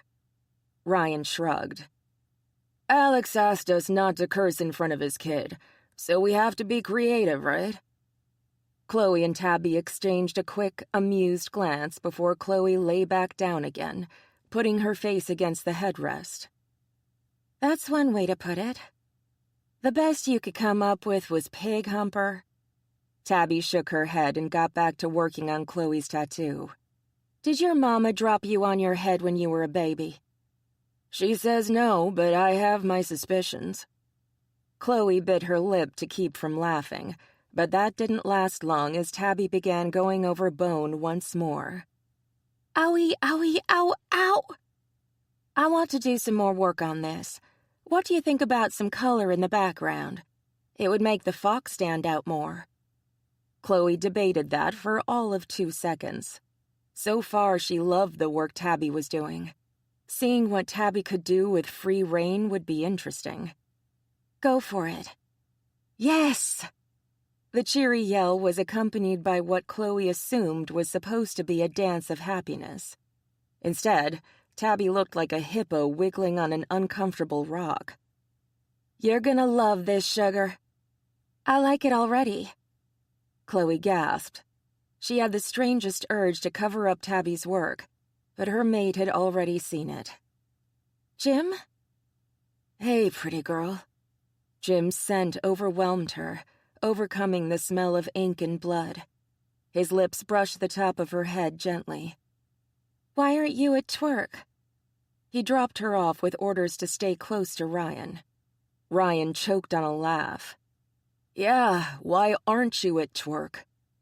Ugh. Of all the words to get wrong, it would have to be that one. And in front of Ryan, no less. Luckily, Jim ignored her brother, focusing instead on Chloe's emerging tattoo. "I'm done for the day. I heard you back here, so I thought I'd see what was going on." "You sure you like it? Tabby wants to approve it." She winced. Improve." "I love it." He was quiet for a moment, but she couldn't move to see why. "Is that my wolf?" "What?" Tabby had started Jim's wolf already? "Yup. Surprise, Chloe." Tabby allowed Chloe to sit up long enough to look at Tabby's cell phone. On the screen was an image of a gray wolf. Jim's wolf. "Did you think I wouldn't nab a pic for you?" "Thank you." Chloe sniffled, hoping she wasn't about to start bawling like a baby. She put her forehead down on the headrest, trying to hide how red her cheeks had become. Jim leaned over and whispered something to Tabby before kissing the top of Chloe's head once more. "I'm going to have a word with Ryan real fast before I have to head back to work. Stay here. Ryan will take you to my place before going home with Glory, all right?" Chloe gave him a thumbs up, but most of her attention was on the half-heard whispers between Tabby and Jim. What had he meant by play? "Any news yet?" Jim couldn't see Chloe from the back room, but he could hear the quiet chatter as she and Tabby spoke softly to one another. The scent of her blood was making his wolf restless, but the knowledge that Tabby was inking his image on Chloe's skin made him shiver with a possessiveness he'd never known before. She was his, body and soul. Now he just needed to make sure her heart was his as well. Tabby was doing a marvelous job. The play bow his wolf was doing in front of her blushing little kitsune made him smile. "From Cheetah Boy? Not yet." Ryan scowled at something on his screen, muttering something about manure overages. As a veterinarian, Jim often found himself in shitty situations, but he'd never had to account for them on a spreadsheet before. So our buddy Francois hasn't managed to get a hold of whoever it was that almost made Barney shit petunias? Language, Ryan muttered absently. And no, neither of them will tell me. Ryan sat back with a sigh. Listen, Barney and Francois have both decided to keep my hunter status hush-hush. They want me off the Senate books. Because of Chloe. Now it was Jim's turn to scowl. They probably already know. Ryan nodded. I agree, but keeping me a non-sanctioned hunter means that very few of them know. And that might flush out whoever's been watching Chloe. Jim would have to do something about the security around his home. If both Spencer and Chloe were there, he wanted to make sure they were both safe from ravaging shifters. Exactly. Huh. It's stupid enough it might work. Jim tapped his finger on the tabletop. I wanted to ask you or Julian something. Ryan stretched with a grunt. It's about my brother. I'm sorry. Ryan's expression became pained. No. Turning him into a shifter won't cure him. Jim sighed. I thought so. It's not like in books or movies. Whatever illnesses or injuries we have as humans carry over into our shifter selves. It's why the Poconos pack Luna still has a limp, or Sherry is still legally blind. If you had, say, diabetes when you were changed, you'd be a diabetic wolf. Jim nodded. Ryan's remorse over his inability to help was far too obvious in his voice and face for Jim to disbelieve him. I'm still thinking of asking someone to change him. Spencer and Chloe are the only family I have left, and I want to share this with him. Wait. First off, the moment you mated my sister, you got the entire Bunsen-Williams clan as family. Jim stared at Ryan, then shuddered dramatically. He'd seen the clan in the diner before, wreaking havoc. The poor waitress hadn't known whether or not to join in or run for the hills. Oi. Ryan laughed. Let's talk to Max and Emma first. See how they would want to handle it. Ryan held up his hand when Jim started to protest. It's how things work, Jim. This is Max and Emma's territory, not the Bunsen-Williams territory. They get final say. I don't think they'd say no. Glory stepped into the back room, making sure the curtain was shut behind her. They're pretty easygoing about that sort of thing. Jim nodded. He trusted Emma's judgment. Emma's met Spencer. She seemed to like him. If Emma liked him, I really don't think it will be an issue. In fact, she might offer to have him become a puma. Glory pulled a couple of sandwiches from the fridge, handing one to her mate before sitting next to Ryan. Some packs or prides would turn him away because of the wheelchair, but I don't think the Halle pride would. Or the Poconos pack? Jim remembered Emma and Max's wedding, and the large, red-headed man who'd married Belinda Carlisle. Rick Lowell was a scary-ass man, but Jim doubted he'd have any trouble accepting Spencer into his pack. Speaking of which, we need to have Rick formally induct you into his pack. Tabby keeps poking Alex about that. Ryan sounded uninterested, but to a bear, there was no such thing as a pack or pride. They, like foxes, lived in family groups, where the head of the family was the unofficial alpha. Jim, as a wolf, should have felt that something was missing, something he desperately needed. Instead, he felt fine. There was no desperate need to belong, no howling desire for an alpha. His wolf was content just the way it was. It's okay. I'm fine. Not your fault, Jim. Ryan took a humongous bite of his sandwich. Before Jim could correct him, Glory added her 2 cents. Ryan's right. You got bit protecting us. No pack would diss you for that. Glory patted his hand in a gesture that was probably meant to be reassuring. Unfortunately, she hadn't quite gotten used to the extra strength her grizzly gave her. Jim picked up his demolished hand and cradled it to his chest. Ow. Instead of apologizing, Glory grinned. Told ya SG stood for Super Glory. Ryan widened his eyes and shook his head no. Jim waved his hand feebly in front of Glory. I need this to fix kittens and puppies, you evil kitten-slaying woman.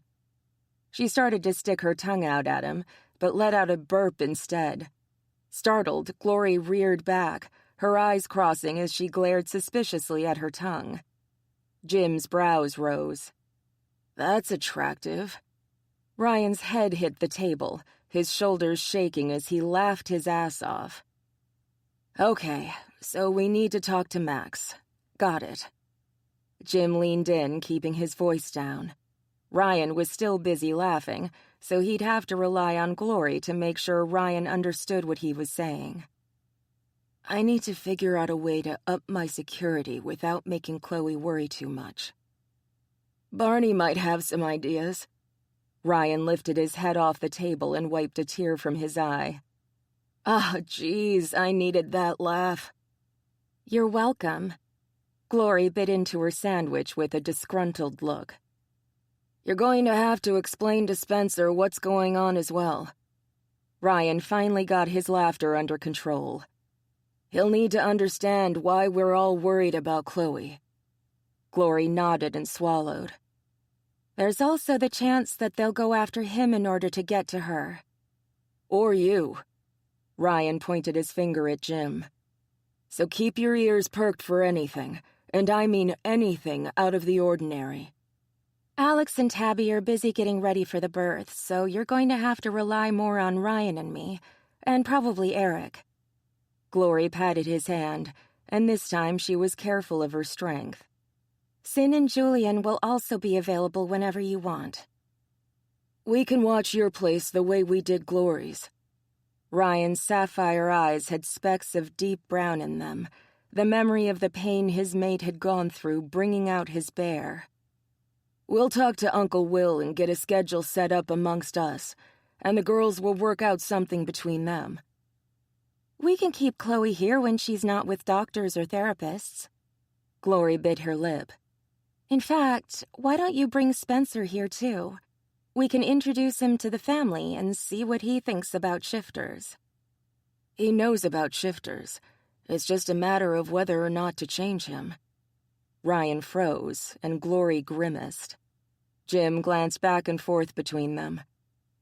I'm going to go with I did something wrong. Not exactly. Ryan set his sandwich down. But now it's not so much a matter of will he be changed as what he'll be changed into. Glory was looking at Ryan with a pained expression. We'll give him the choice, but now that he knows about us, he'll have to be changed.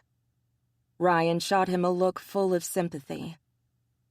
And I hate to say this, but it will be painful.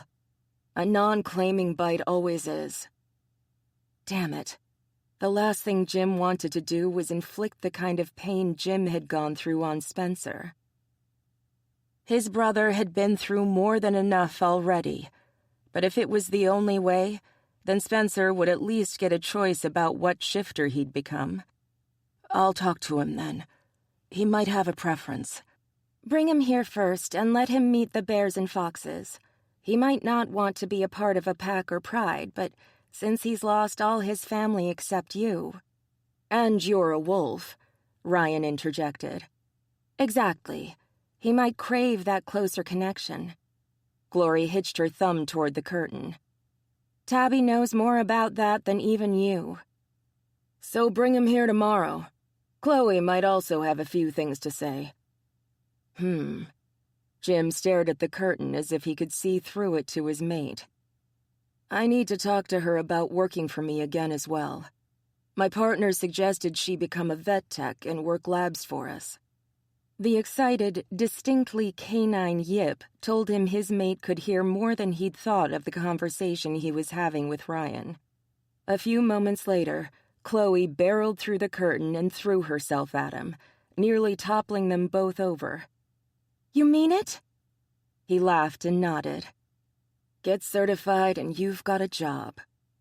The sloppy kiss she laid on him in thanks wasn't the most expert kiss he'd ever gotten, but it had to be the best one he'd ever been privileged to receive.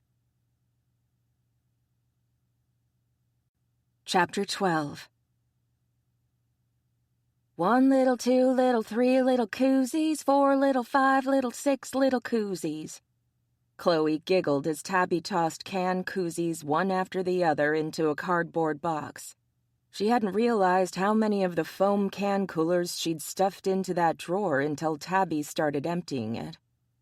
How many goddamn koozies does one person need? Tabby shook her head. Half of them are for different lawn products, and this one? She shuddered. This one has foam boobies on it. That one belongs to Ryan. Chloe wasn't going to take the fall for that one, no matter how hard Ryan shook his head no. He hid it here when he mated Glory. Oh, really? Glory glared at Ryan, who tried his best to look innocent. He failed miserably. It's for breast cancer? Glory put her hands on her hips. Why was that phrased as a question? Because he's in jeopardy, Chloe crowed, ducking when Ryan took a swing at her. Traitor! Ryan stuck his tongue out at her before turning back to his mate. Now, Glory, you know I only touch your koozies these days. Asshole! Glory picked up the booby koozie and threw it at Ryan. Alex strode out of Chloe's bedroom, a huge box in his arms. Where do you want this? What's in it? Chloe tilted her head, trying to read Alex's chicken scrawl. Girl stuff? He shrugged as if the box weighed nothing. Put it by the door. It was more than likely stuff she'd need sooner rather than later. If Jim had his way, she'd already be living under his roof. But she had years of living in this apartment to pack away. There was no way it was going to take less than a week to pack everything up. Hell, if her family had their way, she'd have been at Jim's before the end of last weekend. They wanted to know the wolf was guarding her door night and day, and that Jim was with her when they couldn't be. While that hadn't happened so far, even her parents were pushing her to move in with her maid. What do you think? Should we pack the booby koozie or not? Tabby waved it around, horrifying Ryan. I mean, we wouldn't want Ryan to go without while he sleeps on the couch. Again. I hate you all. Ryan grabbed the koozie and threw it in the trash. Thanks a lot, pal. Anytime, Ryan. Anytime. Tabby patted him on the arm. Speaking of hate, how come y'all didn't beat the shit out of Jimmy Boy yet? Alex and Ryan exchanged a glance that set all of Chloe's senses on alert. You didn't. We didn't. Alex grimaced. We planned on it, but we didn't. Yeah, although we did threaten his balls if he hurt you. Ryan grinned. Good times. I still want to know why you have so many koozies. Tabby put her can of soda into one that Chloe had gotten at school. You threatened to beat up Jim? Chloe crossed her arms over her chest and glared at Ryan and Alex. Are you having frat parties and not inviting me? Tabby sipped her caffeine-free soda. Yes, Tabby, it's all orgies, booby koozies, and Dorito breath 24/7 around here. Chloe deadpanned. Ha! I knew it. Tabby picked the boob koozie out of the trash and squished one of the boobs. You know, I think these are fake. Alex smiled at his mate, the expression so sappy Chloe gagged. Whatever her cousin was about to say was interrupted by the doorbell. I've got it. Chloe opened the door without looking through the peephole first, earning herself some growls from her relatives. It didn't matter, though, as Chloe knew who was on the other side. Hey, Jim. Hello, sweetheart. Jim kissed her softly and entered her apartment. How's the packing going? Good. We're almost done. Jim froze, his head tilted as he stared at Tabby. Chloe? He had the most adorable look of confusion on his face as he asked, "Why is she squeezing a koozie boob?" Don't ask me, ask her. Chloe pushed past her mate. Ryan, have you seen my elephant?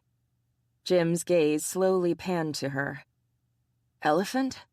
It's not an elephant. It's Jabba the Hutt with the world's ugliest erection. Ryan shuddered. And it's in the box over there.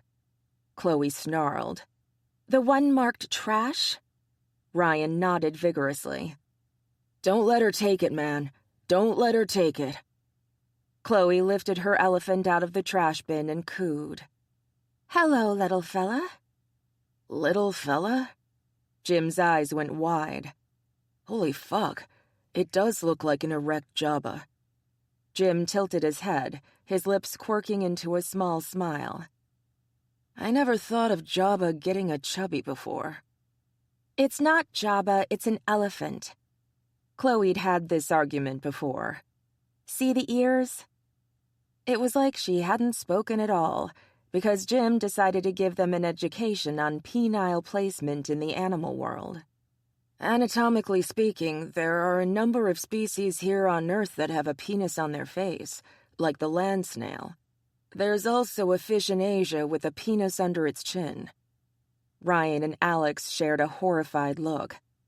So, Jabba puts his face near your crotch? Alex shivered.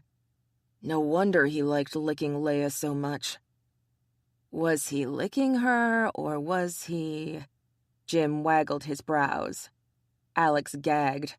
That is so wrong. Gives the term giving head a whole new meaning, doesn't it? Ryan widened his eyes. Hell no. Jabba ain't licking my face. Or having sex with it? Jim reached out and poked the elephant's trunk, ignoring Chloe's low growl. Face sex with Jabba the Hutt. Alex choked. No way. He could like butt sex. That's how sea pigs do it. Jim stared at the elephant as his grin grew wider. Think Hutt butt sex, with a love dart. Ryan and Alex both covered their behinds, no doubt protecting their virginity from her ceramic elephant. Love dart? Alex looked ready to smash her elephant to bits, possibly looking for a love dart. Ryan backed up until his butt was against the wall. I tell you, Jimmy, I'm protecting your ass here. Yeah, don't allow that thing in your house. Alex put his rear against the wall right next to Ryan's. It's evil. Evil in the I want to make with the Hutt butt sex way. Ryan gagged. Glory came into the room and stopped dead at the sight of Chloe's elephant. What is that? It looks like a mutated blobfish with a penis on its head. It does not. Chloe glared at Glory, cradling her elephant to her chest. They don't mean it, you poor baby, you. Yes, we do. Ryan made the sign of the cross with his fingers. Keep that thing away from me. It can't be that bad. Jesus Christ on a pogo stick. Tabby, who'd waddled from behind Glory to get a better look at the statue, reared back in shock. Someone stuck a penis on intestines. The room erupted in laughter as Tabby stared in horror at Chloe's beloved elephant. Jim. He cleared his throat. Your blob penis is lovely, Chloe. I know just where to put it in our new house. Under 6 feet of concrete? Ryan muttered. Sprinkled with holy water? Alex added. It's not that bad. Chloe stroked her elephant. Shh, it's all right. No one will hurt you. Tabby took a step back. It's like watching a Stephen King novel come to life. Next thing you know, it will be whispering to her in the darkness about it's the only thing in the world that loves her and she needs to move to Maine or something. I feel sorry for people who live in Maine. Glory plopped down on Chloe's sofa. Killer clowns, aliens in the woods, ancient wizards? Glory smiled. You know, now that I think about it, it sounds kind of interesting. Alex turned to Ryan. When you and your goofy mate move to Maine, can you take the creepy blob with you? It would fit right in. Tabby waddled over and shoved the koozie over the elephant's trunk, then turned to the men. Better? I think I might be scarred for life. Ryan gagged. Ugh. Alex stared in horror at the elephant. For 2 whole seconds, I didn't want to touch boobs. Jim, his eyes shielded behind one hand, flailed at Chloe until he knocked the koozie off the elephant's trunk. Is it gone yet? Tell me it's gone. And here I thought boobs made everything better. Ryan still looked repulsed. I have now learned that they do not. My whole world is spinning. Alex muttered sadly. I'm not sure I can survive this. If boobs no longer make things better, does that mean we're gay? Jim joined Ryan and Alex against the wall. Are we going to be looking at pictures of half-naked cowboys and getting boners? Just as the front door opened, Ryan yelled out, I do not want to have hut-face butt sex. Julian turned to Sin. See? I told you they were here. Sin strolled into the apartment ahead of her mate. What the hell are you all yelling about? The 3 men pointed toward Chloe's elephant. Sin stared, her head tilted to the side. Oh. What do you think it is? Perhaps Chloe had one ally in her apartment. Chloe adored her elephant and wouldn't get rid of it no matter what anyone said, even Jim. A hairless, proboscis monkey that died in a horrible limb-mangling accident? Maybe a naked mole rat with the world's ugliest dildo strapped to its face. I give up. Chloe put her elephant into the box marked living room, ignoring Jim's muttered pleas to put it out of its misery. Julian plucked it right back out. Wow, it looks like an eye and an elephant seal had babies. Really hideous ones. She snatched her elephant back. You all suck. Julian put his hand on his chest. Hey now, I'm not the one toting around a ceramic ball sack with ears. Chloe snarled and put the elephant in the charity box. Happy now? The cheers were bad enough, but when they started dancing, she decided they were all dicks. No pun intended. When Jim's phone rang, he stepped out of Chloe's apartment to answer it. The volume those foxes and bears could put out was simply overwhelming. There was no way he'd be able to hear his call, even with his enhanced hearing. Without looking at the caller ID, he answered, thinking it was Irene. She had the clinic today, so Jim could assist in Chloe's apartment packing. While it meant he'd have the next 2 Saturdays, it had been worth it just to see Chloe playing with her friends. Hello? Your father is trying to deny me alimony. He sagged against the wall, cursing himself for not double-checking the caller ID. Hello, Mother. How can he deny me alimony? I worked for that man, cleaned his home, made his meals, dealt with you, and now he doesn't want to pay me for that? Jim desperately wanted to hang up, but that would only bring a bigger rant down on his head than the one she was gearing up for. Thanks, Mother. For? He sighed. She sounded genuinely confused, as if she couldn't understand why he'd be upset. Nothing. Jim. The stern tone of her voice didn't bode well for the rest of the conversation. You need to tell your father that he owes me. He almost laughed. I don't talk to him anymore, remember? I haven't spoken to him since... Damn it. The last thing he wanted to do was bring up Spencer, but it was too late. Since you decided to visit his spawn? Jim kept his mouth shut. Maybe he could put the phone on mute and rejoin his friends. She'd never know the difference, and he'd get a more peaceful afternoon. Jim, answer me. Or not. Yes, Mother. Don't yes, mother me in that tone, young man. Do you know how many hours of labor I was in? Yes, Mother. I swear, you're worse than your father. You don't give a damn about anyone but yourself. Excuse me? Jim practically launched himself from the wall he'd been leaning against. I'm not the one who cheated. I'm not the one who calls their adult son to nag. And I'm not the one who's being an ass right now. James.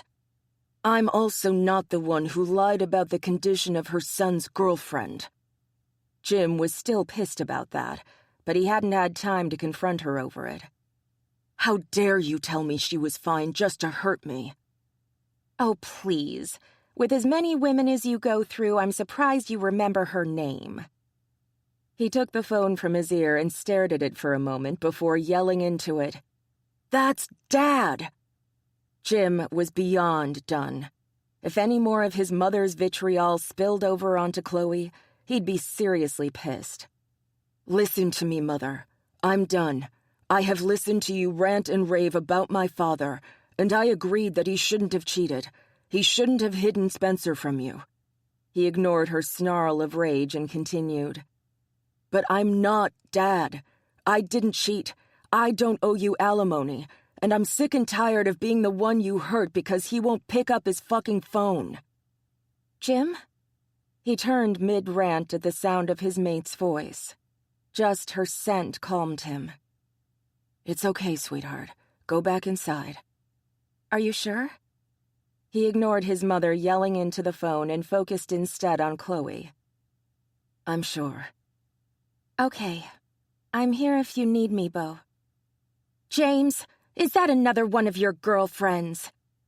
Jim froze at the look on Chloe's face. She hid the pain quickly, but it was too late. She darted back into the apartment like her ass was on fire, shutting the door quietly behind her. Mother? What? You just insulted the woman I plan on marrying. Don't call me for a while, all right? I really don't want to hear anything more from you.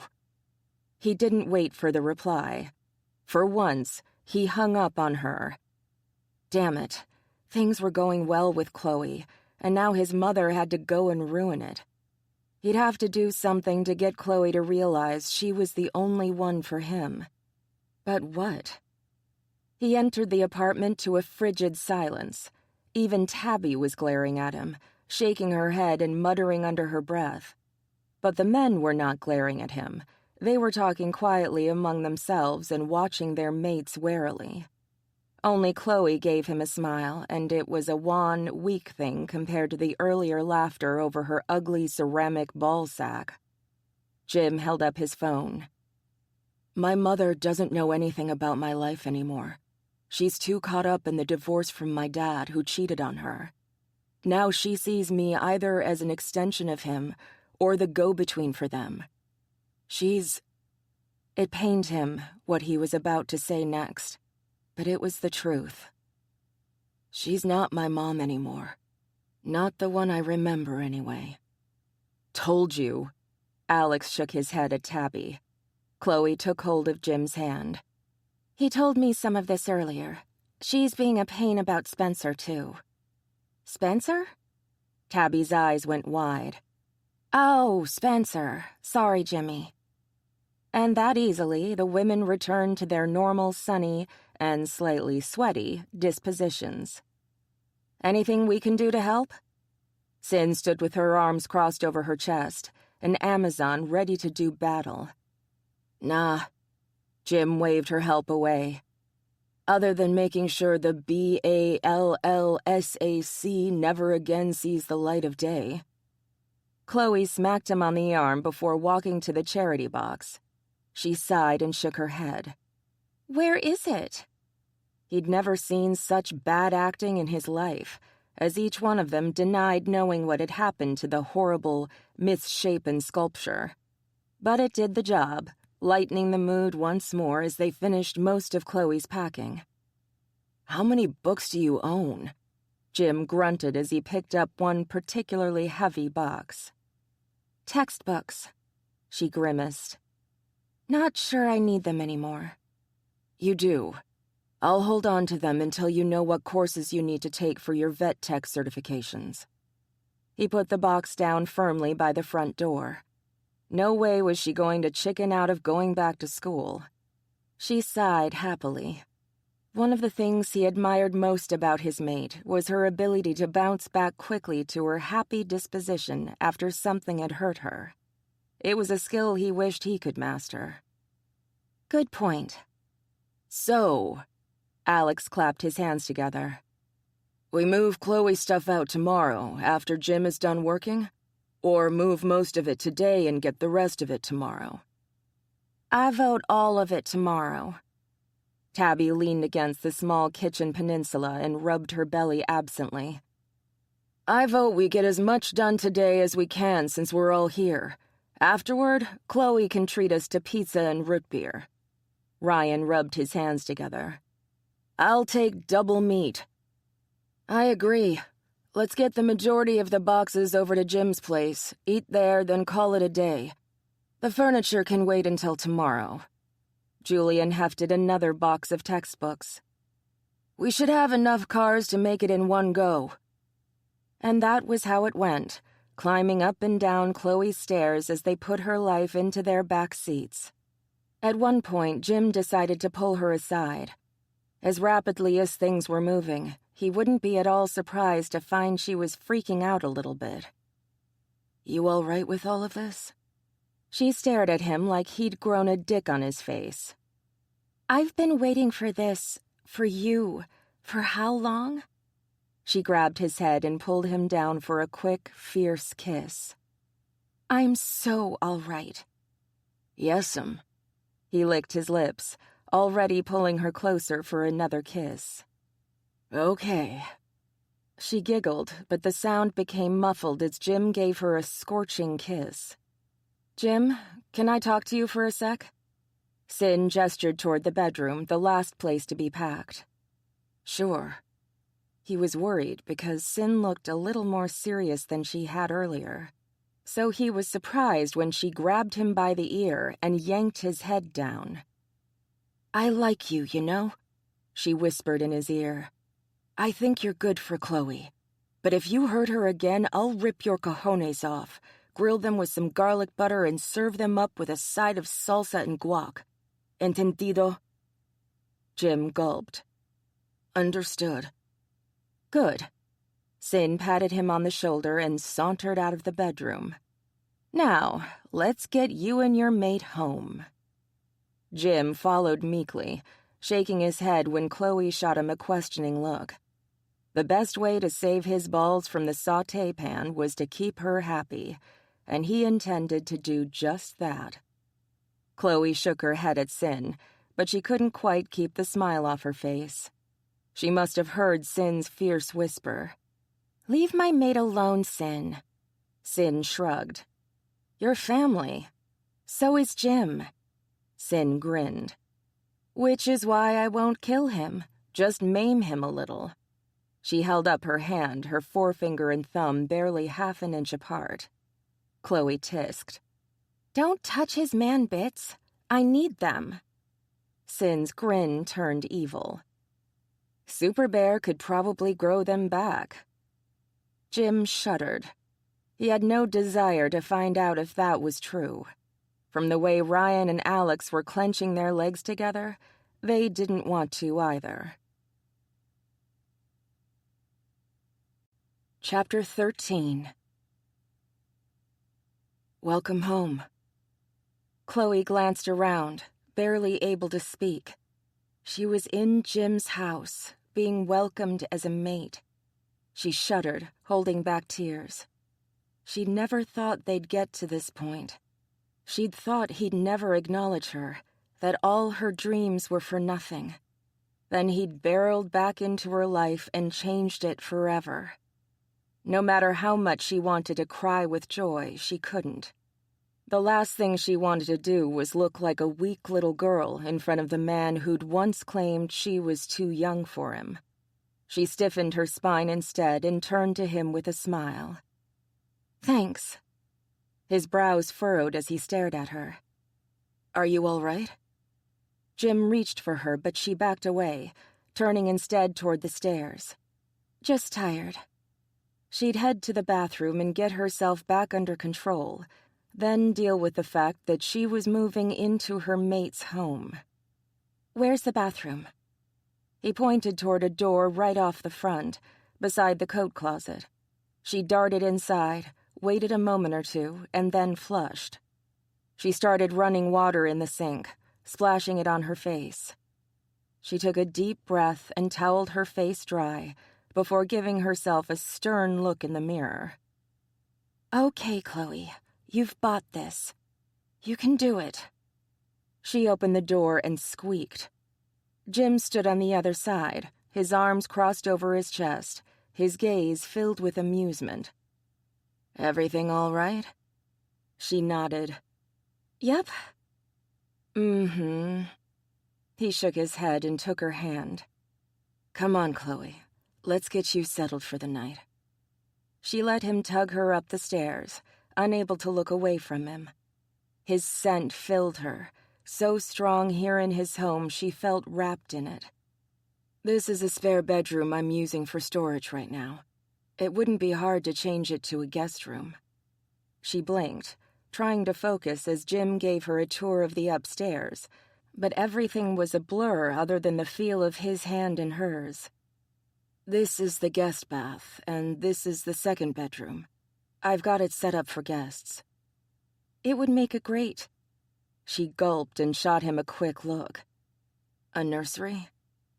She couldn't tell how he felt about that from his neutral tone, but she wasn't going to lie to him and say she didn't want kids. No matter how terrifying the prospect was, today had reminded her that her family and her mate had her back. Yes.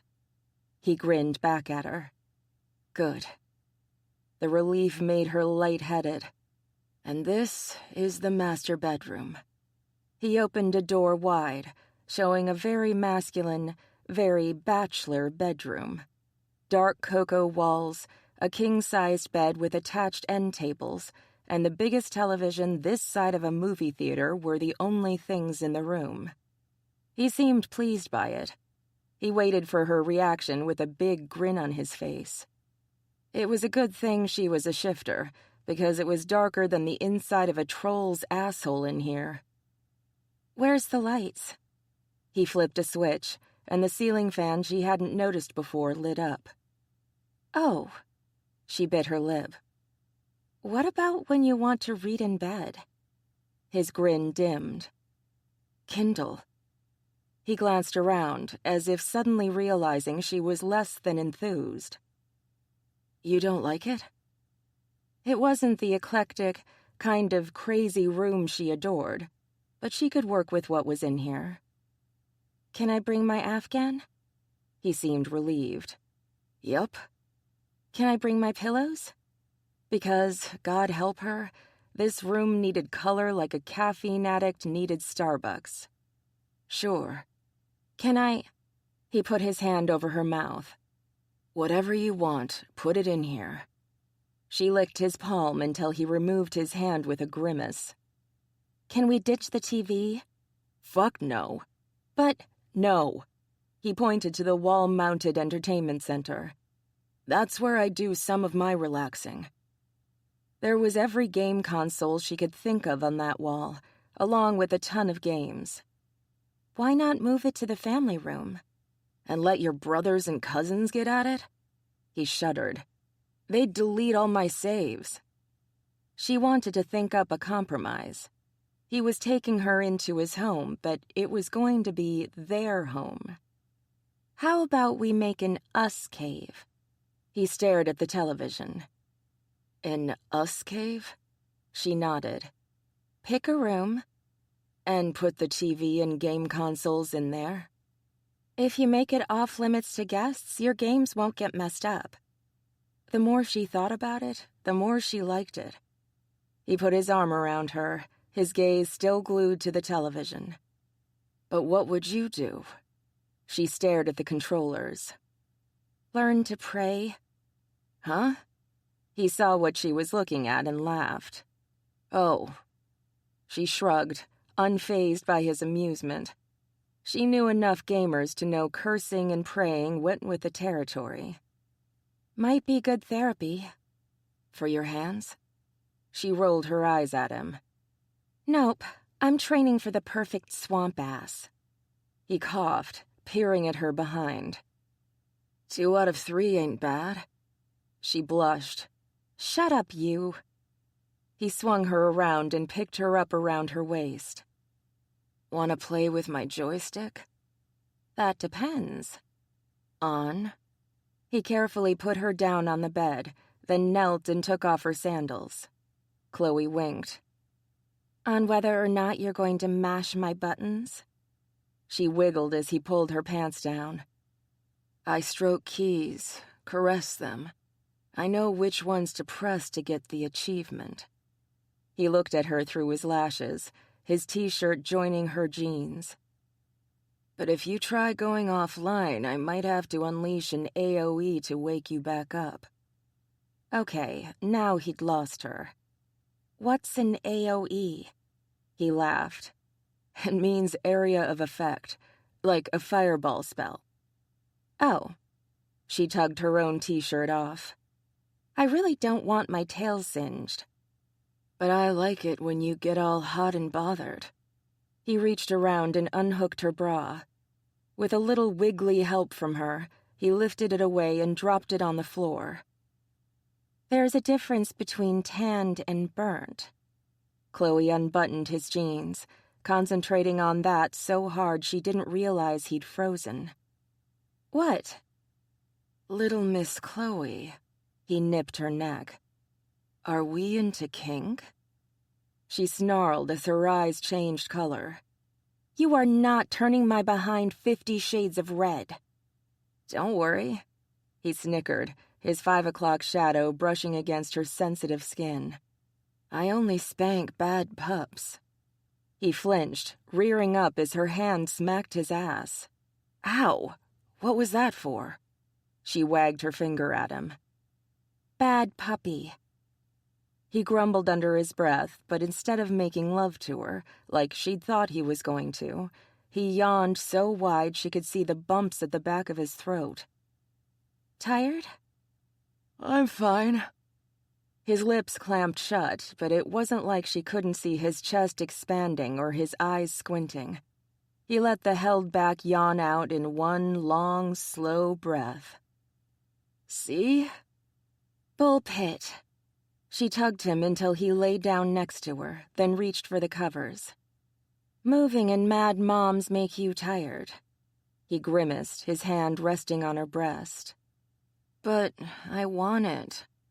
She patted him on the head like the little kid he resembled. You can have it later. Promise? His voice was already fading. She brushed his hair tenderly off his forehead, then kissed it. Promise. I've always wanted a tattoo. Spencer glanced around sinful with a gleeful expression and rubbed his hands together. Can I have Grumpy Cat? Chloe laughed as Jim flicked the back of his brother's head. Dork. What? Spencer smacked Jim's hand away when Jim went to flick him again. Asshole. At least get an animal that isn't a meme. Jim strode forward to shake hands with Ryan. Like what? A flamingo? 'Cause everything else is taken. Spencer rolled forward too. Hi, you must be Chloe's brother, Ryan, right? Ryan blinked. How'd you know? You were snarling at Jim? Chloe glared at her brother. He didn't do anything bong, Ryan. Reflex, sorry. Ryan held his hand out to Spencer. You must be Jim's brother, right? What gave it away? Spencer grinned. You smell similar. That's because I stole his body wash. Spencer winked at Sin, who stood behind the counter. So, you're a shifter? Ryan eyed Chloe, then nodded. A grizzly. I've been dying to ask this. Spencer's eyes widened. Can I be a were-skunk? That would be awesome. Ryan groaned and pinched the bridge of his nose. There are no were-moles, were-rats, were-skunks, were-chipmunks, were-bunnies, other than Alex. Chloe giggled at that, then tuned them out. She'd heard a similar spiel before, when she'd questioned her parents about what kinds of shifters existed. Shifters were all mammals, omnivorous or carnivorous, no larger than a grizzly and no smaller than a fox. Those kinds of questions were common from those who were just learning about them, or from shifter children who either didn't know any better or just wanted to see that vein pop on their parents' foreheads. And no, repeat, no, were-capybaras. Cappy what? Chloe shook her head as Spencer wheeled himself over to Sin, talking quietly with her. From the expression on Sin's face, the two of them were going to get along like peanut butter and chocolate. What do you think he'll choose? I don't know, but I'm kind of hoping wolf. Jim shrugged. Still, I'll be happy with whatever he wants. You want my opinion? Jim nodded. Always. Chloe smiled, pleased with his instant response. I think he's either going to choose the pumas or the bears. Why? Jim was staring at her curiously. The way he interacts with people. He'd fit in beautifully with either my family or the pumas. He's got the same sense of humor as Emma, but the tenacity of Ryan. She watched as Sin shook her head and gestured for Spencer to follow her into her work area. 5 Clucks says he comes back with a pissed-off cat tattoo. No bets. Jim kissed the top of her head. I know my brother better than anyone, and he's in there right now getting a famous snowshoe Siamese inked somewhere on his body. You think Sin will explain bears to him? Chloe bit her lip and eyed the closed curtain. She's so new herself she might not be able to answer all his questions. We can go in there, make sure he gets all the information he needs. Jim grimaced. Or you can. It's not like I know much more than she does. I can get Ryan to talk to him after he drops me off tonight, too. Chloe was beginning to think bringing Spencer into the shop to talk about shifters might not have been the brightest idea. Anyone getting inked or pierced in one of the other rooms could overhear, and if they weren't a shifter, it could be bad. Then let's go see how Spence is doing before I head off to work.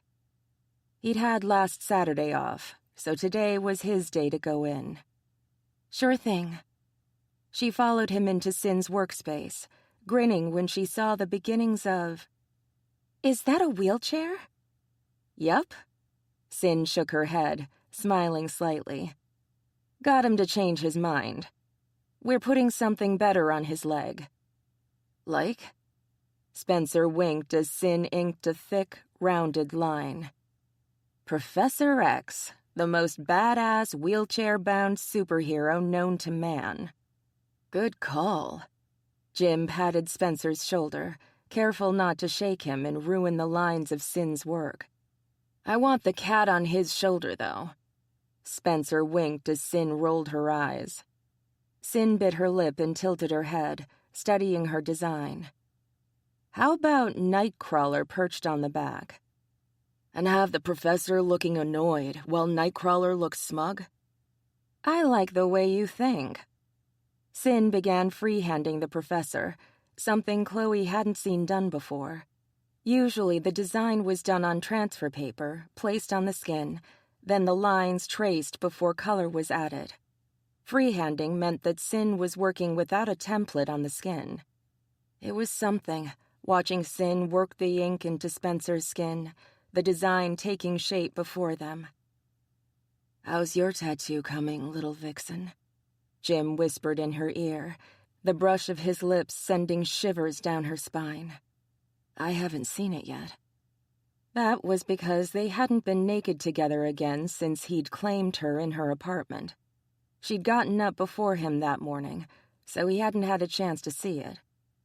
It's coming. Jim coughed. Really? The way he drawled that had her poking him with her elbow. Hard. Perv. He chuckled. I want to see it. Since it was hidden under her t-shirt, she'd have to practically remove it for him to see it. Later. I'll hold you to that. Jim slipped his arm around her waist and tilted his head. What say we leave Spence in Sin's hands and go get some coffee? The gagging sound from Tabby's work area had Sin shaking her head no at them with wide eyes. Jim smirked. Or we could continue the family tradition of having sex in the break room. This time it was Ryan who gagged. I don't think anyone here wants to see the wolf moon today. Spencer shuddered, earning a glare from Sin. The beaver moon, on the other hand. Both women stared at Spencer, then reached out and smacked him. Ow! Spencer rubbed his head. You two are no fun. Ugh. Chloe rolled her eyes and looked at Jim. Maybe we should force Spencer to become a wolf, because your brother is a dog. Hey now, just because I have specific reasons for wanting to go to the beach this summer does not mean I'm a dog. Jim's face became suspiciously blank. Chloe glared up at him, but asked Spencer, Why? Butt cheeks and boobs. He waved his hand slowly in the air, like Vanna White showing off a panoramic view of TNA. Butt cheeks and boobs everywhere. Oh yeah, his ass needs to wolf out. Sin snorted and got back to work. Speaking of canines, George is well enough to come home tonight. Jim steered Chloe away from a comically leering Spencer and back toward the front door. He's neutered, dewormed, defleed, and out of the woods. Good. That was some of the best news Chloe had gotten all week. She couldn't wait to see George again. He's going to be huge, you know. Those paws of his are massive. Jim smiled fondly. We should have named him Moose. Nah, we can still bug him and love him even if he is the size of the couch. Jim cupped her cheek.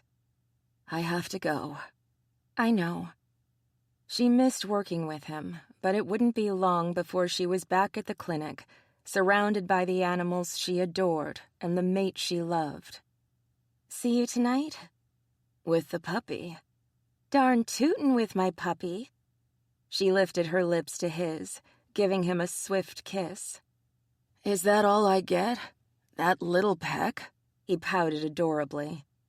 I'm bringing you a puppy after all. Add some ice cream and we'll see what I can do when you get home. The blue of his eyes was rapidly replaced by golden brown. Deal. Chloe smiled as he closed his eyes and inhaled, slowly letting the breath out.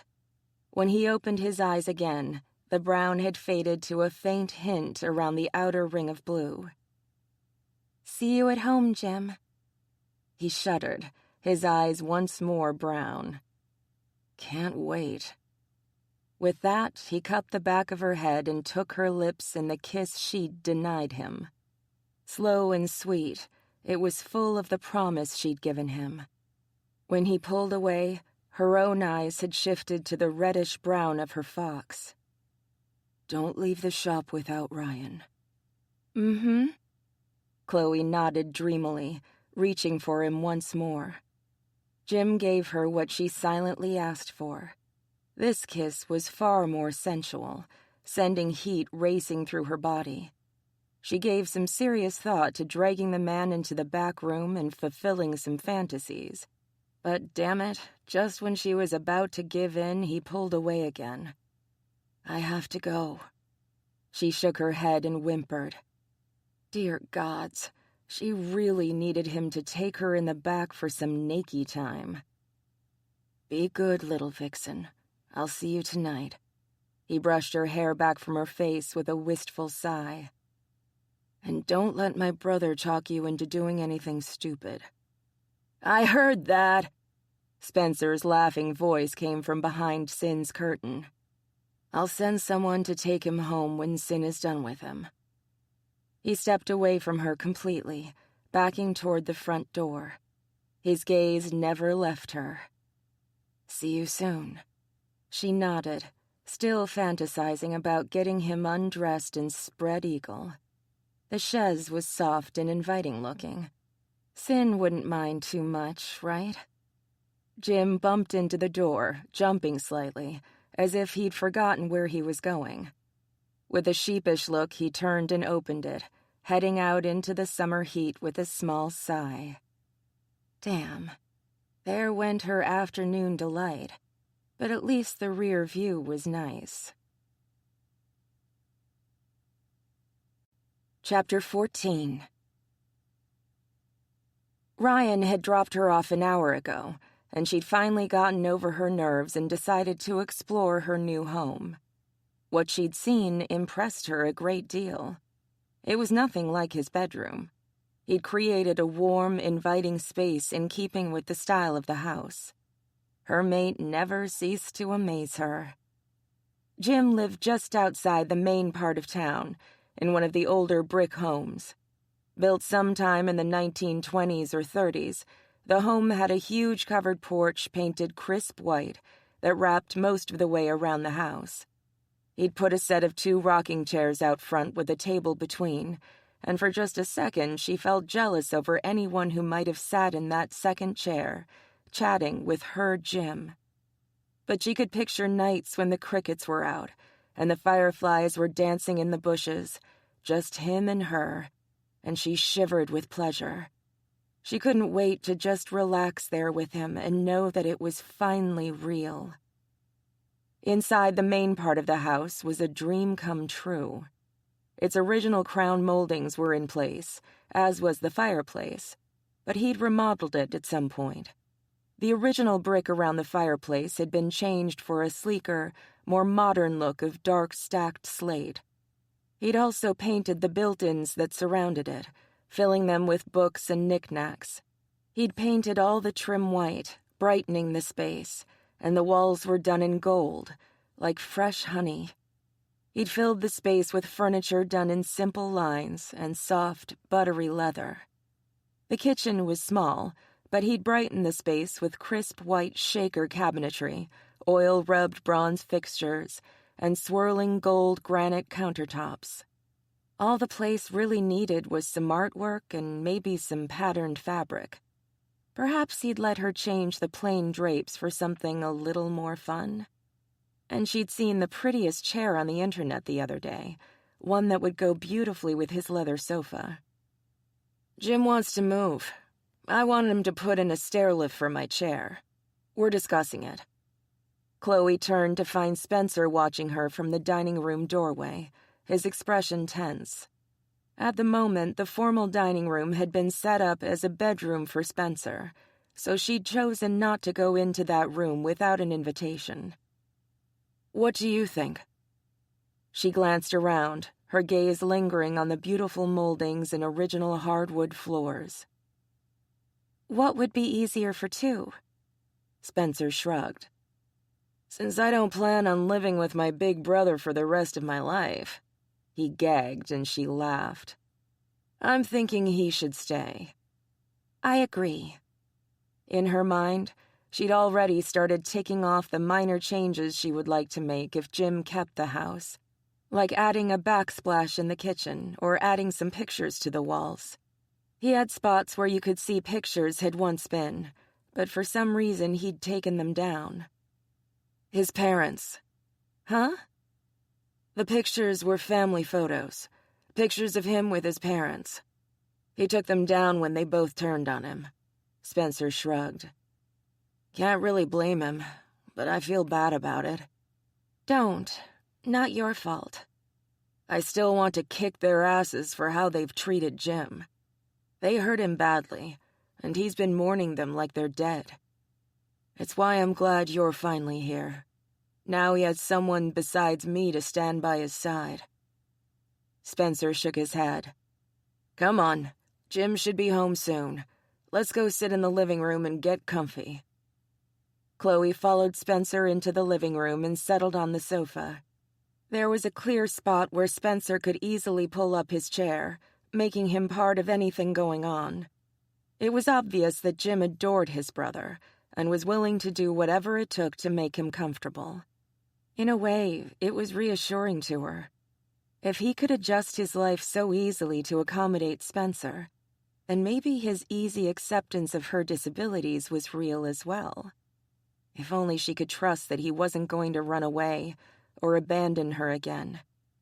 While she didn't have the panic issues Glory did about being left, she wasn't keen on the idea of her mate deciding once again that he might be too old or too busy or too anything for her.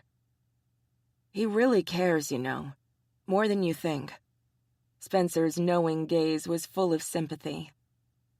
He's just not very good at showing it.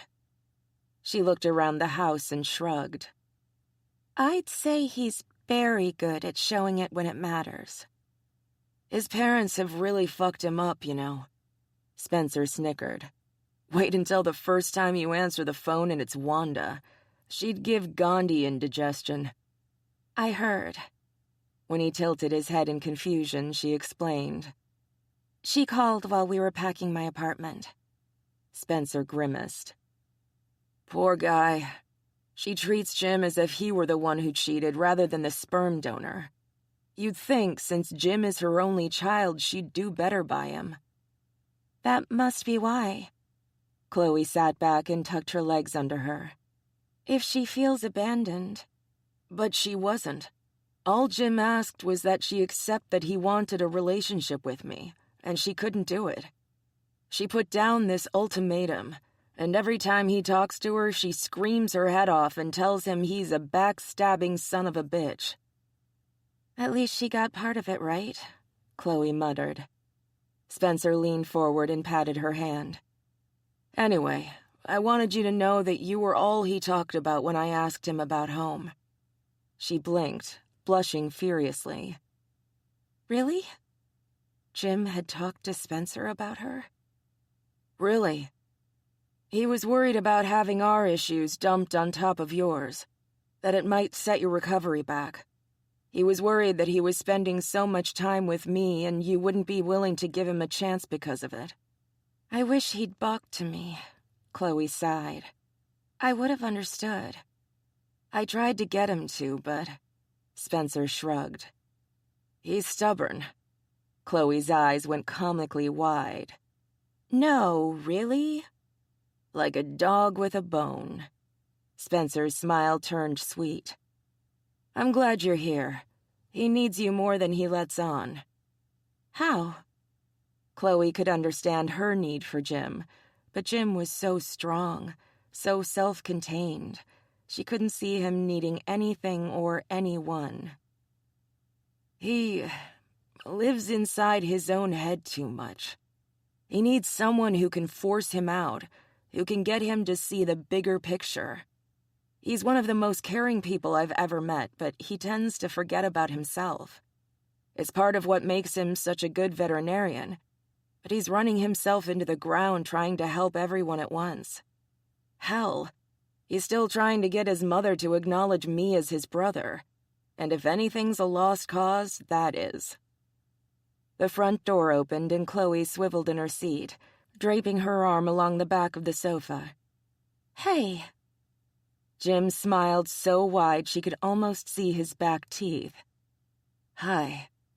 He put the pet carrier down and walked over, giving her a soft kiss. You and Spencer getting to know one another? She glanced over at Spencer and nodded. I think so. She's cute. Spencer tilted his head. Do you have a sister? Nope, but I have a cousin, Tiffany. She laughed. Then again, I'm not sure I'd inflict her on you. She's fierce. Jim shook his head. What do you two want for dinner? Chloe smiled. You cook? Out of the corner of her eye, she saw Spencer shaking his head wildly. Knock it off, butthead. Jim stuck his tongue out at Spencer. Our sperm donor should have been Italian. Then he could have named him Salmonella. Jim popped Spencer on the back of the head as he walked by, as Chloe cackled and clapped her hands. Spencer bowed. Thank you, thank you. Chloe was practically bouncing in her seat as she stared at the pet carrier. "George?" Jim nodded. "Let him out." "Wait, you brought home a dog?" Chloe ignored the squeak of Spencer's wheels as she swiftly let her new puppy out. George bounced out, knocking her on her ass and covering her in puppy kisses. It took a good 10 minutes for her to finally get up off the floor and let the puppy explore. Jim's fond smile as he gazed at George morphed into something a great deal warmer as he looked toward Chloe. "What say we order in pizza and watch a movie?" "Works for me." She winked at Spencer as Jim helped her up off the floor. "Chick flick?" Spencer blinked, pausing in his rapturous scratching of George's floppy ears. "Only if you rip my testicles off first." Chloe laughed again as Jim began ordering their food. Spencer was a riot. How could anyone not like him? Maybe she would figure out some way to get Wanda Woods to accept him, because it was obvious Spencer wasn't the only one who needed his brother in his life. If anyone could pull him out of his head, it would be Spence. "All right." Jim settled on the sofa, a beer in one hand and his remote in the other. "Have I got something for you?" He rubbed his hands together as the beginning credits began to roll. "What the?" Spencer tilted his head. "Cartoons?" Chloe gasped. "Oh my God, it's Princess Mononoke!" She hugged Jim tight, almost knocking the beer can out of his hand. "This is perfect!" For a moment he looked utterly shocked, then hugged her back fiercely. "I love a woman who's willing to let her geek flag fly." "Can we do Spirited Away next?" Chloe was practically bouncing in her seat, forcing Jim to put his beer down. "I don't see why not." Jim kissed the top of her head. "If we're doing cartoons tonight, we do Monty Python Saturday night." Spencer slumped in his chair, pouting adorably. Chloe stared at him, hoping she wouldn't laugh. "Cartoons? Cartoons? Princess Mononoke is one of the best fantasy films ever made." She humphed. "Heathen." Spencer held up his hands. "Hey, no one told me it was a breast fantasy. That I'm down for." Chloe rolled her eyes. "Pig." "Oink." Spencer started paying attention to the television, only moving to answer the door and pay for the pizza while Jim held George back. For all his razzing about cartoons, he was quickly as engrossed as Chloe and Jim in the epic tale of Ashitaka and San. Jim's scent wrapped around her, warming her from the inside out. His easy breathing, the way he adjusted his arm automatically when she moved, the soft little kisses he peppered on her head, told her more than words that he was beyond pleased she was there, in his home, sucking down his pepperoni pizza like sausage was going out of style. Jim was having one of the best damn days of his life.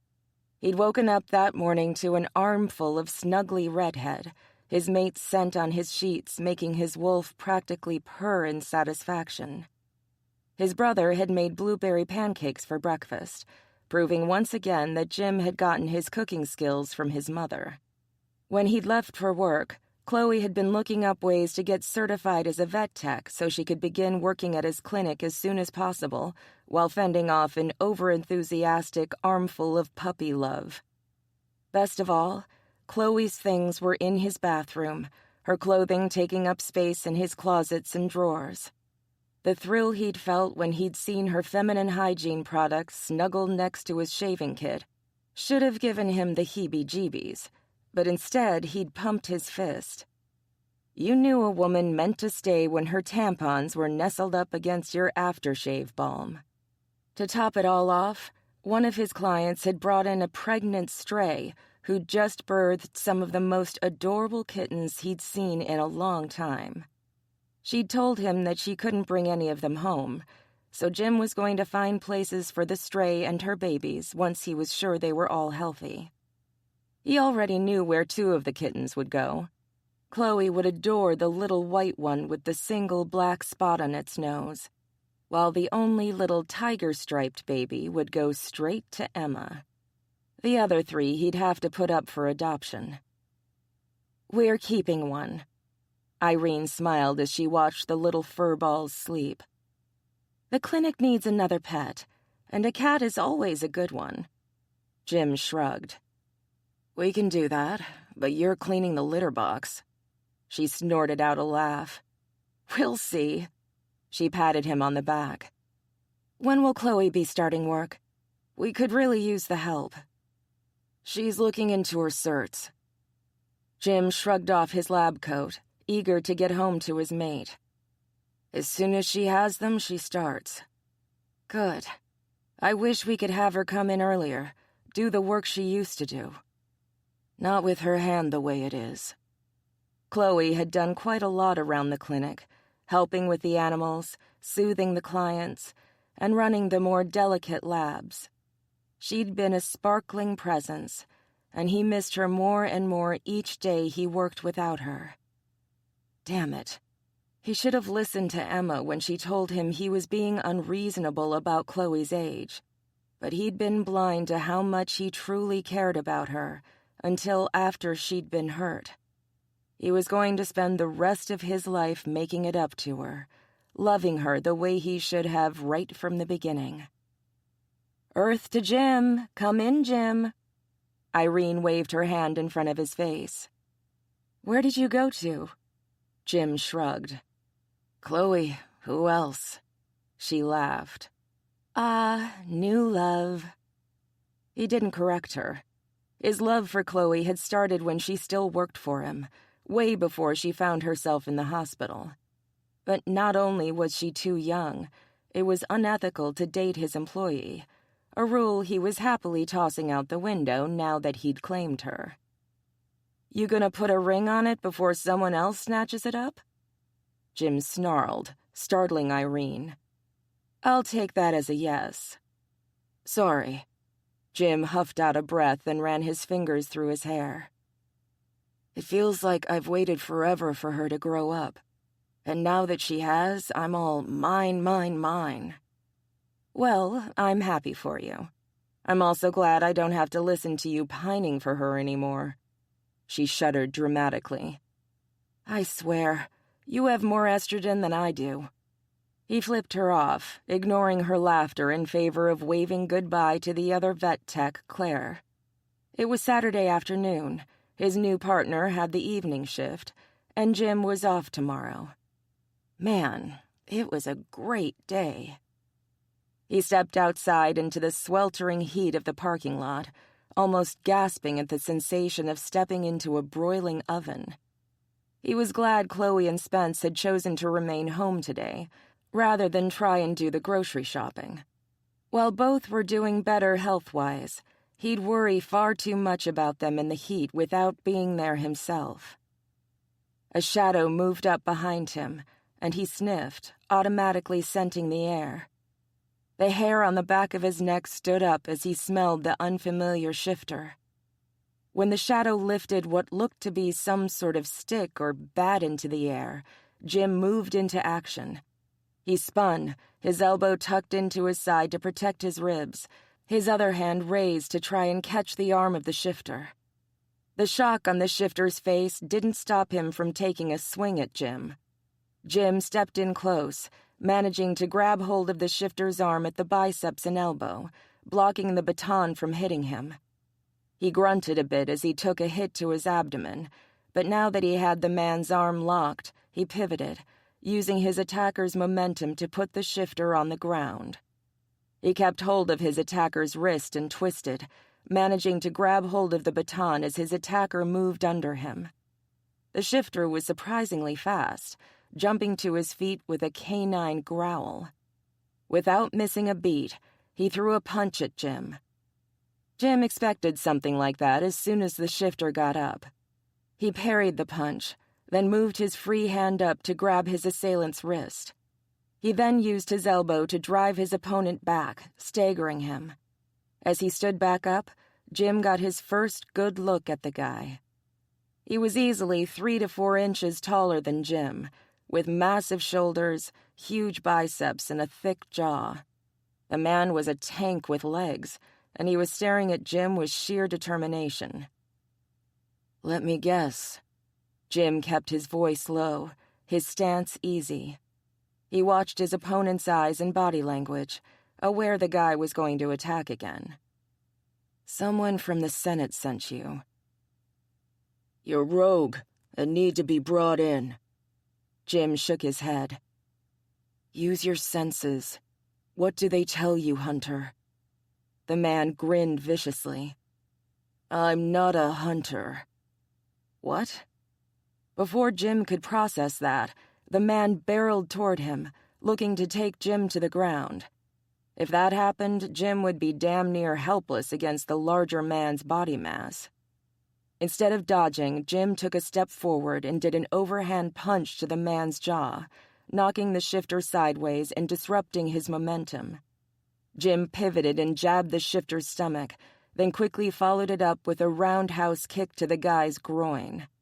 The shifter somehow shook the jewel shot off and swung, but Jim was turning out to be faster than his opponent. He barely dodged out of the way, the man's beefy knuckles clipping his jaw. Chloe was going to be pissed if he came home bruised. "Thought I'd be easier to take down, you son of a bitch?" Jim smiled grimly. "Should have done more homework on your target, dick breath." The shifter rubbed his jaw, not rising to the bait of Jim's insult. "I guess so." The shifter glanced behind Jim. "Looks like we're gathering an audience. Maybe you should give up then. I'm sure James Barnwell will go easy on you." The man grimaced at the sound of Barney's name. "Why the hell is he in town?" "Ask him." Instead of responding, the shifter threw a punch that nearly knocked Jim on his ass. He barely managed to block it, but his training kicked in, and he reverse punched the asshole right in the solar plexus.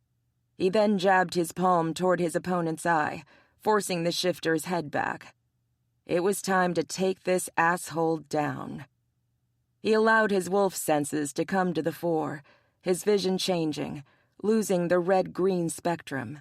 His sense of hearing became sharper, his nose twitching as he smelled his opponent's rising frustration.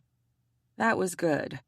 If the other shifter was becoming sloppy, Jim would be able to use that to his advantage. Jim went after his opponent, cursing to himself when the guy dipped and Jim's attack missed by barely an inch. The follow-up punch rocked Jim's head back, causing him to see stars. He barely had time to block the next attack.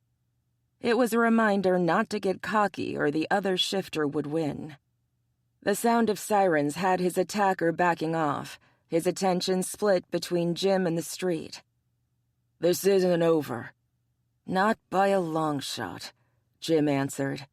He stared as the shifter ran off, sliding into the copse of trees just behind the clinic. 2 police cars pulled up as Jim tried to pull his wolf back.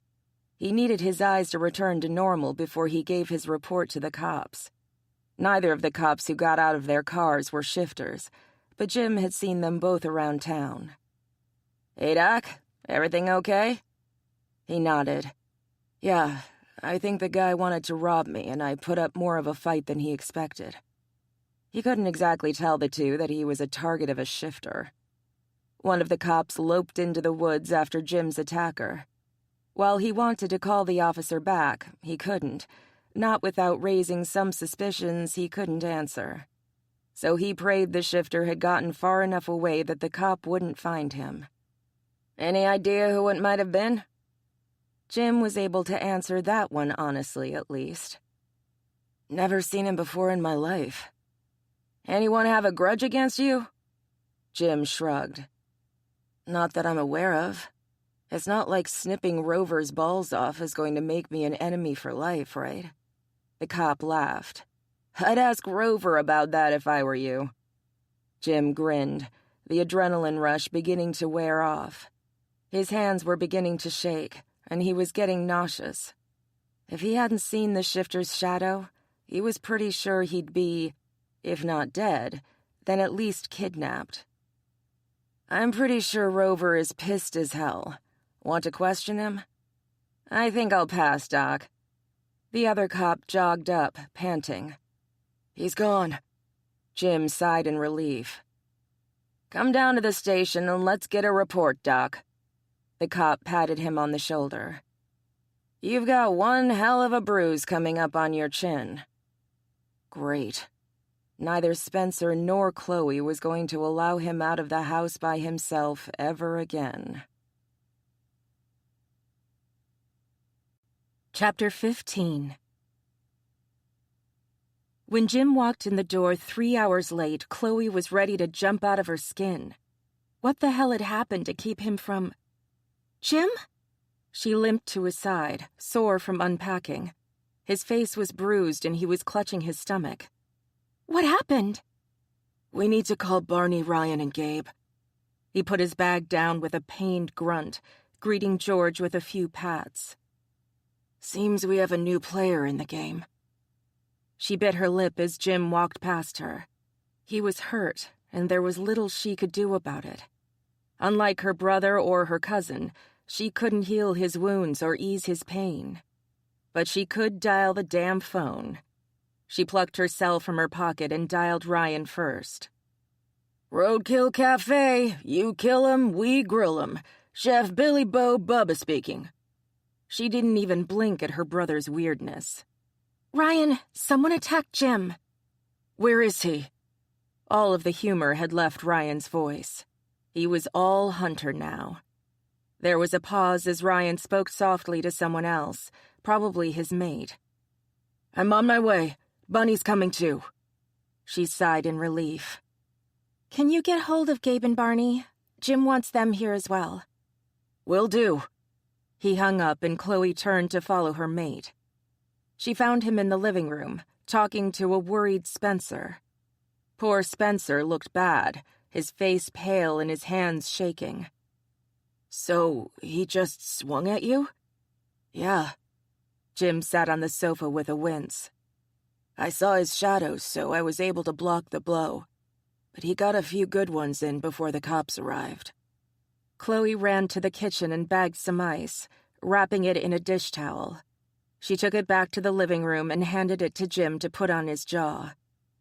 Did he say why he attacked? Jim nodded. He called me a rogue, but he also told me he's not a hunter. I don't understand. Why would a non-hunter be after rogues? That didn't make any sense. Of course, the fact that Jim wasn't rogue, but was still being hunted as one, also didn't make much sense.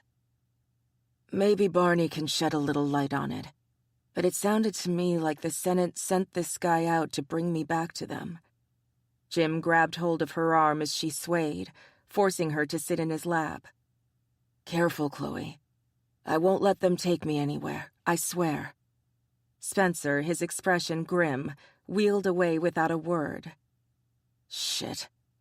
Jim watched his brother leave but continued to stroke Chloe's arm. He's lost so much. If he loses me too, I don't know what will happen to him. Shh.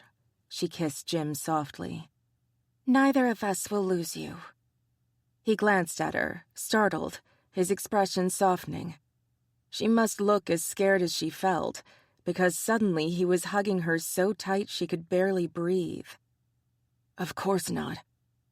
She whimpered, aware the sound was far more canine than human. Her vision shifted, the warm tones of Jim's home cooling. She could almost feel her furry tail tucking between her legs, and her ears lying flat against her head. She burrowed against her mate, sticking her nose in the crook of his neck. Not even his scent could calm her. Her fox was terrified that Jim would be taken from them. Do you need to change? Jim's question was barely a whisper, as if he was afraid that if he spoke any louder, she'd spook. She nodded. Maybe if she let her fox out, she'd be calmer. The knowledge that she could more easily protect her mate and their den in her fox form had her yipping. All right. Jim helped her stand. "Spence, stay in the other room until I call for you, all right?" "Okay, but if you're getting funky in there, I want that sofa shampooed before I sit on it again." Chloe, against all odds, giggled. Within moments, she was naked, the heat in Jim's gaze almost making her change her mind. What was a little sofa cleaning compared to having her mate buried deep inside her? But her fox wanted out. It wanted to sniff their den, mark it somehow as theirs. While males were more prone to scent marking their dens, females were also known to do so. And Chloe was feeling not only territorial, but threatened, and her fox was demanding that she do something to warn others away. Chloe allowed the change to flow over her. "Wow." Jim's gasp of awe had her wagging her tail. She'd watched her cousins change often enough to know exactly what he was seeing. It wasn't like the things you saw in the movies. No horrific, crunchy bones and pain, but not sparkly jumping in the air and bam, foxy time. Nope. It was more like watching water flow through the person, moving them, bending them, blending them with their animal in a liquid haze of a dream, until the man was gone and only the animal remained. If Jim touched her during her shift, all he would have felt was warmth flowing through his fingers, like holding out your hand to a comforting fire. The sensation was tingling and airy, and Chloe had been fascinated by it from the first moment she saw her father change into a bear. It was both sensual and innocent in a way a non-shifter could never understand. "You're beautiful." Jim knelt in front of her and rubbed behind her ears, laughing when her leg began to thump on the carpet. "And cute as hell." She stuck her tongue out at him. "Is that—" Chloe turned to find Spencer staring at her, fascinated. He wheeled closer at Jim's nod, holding out a shaking hand. Chloe bounded forward, got up in his lap, licked his face twice, then jumped down and went back to her mate.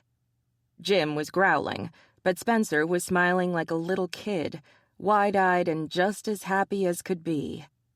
He looked over at Jim and sighed. "I want one." Chloe began sniffing around the house, her senses on full alert. The strong odor of her mate and his brother filled her, soothing her. Even the scent of their puppy calmed her, because George now smelled like home.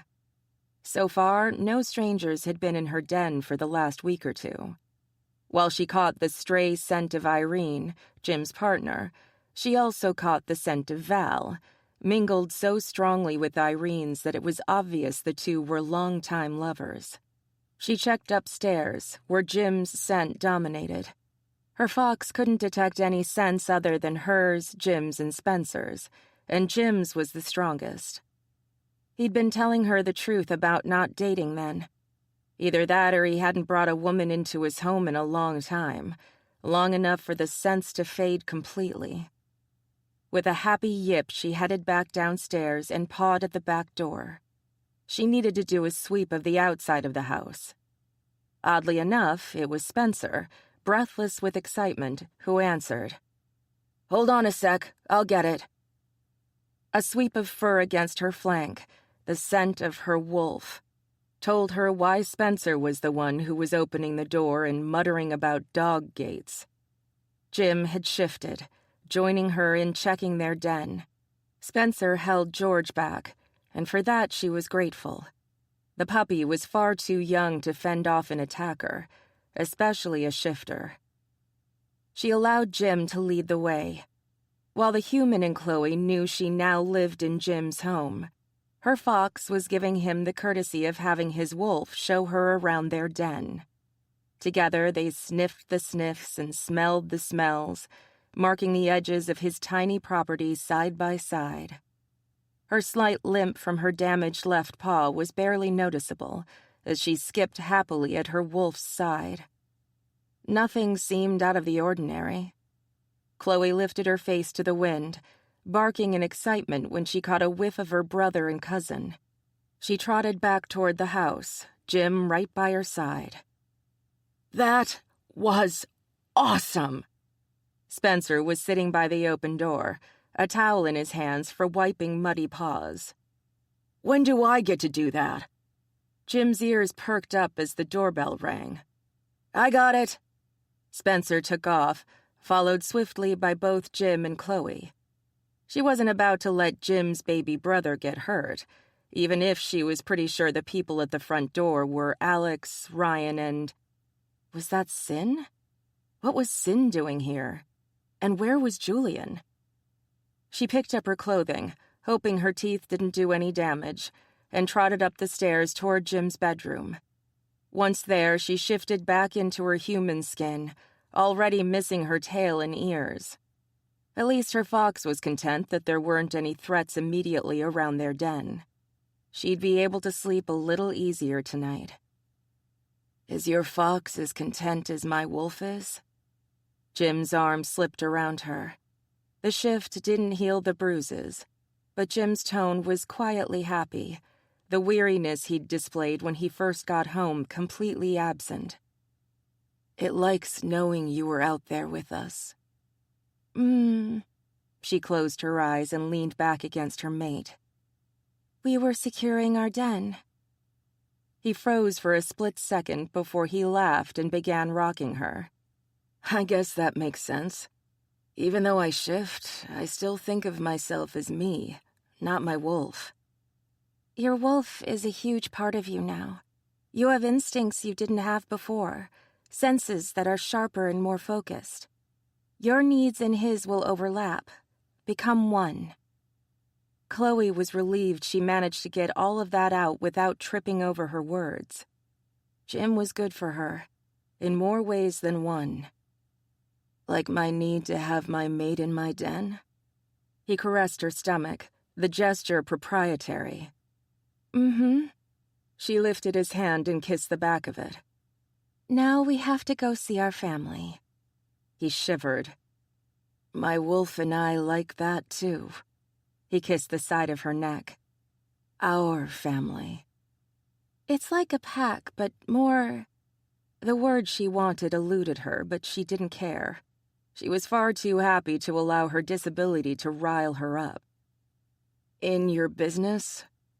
I was going with crazier than monkeys at a banana convention, but that works. As long as they continue to refrain from throwing poo at me, I think I'm okay with that.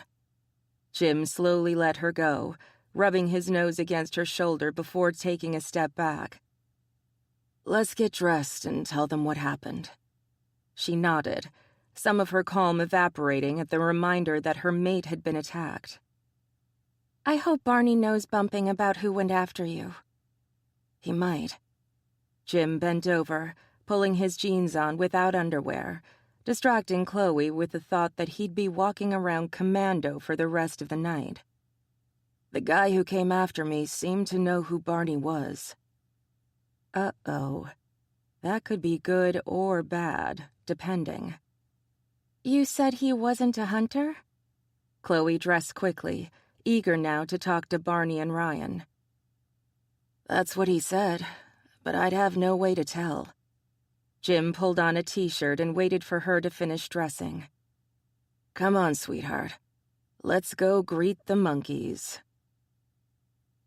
Jim led Chloe down the steps, silently cursing the fact that he'd had to ruin the easy, happy mood they'd established during their quick run outside. He vowed he would take her out into the woods surrounding Halle at some point. He'd just have to ensure that they went with other shifters as well. He doubted Ryan would let Chloe run anywhere without him nearby. Not at least until they discovered why the Senate suddenly had a hard-on for her cute little ass. Hey guys, thanks for coming. Jim shook hands with the 3 male shifters, taking in their grim expressions. Alex's hazel eyes were brown as he gazed at Chloe, his stance tense.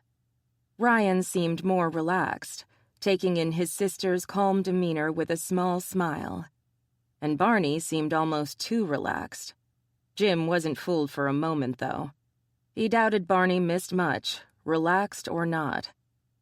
Jim held out his hand to Sin, smiling when she took it. Sin, how's Super Bear? He's good, thanks. Sin hugged him tight. She patted him on the back and gave him a toothy grin. Now, what the fuck is going on? Spencer tilted his head. Super Bear? He glanced between Jim and Sin. Do I want to meet this guy? Oh, yeah. Sin twisted one of the pink strands of her hair around her finger. She'd kept the tritones going, the blonde, black, and pink suiting her personality. He's going to want to take a look at you. The hope in Spencer's gaze was heartbreaking. I don't think even he can cure you. Jim hated bursting his brother's bubble. I didn't even know that was on the table. I just thought it would be cool to turn into a bear with a huge-ass S on my chest. Chloe rolled her eyes and focused on Ryan and Barney. Jim was attacked outside his clinic by someone who claimed the Senate sent him. Jim took a step back and pulled his mate against him. He also claimed he wasn't a hunter, but he seemed familiar with Barney's name. Barney's eyebrows shot up. What did he look like? Big. I mean, fire truck big. Dark hair and eyes, and he smelled canine. Barney tilted his head. Any accent? Nope. He sounded like a newscaster, his accent was so bland. Any other marks on him? Tattoos, scars, anything that comes to mind? Jim tried to remember if he'd seen anything of the sort. Nothing that I can think of. Honestly, I was just trying to keep him from putting me on the ground. Chloe shivered, tensing in his hold. This sucks rocks. It also tells us the Senate is aware of Jim now. Ryan glanced at Barney. We've got to figure out what the fuck is up with this shit before it escalates. I've got Francois trying to get a hold of Vaughn, but no one has heard from him in weeks. Barney sat on the couch, his ankle resting on his knee. His battered cowboy boots looked like they needed to be reshod. I hate to say it, but I'm worried about him. We need to track him down. Jim sat in the chair next to the sofa and tugged Chloe into his lap. It was his favorite place now that his mate was in his home. Chloe seemed just as happy as he was with the arrangement, snuggling into him easily. What's this we shit, newbie? Barney cocked an eyebrow at Jim. You're no hunter. Neither is the man who went after him. Chloe's tone was low, filled with worry for Jim. And if the Senate is sending out non-hunters for so-called rogues, what does that mean? Barney's expression turned grim. It means we've got a clusterfuck of epic proportions on our hands. And it's all centered around you, Chloe. Ryan stood and began to pace. All right. We know Jim and Chloe have been declared rogues, but they aren't. So someone in the Senate is either crazy or they're up to something. Ryan waved his hand toward Jim and Chloe. Why them? And why now? It wasn't Francois that attacked you, I know that much. Sin scowled. Francois's alibi checks out, Barney added. He was hunting a legitimate rogue in Baton Rouge when Chloe was attacked.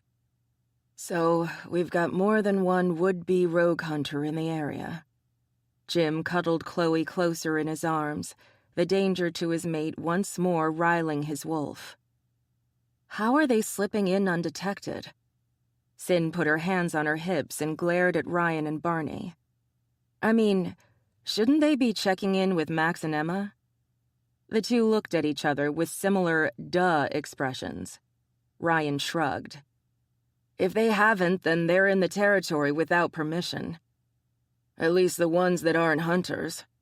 Hunters have a great deal more leeway where that sort of thing is concerned, because the rogue could turn out to be the alpha of the territory. Barney got up and went into the kitchen, helping himself to a soda out of the fridge. He came back carrying enough for everyone. It was pretty clear the man was used to being in charge wherever he was. It never seemed to occur to him to simply ask permission to do something. However, even they could claim their presence is sanctioned due to the Senate. Do they have proof that they have that authority? Like cops have warrants? Sin had a good point. She's right. Jim stroked Chloe's back, the gesture soothing both of them. There's no way to tell that someone is a hunter. I mean, I can't feel anything different about either of you. You would if we were facing a real rogue. Ryan nodded toward Barney. And I could tell pretty quickly what Barney was when I met him. Like calls to like. Barney grinned, and something about the way he moved altered. Jim's wolf sat up and took notice, watching the man warily. Too bad Jimbo here isn't one of us. Then we could tell the Senate to shove it up their collective poop holes. Chloe choked on her soda, some of it spraying out of her nose. Wait. Spencer held up his hand. Jim was attacked because of Chloe? Chloe flinched and Jim glared at his brother. That came out wrong. Spencer mouthed sorry at Chloe, who nodded back even as she tried to wipe up the soda she'd snorted all over herself. I meant that someone is after Chloe, not that this is Chloe's fault. And they're targeting Jim because of their connection, right? Exactly. Barney stared at Chloe and Jim, his brows furrowing. At least, I think so. Nothing unusual happened to me before Chloe and I mated. Jim nodded his thanks to Ryan. He hadn't even seen the man leave the room, but he was handing Jim a dish towel to help wipe Chloe's mess up. Other than that, the only time I've been on their radar was when the shifter that was after Glory changed me. And we all know he was loco. Sin sighed and pinched the bridge of her nose. I swear, this town sees more action than a porn star. So the guy who handed out the orders is missing. We have non-hunters going after non-rogues, and the only tie they have is someone in the Senate is handing down conflicting orders. Ryan slumped down on the sofa and stared at his hands. How high does this go? Barney stiffened. You think the Leo is involved? Ryan shrugged, but refused to look at any of them. As much as I hate to say it, it's a possibility. But why? None of this takes pence. Chloe grimaced as her nerves affected her speech. No, it doesn't. And that's beginning to piss me off big time. Barney tapped Ryan on the head. And it's your job to ask questions and find answers, even if we don't want to think about it. What's a Leo? Spencer tilted his head. It was Chloe who answered. He's the leader of all of the shifters. A white lion who... White? Like you? Spencer sat forward, his elbows on his knees. Jim was glad his brother was strapped in and had locked the brakes on his wheelchair. Spence had taken more than one tumble out of his puppy-like eagerness to learn all he could about Jim's woofness. And like Super Bear, Sin smiled, her gaze growing fondly distant. She had to be thinking about her mate. So, white shifters are like the super-duper version of their plain old boring counterparts? Are there white wolves, too? Spencer practically bounced in his seat. What about... Whoa there, Nellie. Barney laughed. Nope. As far as we know, white shifters are rarer than rare. Chloe is... Barney's gaze slowly turned toward her, his gaze speculative. Unique. There are more spirit bears like Julian, but only one white lion like the Leo. Sin frowned, her gaze too now glued to Chloe. It has to be that. But she was attacked before she turned white. Alex stared at Chloe as if he could unravel the mystery with his gaze alone.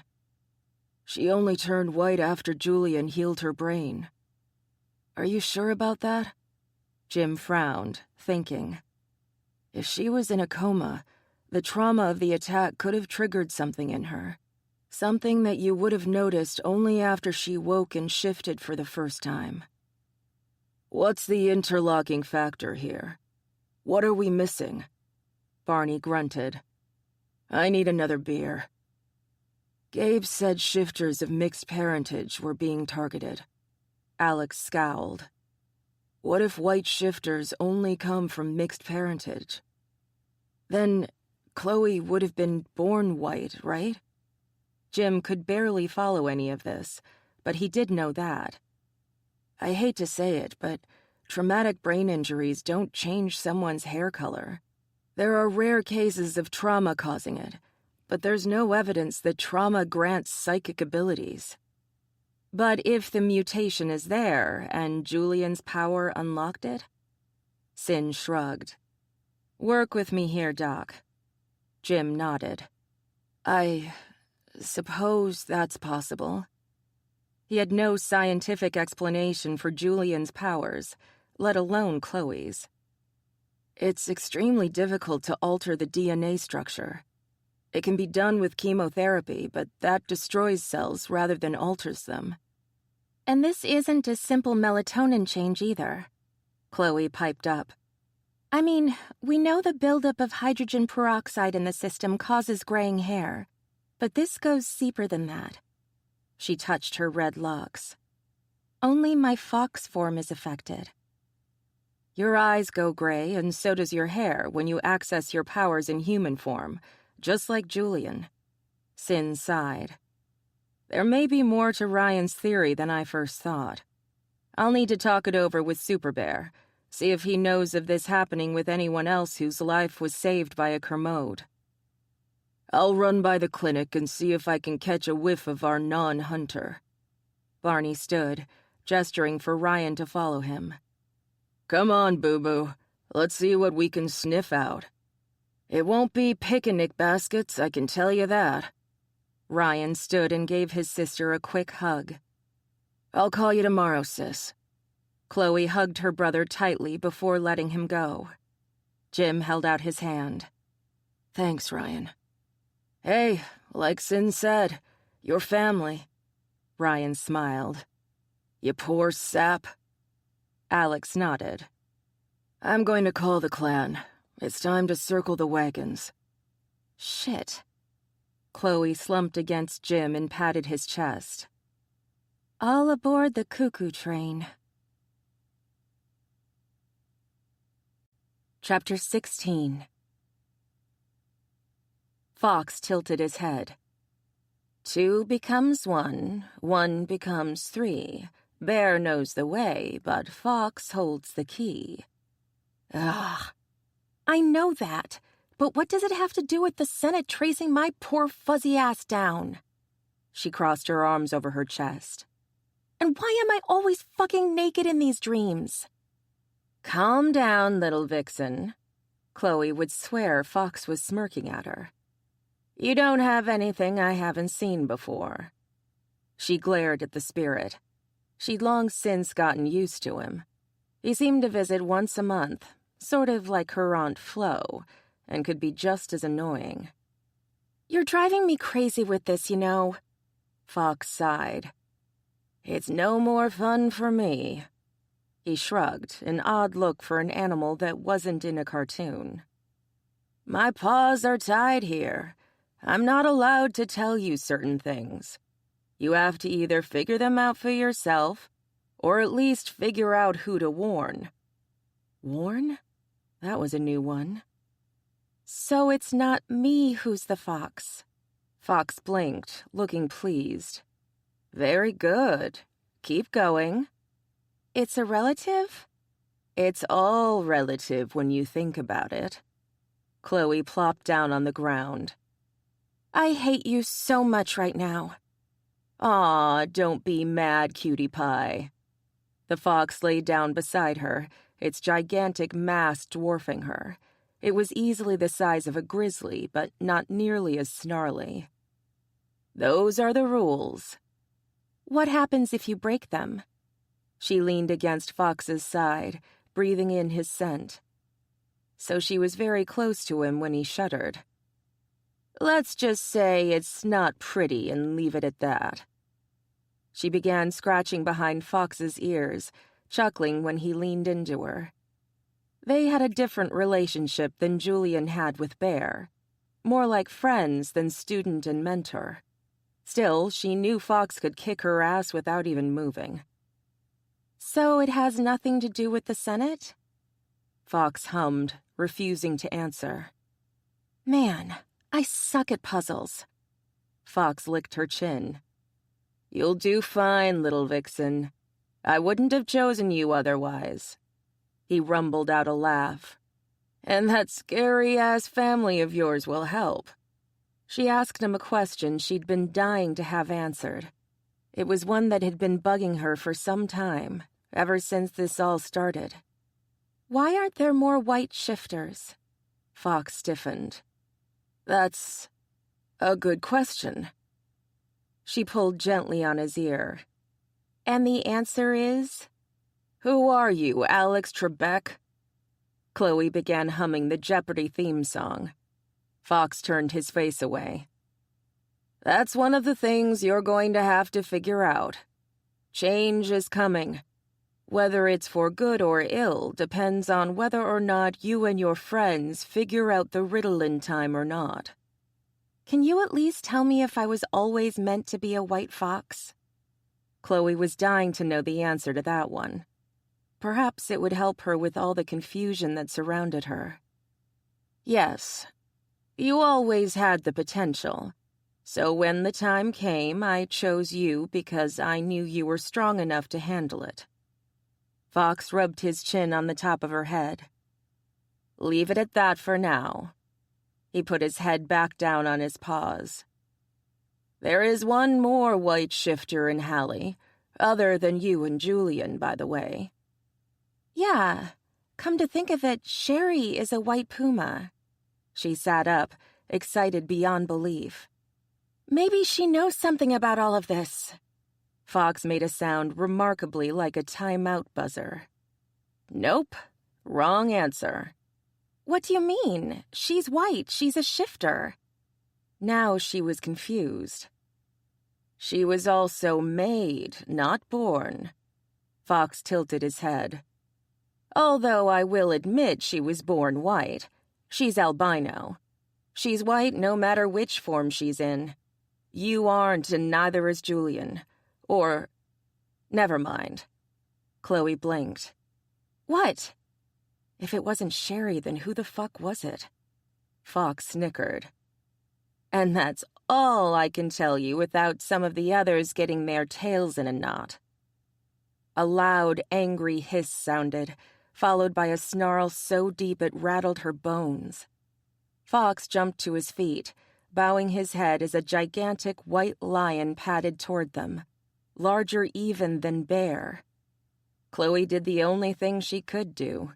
She joined Fox, bowing deeply, tilting her head to the side as she'd seen the Pride Mates do when Max Cannon, the Puma Alpha, exercised his power over them. A huge shadow blotted out the sky as a sandpaper tongue brushed over her cheek. "Rise, vixen." Chloe stood, unwilling to disobey Lion, the spirit lord of all shifters and the Leo's personal avatar. "Lion?" He nodded, his snowy mane drifting around his head.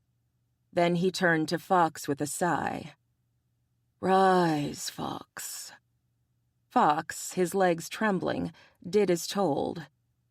"Man, I thought you were pissed at me." Lion shook his head. "I'm angry over the situation we find ourselves in. We've lost more than your little vixen can understand." "Then explain it." The words popped out before she could stop them, but damn if she'd take them back. "There are laws even we must abide by, Chloe Williams Woods." Lion's voice was deeper and far richer than Fox's, but she found she preferred the way Fox spoke to her over Lion's more formal speech. "Laws that were written as the stars were born. We may guide, but we may not interfere. In other words, we're allowed to show you the rope. It's up to you what you do with it. Fox leaned against Lion. Despite the fact that both spirits were roughly the same size, Fox was dwarfed by the lion's presence. Is the other white shifter in danger? Can you tell me Pat much? Lion and Fox exchanged an enigmatic glance. It was Lion who responded. Do not worry about that for now. What is coming will involve all of you. So all the white shifters are in danger? She began to pace. This all started when Julian moved to Halle, didn't it? Fox poked Lion with his snout. Told you she was smart. Lion snarled and knocked Fox on his ass. Shush. You come dangerously close to breaking the rules.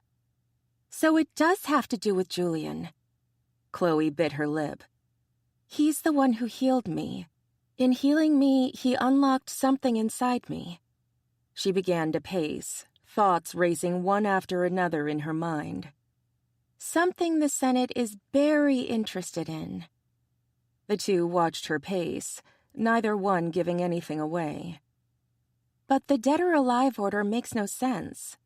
She paused, rubbing her hand over her head. Unless...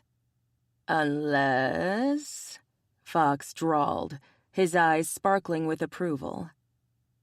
They already knew. Chloe stared at Fox. They knew about white shifters, knew there were more than the Kermode. The polars are extinct, so are the Arctic foxes. All the white shifters except the Kermode, who keep to themselves and have little to do with the outside world, and the Leo, who's special, are extinct. And it stayed that way until one spirit bear left his community because he had... She stared at them, wondering how much of the rope they'd already shown her. A dream. Lion rumbled, but instead of anger, she heard affection. It was almost a purr, but not quite. The sound a cat might make to its young to encourage it to keep trying. So, what happened? Where are all the other white shifters? And why are we so special that the Senate wants us dead or alive? The two spirits glanced at one another, then back at her. Oh, yeah. I guess this... She waved her hand around, indicating the spirit world. Is pretty damn pretzel. It's twisted, that's for sure. Fox muttered, ducking away from Lion's raised paw with a laugh. So the Senate either wants to control access to you guys, or to eliminate it altogether. But again, why? Fox shrugged. That's one of the twists of the rope you need to figure out. You, or those who follow in your footsteps. Lion stood and shook his mane. And now it is time for you to return to your world. The prey you hunt will not be found here, young vixen. Keep your ears, eyes, and nose open at all times. Fox stood as well and rubbed his cheek along hers. I believe in you. You're strong, stronger than your enemies think. You've overcome so much, fought so hard, and I see that. Fox touched his nose to hers. I'm proud of you, little vixen. Keep up the good work. Stay safe, and guard what you hold dear. Lion also touched his nose to hers. And know that we are watching over you. That would mean a hell of a lot more if they could actually help her with any of this. But Chloe bowed anyway. Thank you. Lion chuckled as if he'd read her thoughts. And who knew? Perhaps he had. She had no idea what he could or could not do. Lion padded away, his footfalls silent, fading into the mists. Look for allies in unusual places, Fox whispered as the world started to swirl around her. And remember, it is Fox who holds the key. Good morning, Chloe. Jim pressed a kiss to the top of his mate's head, noting with a frown the dark circles under her eyes and the way she barely acknowledged him. Are you feeling all right? She waved her hand and yawned behind her fist. Busy night. That was odd. He could have sworn she never left his side the night before. He wasn't used to someone sleeping next to him, so he'd woken up several times just to make sure she was there, and safe. What do you mean, busy night? The squeak of Spencer's wheels announced his arrival before his chair entered the room. Good morning. Spencer wheeled himself over to the coffee pot and began fixing himself some caffeine. Good morning. Jim joined his brother at the coffee maker and had 2 mugs done up in no time flat.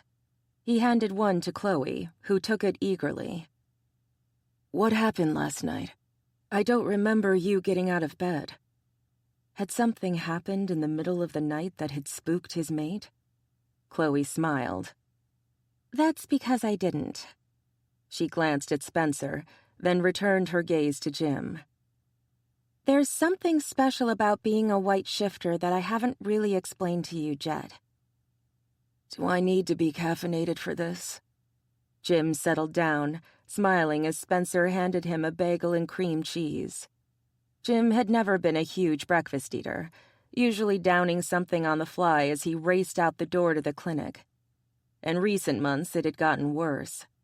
If it wasn't for Spencer handing him food, he doubted he'd eat before noon at best. Luckily, today he had the morning off and could find out just what the hell had happened to Chloe while she'd been tucked up against him in the night. I had a dream.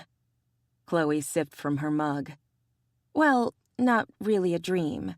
More of a spirit bulk. Huh? Jim's wolf was curiously silent, watching Chloe with sleepy intent. Whatever had happened last night, it hadn't been a threat to her. Did you know there's a reason Kermode are called spirit bears?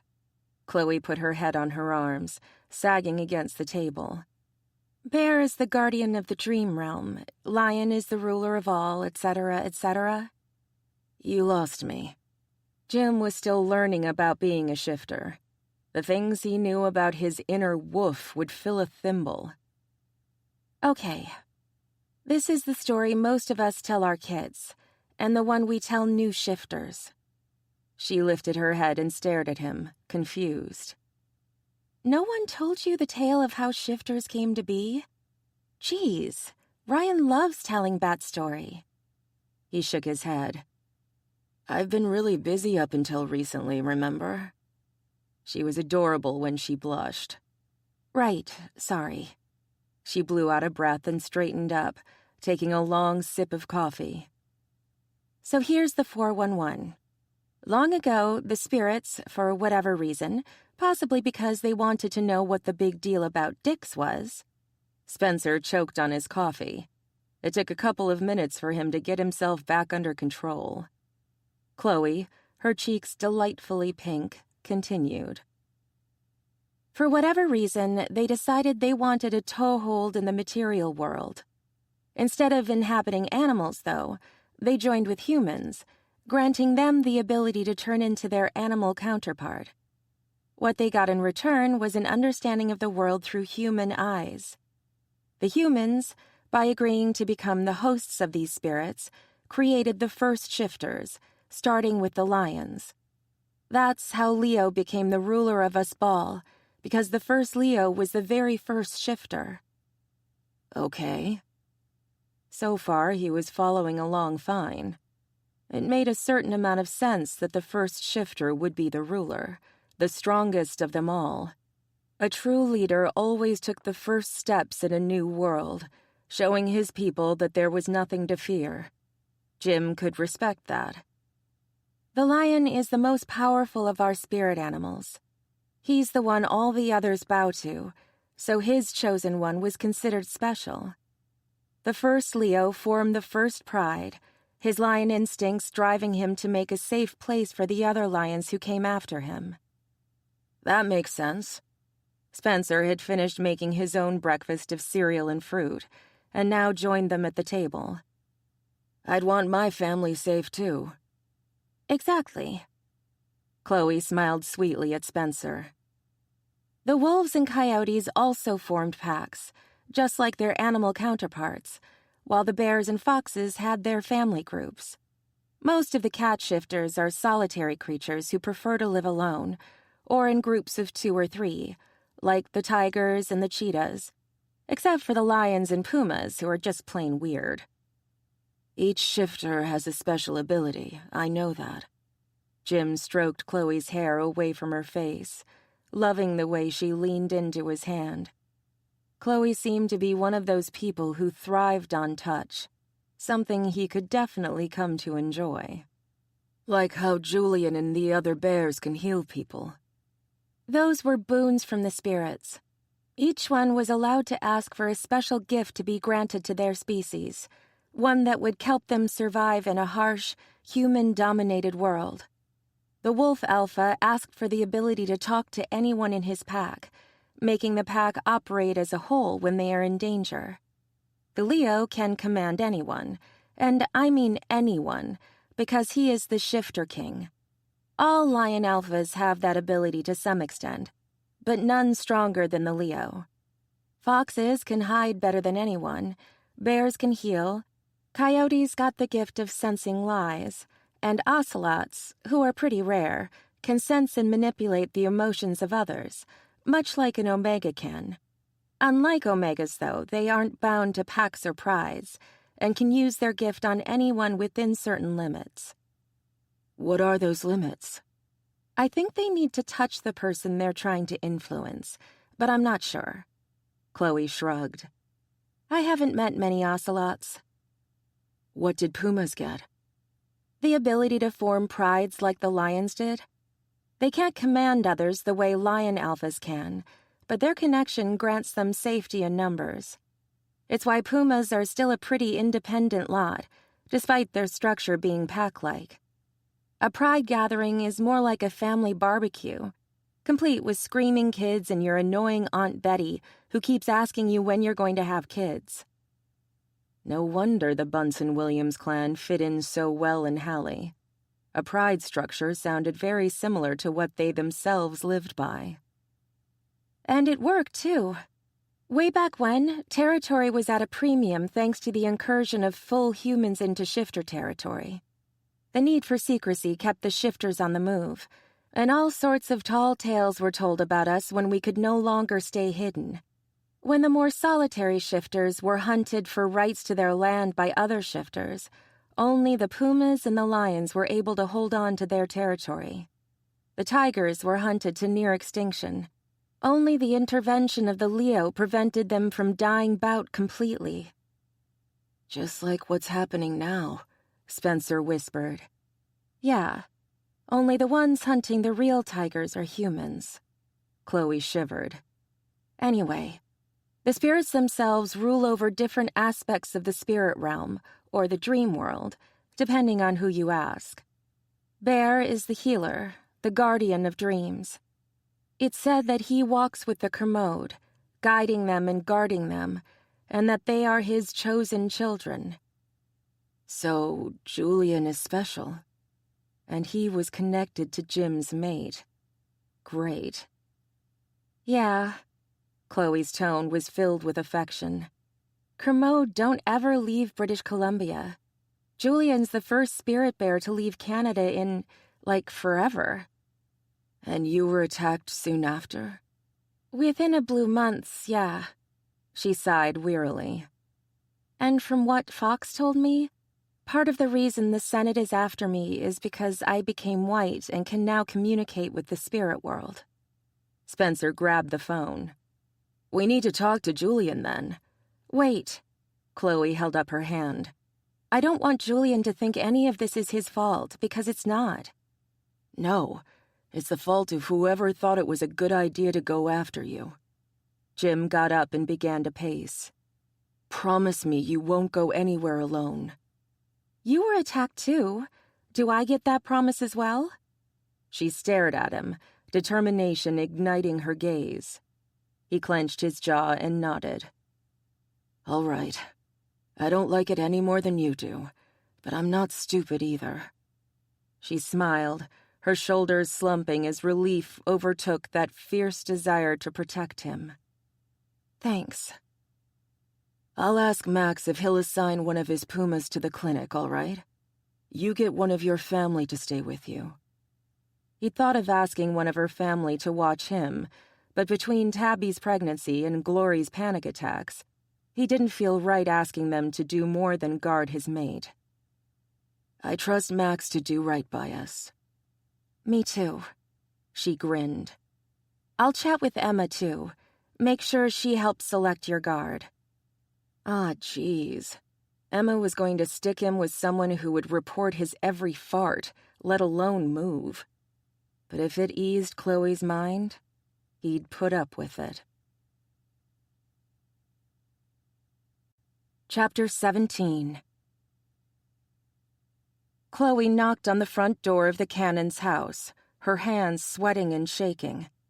Ryan had just dropped her off for her bi-weekly session with Sarah, the Pride Omega, but that wasn't what was making her so nervous. She was going to ask the Cannons for protection for Jim. She knew Max and Emma would be more than willing to help her, but the alpha pair had so much going on in Halle right now, she didn't know if they'd be able to do much. They were helping Hope, Glory's twin sister, acclimate to being free once more. They were also dealing with the aftermath of Marie Howard's murder and Jamie Howard's withdrawal from society. Add in their respective careers, a new child, and running a pride, they were swamped. The front door opened. Max Cannon, blonde, blue-eyed, and looking like death warmed over, held a finger to his lips. "The baby's napping." Ah. Chloe nodded in sympathy. The poor guy probably had no clue what a newborn was like when his mate was pregnant. But Chloe remembered babysitting some of her younger cousins when she was around 13. The little boogers could scream loud enough to wake Godzilla. How is Felix? Max smiled dreamily. "Sleeping." Chloe covered her mouth to muffle her laugh. He sounded so damn happy that the little puma prince was down for the count that she couldn't quite stop the chuckle that managed to escape. Good for Prim. "Sarah's running a little late today. She's counseling Hope." Oh, Chloe hadn't been expecting that, but perhaps she could kill 2 birds with 1 stone. If Hope was willing, Chloe didn't mind sharing her experience with the traumatized wolf. Think they'll let me talk to them? Max shrugged. "That's up to Sarah. Hope has a long way to go before she's able to trust again." Poor Hope. And poor Jamie Howard. Hope was his second mate, a rare occurrence among wolves, and almost unheard of among pumas. Jamie had lost his first mate to a sniper's bullet, and had almost lost his life with hers. Julian had saved him, but the cost had been horrendous. Jamie was now coldly furious, and hurting so badly he couldn't be around other people. The only reason Chloe could see for Jamie not going rogue was Hope, who was too damaged to help him in any way. "Come on in." Max took gentle hold of her arm and helped her inside, shutting the door behind her. "What's up, by the way?" Jim needs protection. And Chloe was going to ensure that he had it. Max scowled, the alpha's shoulders straightening. "I heard about the attack at the clinic. Adrian and Gabe are coordinating with volunteers to ensure that it's watched 24/7. We're also assigning someone directly to Jim, so he'll never be alone." The alpha turned to her and patted her on the head. "We're also assigning someone to you. Don't argue, it's done." Yes, sir. Chloe knew better than to argue with an alpha. Once they came to a decision, that was that. And thanks. It's a load off my kind. Max smiled. "You're welcome. And if you can, tell your Uncle Will to call me. I'm not trying to step on his toes, but some of his family is pride, and we protect our own." Chloe grinned. "I'm so glad we're slaying in Halle." "Me too." Max's smile turned predatory as his gaze darted toward the stairway. "Emma." Emma's brows rose as she sauntered down the steps. She must have been in the baby's room, because she still had a burping rag over her shoulder. "What's going on, Lionel?" Chloe asked for protection for Jim. Max walked toward Emma, holding out his hand for her. "I was just telling her what we decided to do." She nodded. "Cool." She took off the burping rag and handed it to Max. "Here, Prince Felix puked all over me." Max took the burping rag between 2 fingers, holding it like it was plague-ridden. "Thanks." "You're welcome." Emma ignored Max's gagging and dragged Chloe toward the living room. "I need you." "I don't do puke." Chloe tried to tug herself free, but Emma's grip was far too strong. "Nah, no puking." Emma frowned. "Not yet, anyway. Hope needs someone who's been abused to talk to." "Oh?" Chloe stumbled as Emma pushed her toward the sofa, where a shocked-looking Hope sat. Sarah, the Pride Omega, was simply shaking her head at Emma's antics.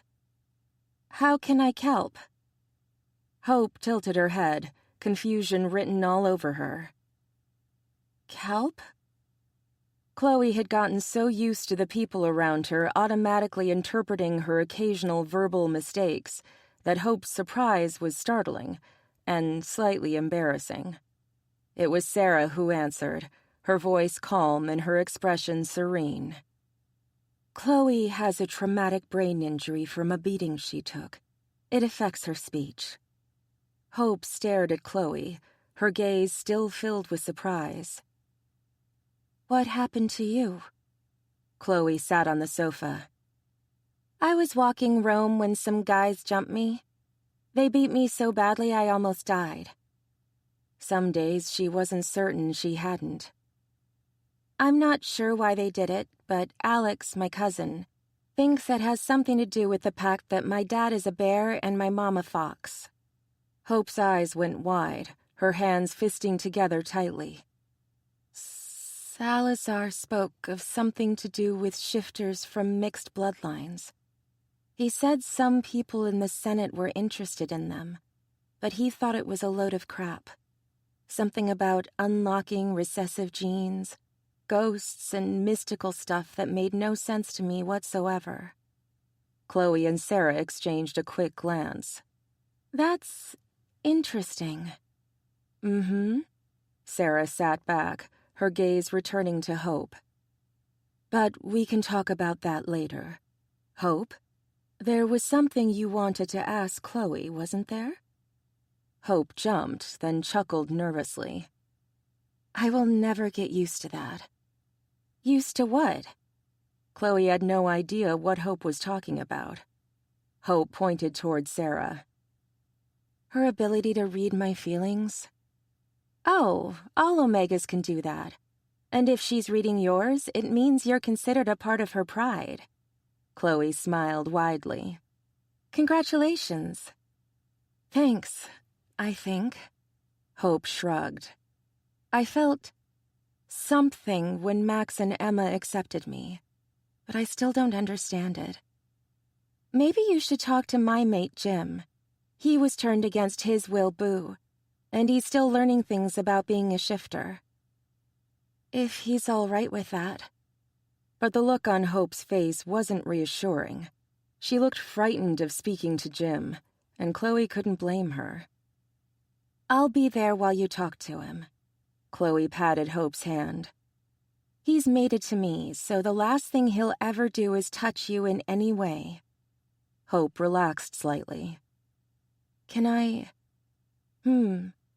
Hope blew out a breath. "How do you do it?" Chloe tilted her head. "Do what?" "Walk outside, go places, let Jim touch you." Hope's face filled with loneliness and fear.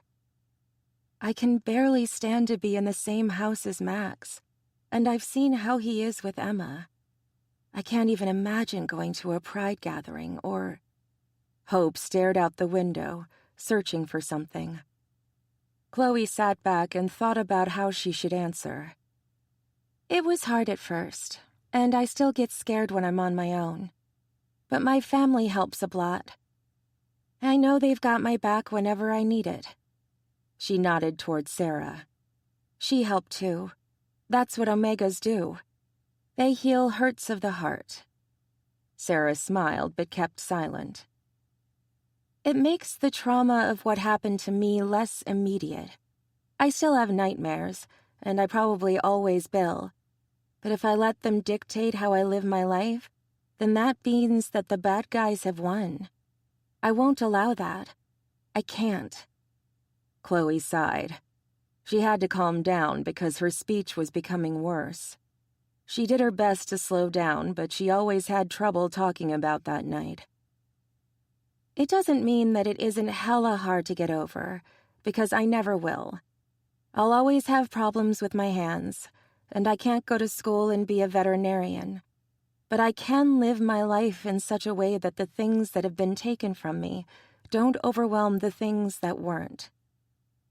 I had everything taken from me. Hope was staring at her, biting her lip. I had nothing. You had more than you thought. Sarah placed her hand on top of Chloe's, joining the three women together. Glory never gave up on you. She knew you were out there. She just couldn't find you. Hope shrugged. I guess so. I know so. Sarah squeezed their joined hands. Temp and Faith came to Halle as soon as she was old enough to legally set away from her father. They came here for you. Chloe hugged Hope, ignoring the way Hope flinched, because Hope quickly sagged against her. Even without Omega powers, Chloe could tell that Hope was starved for simple affection. The knowledge that she was safe might be lodged in her mind, but her heart was still terrified Salazar, though dead, would somehow come back for her. You never really lost the important part of your family, because they never truly let you go. Exactly. Sarah smiled at Chloe. You'll never completely get over what was done to you, but you have people who are willing to help you heal. Including Jamie Howard? Hope shivered. I know he's out there, watching, waiting for me. He's your mate. Sarah's gaze became distant as she turned toward the front window. He's already lost his other mate, so he guards you closely. Keeping me safe? Hope's gaze followed Sarah's toward the window. I can't decide if that freaks me out or makes me feel better. Go with option number 2. Chloe stood. Trust me, Jamie Howard would destroy anything that causes you a moment of pain. He killed Salazar. Hope's smile was grim. For that alone, it makes me feel better. I'm just not sure I can be mated after. The smile disappeared. Someday. Chloe held out her hand. My mate didn't want me because he thought I was too young, and I gave up all hope of having him. After my attack, he disappeared, and I thought that was the end, that I'd never be what he needed. But I realized that I had to become what I needed first. I had to heal, to come to terms with everything I had lost and what I'd gained. You concentrate on getting well. Jamie will still be there, waiting and watching over you. And doing his own healing. Sarah turned back to them, focusing once more on Hope. When the time comes, when you're both ready, you'll know it. Maybe. At least Hope looked a little more relaxed and at ease. Chloe hoped she'd helped a little bit, but Hope had gone through so much that Chloe doubted she'd been able to. I have to get going.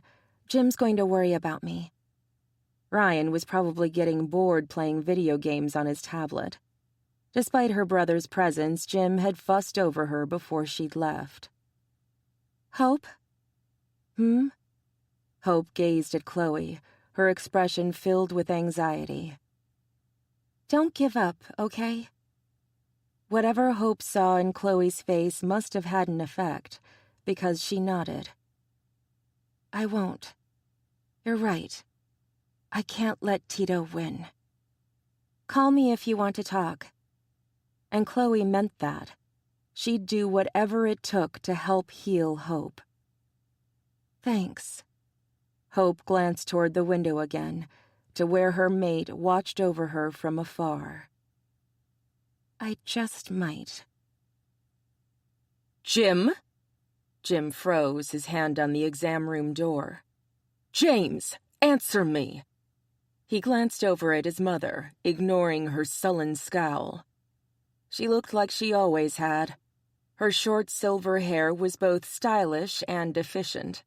The lemon-yellow capris, bright white polo shirt, and tasteful jewelry screamed country club luncheon. Even her white sandals were perfect, without a single mark on them. They looked as good as the day his mother had bought them. I have a patient to see. You can wait in the waiting room, or better, make an appointment. He threw Irene under the bus without a second thought. I'm certain my partner would be happy to deal with you. Jim started to enter the exam room when his mother's vicious tone stopped him dead. Your partner or your girlfriend? He almost laughed. You've really been out of my life for a while now, haven't you? He shook his head. Listen, I'm marrying a girl named Chloe Williams as soon as she says yes. He heard a gasp behind him but ignored it. He'd already scented Chloe, heard the tap of her cane as she came down the hallway, and wanted her to know his intentions weren't just honorable, but forever. Her leg had been bothering her that morning, so he'd insisted she take the cane he'd bought for her a couple of days ago. She's got red hair, the cutest freckles I've ever seen, and is the strongest woman it's ever been my privilege to meet. His mother's gaze darted to Chloe before settling once more on him. Her family is incredible, and they've already welcomed me, and Spencer, with open arms, which is more than you've done. I will not welcome your father's bastard, Jim. I won't. Not now, not ever. She clutched the strap of her probably expensive bag and gave him a pleading look that might have worked on him 6 months ago. How can you not understand that? I do understand. All I've asked is you respect my decision to have Spence in my life. Jim crossed his arms over his chest. No, you're my son, James, not him. Wanda Woods crossed her arms over her chest. Never him. Fine. She relaxed. Have you spoken to your father about alimony? Jim rolled his eyes. No. That's the place of your lawyer, not your son. She huffed. He wants me to get a job. Me, at my age. His brows rose. You're healthy, smart, and barely over 50, Mother. As if 30 years of marriage count for nothing. Her gaze darted once more to Chloe. You'll understand when Jim leaves you for someone else. Jim immediately stood between his mother and Chloe. Do not drag her into your drama. She stays drama-free. Her mother scowled. What is she, 15? You're more like your father than I thought. Get out. His teeth were clenched as he desperately tried not to howl at his parent. May I? Chloe's sweet scent wrapped around him, calming him. Mrs. Woods, I presume? Not for much longer. Wanda relaxed her grip on her bag. Is all this really worth losing your son over? Wanda seemed perplexed. What do you mean? Look at your son. Chloe's hand landed on his biceps. Really look at him. He's exhausted, he's angry, he's hurting. Is this what you wanted? He's always been melodramatic. His mother's annoyed sigh was one Jim had heard many times before. And it's not like you were around to get to know him, were you? She tilted her head, and Jim wasn't quite fast enough to stop what his mother was about to say. How is your ex-boyfriend, by the way? Chloe glanced up at Jim. Oh, don't play coy with me. I saw my son when you were dating what's-his-name. Were you even legal then? And he's in charge of the police. His mother looked delightedly scandalized. Imagine the scandal if that got out. She sounded positively gleeful. It wouldn't matter if it was all a lie. Gabriel Anderson would lose his job and any chance at a respectable one for the rest of his life. Why are you doing this, Mother? She glanced at him with what seemed genuine regret. I want alimony. Talk to your lawyer. Jim threw his hands in the air. There's nothing I can do about it. Father no longer speaks to me, remember? She shrugged. He would if you got rid of his bastard. He growled, the sound no longer human. He turned away from his mother's stunned expression toward Chloe, lifting a hand to her cheek. Go in and talk to the patient for me, pretty. Chloe's eyes went wide. What about... She pointed to her lips. He kissed her forehead. It'll be fine, I promise. She bit her lip, but straightened her shoulders. Okay. She opened the door with a ready smile. Hello, Mrs. Stanley. How is Van Gogh doing today? The door shut behind his mate, and Jim felt free to let loose on his mother. She'd just proven she was lying through her teeth. She knew exactly who Chloe was, and planned on using his mate to force him to do what she wanted. Jim wasn't going to allow that. His mother would keep her poisonous claws away from Chloe or else. You're not welcome here. James. No, we're done. Once and for all, done. I want a divorce. She blinked in shock. Excuse me? I am not your lawyer or your husband. I'm your son, and you've done nothing but abuse that relationship since the moment you and Dad decided it was over. I'm sick of hearing you bitch, Mother. Get out of my business, get out of my practice, and stay out of my life. He turned on his heel and marched to his office, too upset to deal with any of the patients waiting to see him. How dare she come in here and threaten his mate over something he had no control over? He carefully shut the door, unwilling even in his anger to upset his patients. He leaned back against the door and blew out a cleansing breath, trying to get his rage under control. The last thing he wanted was to hear a knock at his door, but Chloe's scent was on the other side. Yes, Chloe? Van Gogh has a big boo-boo on his bum-bum. Trust his mate to get him to laugh. He opened the door to find her holding a folder to her chest, her eyes wide and bright as she looked up at him anxiously. A what now? Her shoulders shook. A boo-boo on his bum-bum? Your words or his mommy's? His mommy's.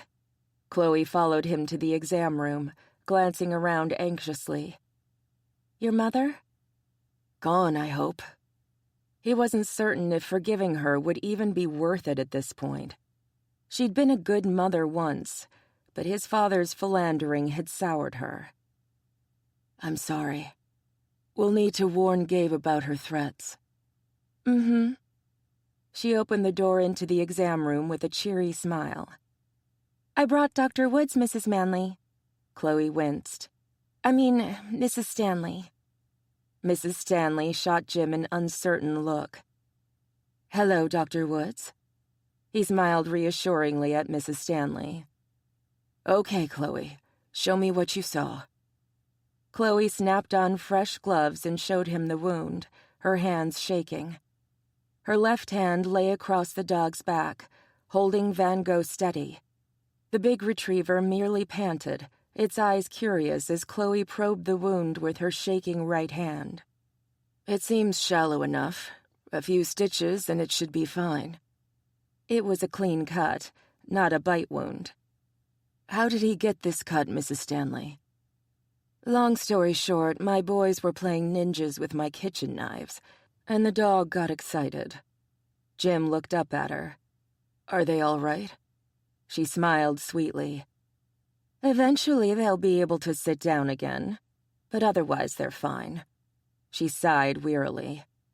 I swear, it's like trying to raise wolf pups. Jim coughed. I can imagine. Foam sorts? Chloe's words were carefully measured as she put together the suture kit Jim needed. What? Mrs. Stanley looked at Chloe in confusion. Buy them foam swords. Chloe began cleaning Van Gogh's wound in preparation for the stitches. They can't hurt each other or Van Gogh with those. Mrs. Stanley's brows rose. Not a bad idea. If they're going to ninja each other, at least they won't get too damaged that way. She shook her head as Jim started stitching up her dog. I'm just glad no one was badly injured. Who's watching them now?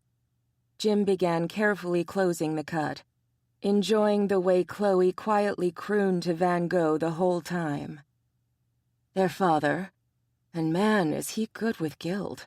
By the time I had Van Gogh loaded in the car, they were in tears and begging us to make sure Van Gogh lived. She shook her head again. You think you've made your home safe, put things where the kids can't get to them, but it's amazing how resourceful they can be when they really want something. What did they do? They pushed chairs over to the cabinet where I'd hidden the knives, grabbed what they wanted, and before I could stop them, they'd already hurt Van Gogh. She shuddered. I'm just glad it wasn't worse than it was. You'll need to make sure the knives are locked away. Jim finished up, cleaning up the suture tray before taking off his gloves. And the cheese graters. When Jim looked at her, Mrs. Stanley rolled her eyes. Please don't ask. That was not a fun emergency room trip. What gave them the idea to be ninjas? Jim patted Van Gogh on the head and helped him get down on the floor. The dog would be fine. It was his mommy who was having a meltdown. Something about teenage turtles who just happened to be ninjas. Mrs. Stanley took hold of Van Gogh's leash and snapped it onto the dog's collar. Thanks, Dr. Woods. Thank you, Chloe. You're welcome. Chloe smiled at Mrs. Stanley. And good luck with your mutant turtle wannabes. Thanks. I'll need it. She shook both Jim and Chloe's hands and left the exam room. Wow. Chloe started cleaning the exam table. Think she'll be all right? Yeah. Her kids are a handful, but they're bright. She'll figure it out. He kissed the back of her head. Just like ours will be. Scary thought, but true. Jim held open the exam room door for her. How's your leg? Weak, but it doesn't hurt. She kissed his chin. Thank you for the cane, by the way. You're welcome, little vixen. He would do just about anything to make her life easier. Now get back to work, Doc. Yes, ma'am. He watched her limp away, smiling like a big old sap. Between Chloe and Spencer, he had all the family he needed. Chapter 18. So, Barney leaned back, tilting the dining room chair onto two legs. How it held the huge grizzly Chloe would never know. His cowboy hat shadowed his eyes, and the corners of his mouth were turned down in a barely visible scowl. Who the fuck is the other white shifter? They'd finally managed to arrange a time when all of the hunters were free to discuss Chloe's dream walk. Chloe had gotten some chili and biscuits started, and they were just waiting for everything to finish cooking. In the meantime, they had already begun talking about the dream she'd had with Fox and Lion. Spencer had given up his makeshift bedroom for this meeting, keeping George occupied while Chloe and Jim moved the furniture around. They'd put Spencer's bedroom back together after everyone left for the evening. Barney, surprisingly, seemed a bit grumpy, but she wasn't sure she had the balls to ask him what had crawled up his ass and died. Instead, she continued to quietly set the table, allowing the two hunters to mull over what she'd said and heard in the spirit world. They were still waiting for Gabe to arrive. He'd had to answer an emergency call just before his shift ended, so he was running a little bit late. Chloe was setting a place for Sarah as well, hoping Gabe's mate would come. The men really needed to mend their fences with each other. Gabe and Jim were trying, but both of them were stubborn as hell. Her sessions with Sarah after her beating had helped her mend fences with the Omega, but there was still an underlying tension between them whenever Gabe or Jim was mentioned that Chloe wanted resolved. Gabe was a good friend of hers, who'd stood by her when she'd needed someone who wasn't a relative. Spencer started doing wheelies, much to Chloe's amusement. "I don't know, but it ain't me." Barney turned and stared at Spencer, the scowl lightening slightly. "What?" Spencer, up on two wheels, started rolling backward, almost knocking Ryan over. "Sorry, dude." Ryan shook his head and sat at the dining room table, a beer in hand. He took a swig and set the bottle on the table. "More importantly, what does Julian's presence have to do with all of it? If anything happens to him, Sin will be upset. Then Glory will be upset." He grinned, his teeth turning into fangs. "Then I get pissy." "Down, Tiger." Barney edged his hat back. "Papa Bear has this one covered." Ryan's brows shot up. "Oh, do tell." The doorbell interrupted Barney. "That must be Gabe." "I'll get it." Jim headed for the front door, and Chloe, smelling that the biscuits were just about done, headed into the kitchen. She pulled the biscuits out of the oven and began putting everything together, the hot biscuits smelling like heaven next to the spiciness of the chili. She ladled the chili into a serving bowl and carefully picked it up, aware her left hand could spasm and drop the damn thing all over the place. But she was determined to do this, to make her body work despite its handicaps. She was aware Ryan watched her every move as she took the bowl and placed it in the center of the dining room table with a relieved sigh. "Ryan, can you get the butter for the biscuits, please?" Ryan followed her into the kitchen. "How are you, kiddo? The doc treating you all right?" She shivered. "Hell yeah." Ryan gagged as he opened the fridge. "Please don't make me picture anything that involves you naked." She giggled and grabbed the basket full of hot biscuits. "At least I haven't had sex in a public place." He rolled his eyes at her and followed her into the dining room, where Gabe and Sarah were greeting Barney. Barney, on the other hand, looked like a cornered mouse. It only took one look at Gabe and Sarah to understand why. Heather stood with them, smirking at the huge grizzly, her hands on her hips. "What's wrong, Boo-Boo? Weren't expecting to see me." "Why are you here, Frodo?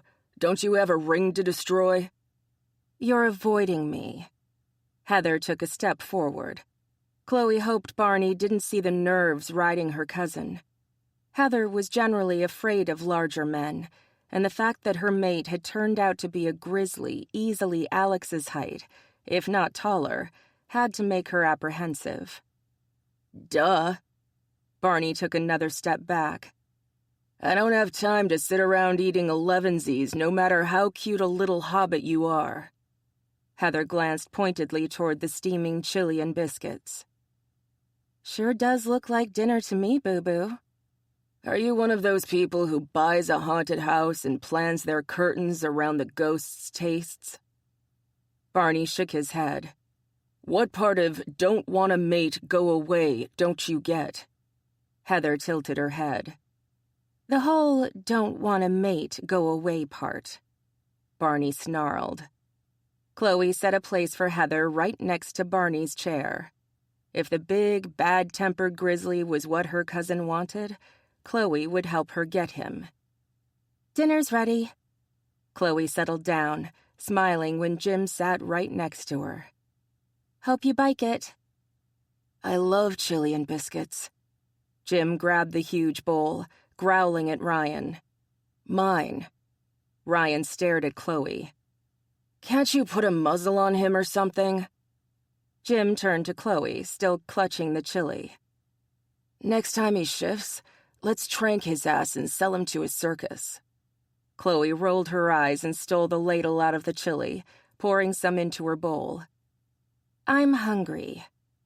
Jim immediately put the bowl down, putting some biscuits on her plate. You want butter? You two are so sweet it's disgusting. Barney nabbed the basket of biscuits and took 5. You should make candy. You should shove a biscuit in your craw before Jimmy rips your throat out. In fact, I'll help. Heather did just that, shoving a biscuit in Barney's mouth, much to his obvious shock. Now, I heard something about white shifters. Barney swallowed hard, barely chewing the biscuit. I mean, how did you hear that? Heather hitched her thumb toward Ryan, who shrugged. Family. Barney grunted. Right. He pointed toward Heather. You're not a hunter. But I'm just like Chloe. I'm half fox, half bear. If they went after her because of that, what are the odds they'll come after me? From the arrested expression on Barney's face, that hadn't even occurred to him. The rest of my family would be in danger as well. We have the right to know what's going on. Heather crossed her arms over her chest. So they sent me. Why? Chloe and Ryan were doing their best to keep everyone in the loop. Why had they sent Heather? Heather shrugged. Not sure, but here I am on Uncle Will's orders. Ryan and Chloe exchanged an amused glance as Heather once again focused on Barney. Sure, she was here as a liaison, and Uncle Will was the most innocent man on the planet. This was sheer matchmaking at its finest. Uncle Will had given Heather a job that set her with Barney in order to force him to acknowledge the bond, all with the appearance of legitimacy. It was brilliant, and there was nothing Barney could do about it. Barney shot her a worried look before clearing his throat. All right. This is what we've got so far. Francois is still working on tracking down our handler, but it's not looking good. His credit cards and bank accounts haven't been touched, and his landlord hasn't seen him in 3 weeks. You think he's dead? Chloe shivered. Why? One of the many, many things we're working on.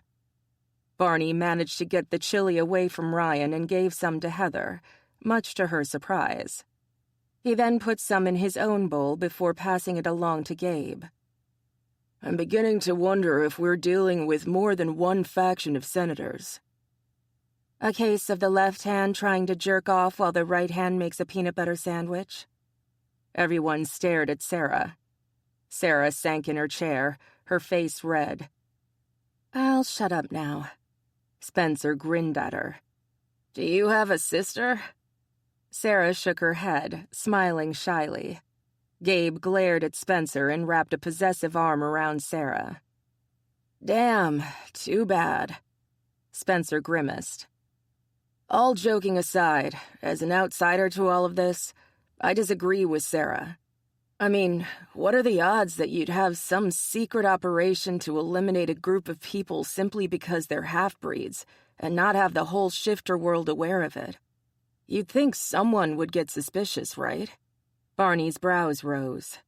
We are suspicious. And the CIA doesn't necessarily know what Homeland Security is up to, and vice versa. It's possible. Gabe used a biscuit to sop up the last of his chili. The real question would be, why? And how does it tie into the white shifters? Or is that a different issue altogether? Jim took hold of Chloe's hand. She squeezed, trying to reassure him. What about the person Francois was supposed to get a hold of? Has he found Flem yet? I got a call from Francois. He finally got a hold of Artemis Smith. He and his sister will be arriving in Halle shortly. Barney winced. I really hate dealing with those two.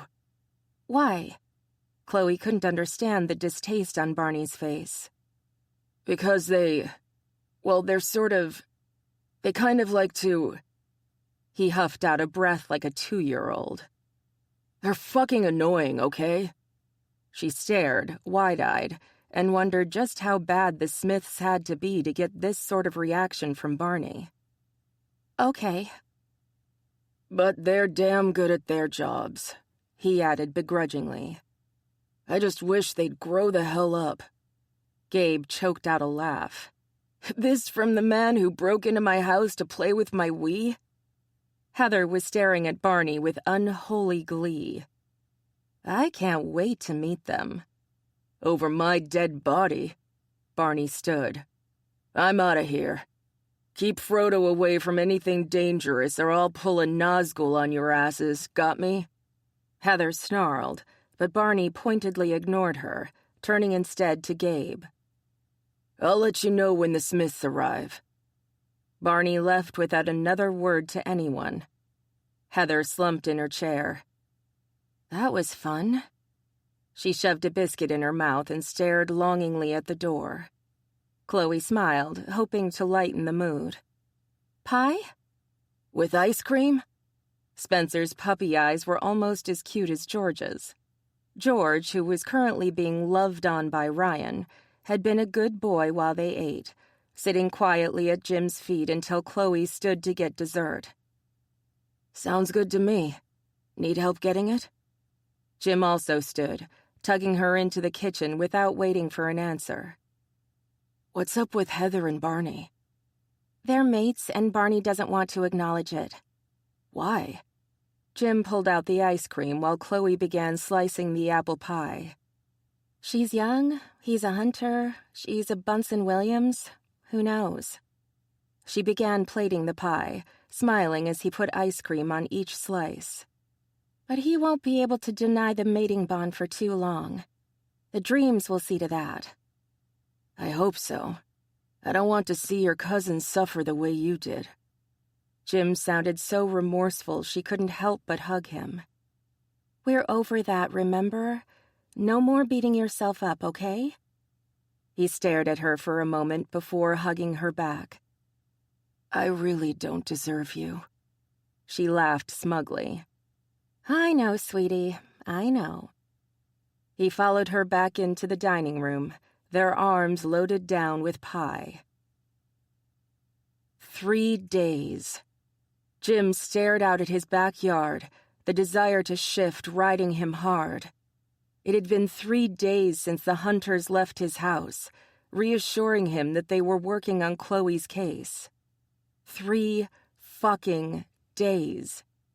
He hadn't heard from anyone except Ryan in that time, and Ryan had mostly shrugged and asked how Chloe was doing. It was driving him insane. Chloe was sleeping upstairs, exhausted from her first few days on the job with him and Irene. She'd done well, but she still got flustered when dealing with their patients' owners, and her physical ailments made doing simple tasks more difficult. Her speech impediment was also a source of embarrassment for her, but so far he hadn't run across any complaints. He expected that would change. Not everyone was as kind as the people he worked with. He would try to shield her from that, but Chloe was stronger than anyone he'd ever known. If anyone could survive a little rudeness intact, it would be his mate. A sudden movement outside caught his eye. What was that? With the windows and doors closed, it was difficult to get a whiff, but Jim sniffed anyway. Was it an animal? The hair on the back of his neck stood up. Whoever was out there was a shifter. There was the faint scent of wolf, a familiar one. The asshole who'd attacked him outside his clinic was back, and this time he'd come to Jim's den. Jim took off his clothes and opened the back door before allowing the shift to flow over him. His senses sharpened as his paws hit the dirt, scanning for the invader. There. Golden eyes glared at him before the wolf struck, snapping and snarling at Jim. Jim barely managed to dodge, the wolf's jaws snapping closed perilously close to his muzzle. The other wolf was bigger than Jim. Odds were good he'd fought more often in this form, seeing as how Jim had never fought as a wolf. But Jim had beaten him to a standstill before, and wasn't about to allow a little thing like experience stop him from defeating his enemy. This was Jim's den, and Jim's mate was inside. No fucking way was this asshole getting past him. Jim dodged another attack, analyzing the way the other wolf moved, using his experience as a kickboxer to figure out the best way to approach his larger target. He reared up on his hind legs when his adversary did, both of them scratching and biting, testing each other's resolve. Speaking of getting past someone, where the hell were the guards Max had promised him? He doubted they were off getting a latte, which meant either the guy had slipped past them, or... He hoped it wasn't or. Explaining to the Puma Alpha that his men were dead wasn't something Jim relished doing. The wolf grabbed hold of Jim's ear, yanking and pulling, drawing blood. Jim fought back, snapping at the wolf's foreleg, forcing the other wolf to let go. This put Jim's muzzle near the wolf's vulnerable neck, but before he could take advantage of that, the other wolf spun, forcing Jim's face toward the earth. He twisted free, managing briefly to get the upper hand as he in turn forced the other wolf down. The bigger wolf easily shook off his hold. They both reared, paws on each other's shoulders, biting at each other's muzzles. Jim felt the wolf's fangs rip his sensitive nose, but from the whine coming from the other wolf, he'd gotten his own back. They were both bleeding from the face, the pain almost overwhelming. Jim forced them back up, his paws hitting the other wolf's shoulders hard. He grabbed a hold of some of the wolf's neck fur, pulling him back down and keeping the other wolf's fangs away from his face. The wolf twisted again, putting a paw on Jim's back, raking his claws across his shoulder. Jim refused to let go, hanging on despite the pain, ignoring the way the other wolf snapped and tried to break free. The stronger wolf broke Jim's hold, forcing Jim to rear back unless he wanted a lip piercing. Jim somehow managed to force the bigger wolf down, using his speed to his advantage, practically climbing on top of him. He ripped and tore at the wolf's shoulder, ignoring the yelps of pain. He knew just where to tear, to bite to make the shoulder useless. He ruthlessly used that knowledge, aware that what he was doing might be irreparable to the other wolf. Jim was hoping he didn't have to kill. All he wanted to do was incapacitate his enemy. But if the other wolf threatened Chloe, then Jim would do what he had to. He'd put animals down out of mercy before, but this time it would be to protect the most precious being in his life. The other wolf pulled free, limping on his wounded side and snarling viciously. He wasn't backing down. If anything, the wound seemed to merely piss him off more. Great. Jim snarled back, hoping the other wolf would heed his warning. When the wolf lowered his head, ready to attack again, Jim took the initiative. He latched onto the back of the wolf's neck, shaking his head back and forth. The other wolf lost his balance, falling to the ground with a yelp. Jim managed to switch his grip, taking the wolf's throat between his jaws and growling, forcing the other wolf to acknowledge Jim's dominance or die. The wolf tried desperately to kick Jim off, but Jim held firm, dancing around the other wolf's paws until he went limp beneath Jim. Jim's wolf wanted to howl in triumph, but instead he backed up slowly, allowing the other wolf to climb to his feet. Defeated, the other man shifted. On his hands and knees, he glared at Jim. "You win. I surrender. If you're going to kill me, all I ask is you do it quick." Jim shifted back. He ignored the sting in his wounded nose and ear, the scratches on his body that he only now felt. "Who are you?" "Derek Hines." That didn't tell Jim anything, but he bet the hunters would know who he was, especially Barney. "Why are you going after my mate?" The wicked smile on the man's face made Jim want to punch him. "Because I was paid a shit ton of money."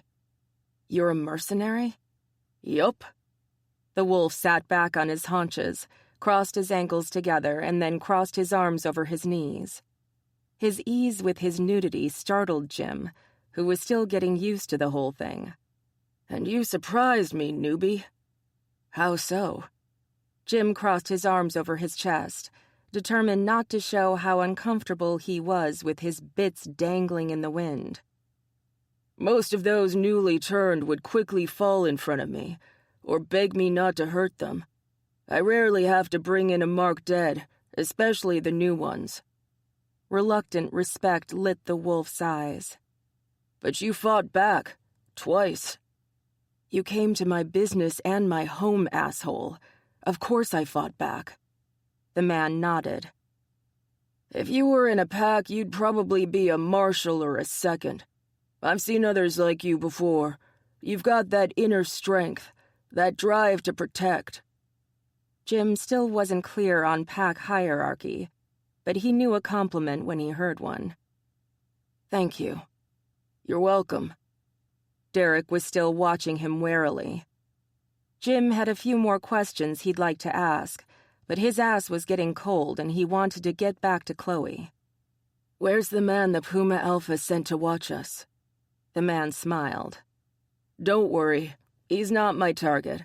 He's sleeping the sleep of the innocent right now. He'll wake with a slight headache, but that's it." That was a relief. "So, you've obviously lost. What happens to you now?" Derek shrugged. "We don't get paid, and we move on to the next job. It's that simple." Or the Senate went after the man for his failure. Jim wasn't forming a very high opinion of the shifters' politicians. They might actually be worse than the human ones. "And if I don't let you go?" Derek stared at him, his eyes becoming cold and hard. "You gonna kill me, Doc?" "In my world, I don't put down an animal unless I have no other choice." Jim sighed. The man shook his head, his expression softening. "Unreal," he muttered. "Look, you've won, and you're willing to let me go. I owe you one." His shoulders straightened and regret flashed across his face. "I didn't come here alone." Jim froze. "What?" "You pegged me right. I'm a merc, and I wasn't alone tonight. My partner's already inside." Jim raced through the back door and into his house. He hadn't scented a damn thing other than the wolf. So that had to mean the man's partner was a fox, just like Chloe. And like Chloe, he or she would be able to mask their scent. He raced into the house, the sounds of crashing furniture alerting him to where Chloe probably was. And from the sound of it, she was in the dining room, where his brother's bedroom was set up. Spencer and Chloe were both in danger, and if he knew his mate, she was defending him with every breath in her tiny, battered body. Jim shifted and raced toward the sounds, praying he made it in time to save her. Chapter 19. The sounds of snapping and snarling woke Chloe from a sound sleep. Something was wrong, desperately wrong. She checked for George, praying that he'd gotten hold of something and was simply playing. George was hiding under the bed, shaking like a leaf. Shit. She reached over to the side of the bed where Jim usually slept, only to find the sheets cold. She darted out of bed, ripping her pajamas off. Her fox was growling, eager for the shift. Her mate was out there fighting, and it wanted to go to his aid. Jim had never had to fight in his wolf form before. He'd be at a huge disadvantage against his opponent. Chloe, on the other hand, had grown up sparring with both foxes and grizzlies, and knew a few dirty tricks taught to her by her overprotective cousins. She wasn't above using each and every one of them to protect Jim. She shifted, losing all sense of the color red. She darted out the bedroom door and down the stairs, determined to find where Jim was. His scent was strong, so following it was simple. Of course, the fox standing in the dining room, hovering over a terrified Spencer, had her freezing in her tracks. Double shit. Jim might be brand new to shifting, but at least he could. Spencer was helpless against the fox. Hell, he couldn't even run away. If he tried to get to his chair, the fox could have his throat within seconds. She knew what her mate would want, despite what her fox demanded. Chloe had to save Spencer. Chloe crouched, her ears back, her tail down. She snarled and hissed as she slunk toward the fox who'd invaded her den, making her intentions clear. She wanted him the fuck out of her home. Before she could stop it, she began geckering, the stuttering cry of a fox who was about to do battle, whether for real or for play. Chloe meant business, however, so she added in some warning barks, trying to get the outsider away from Spencer. The fox was frozen, staring at Chloe with an open jaw. Slowly, it lifted its paws off Spencer's bed, descending to the floor where Chloe waited. She didn't want to give him a chance to use Spencer against her. She attacked, swiping at the fox, hoping to knock him over so she could get her jaws on his neck. If she could get him to submit, the fight would be over. But whatever had caused the other fox to hesitate disappeared as Chloe attacked. It, too, crouched low, and Chloe's swing went over his head.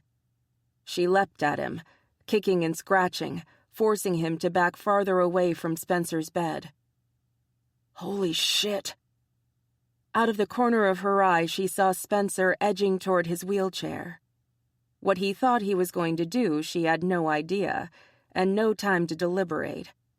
The other fox came back at her, making its own geckering sounds.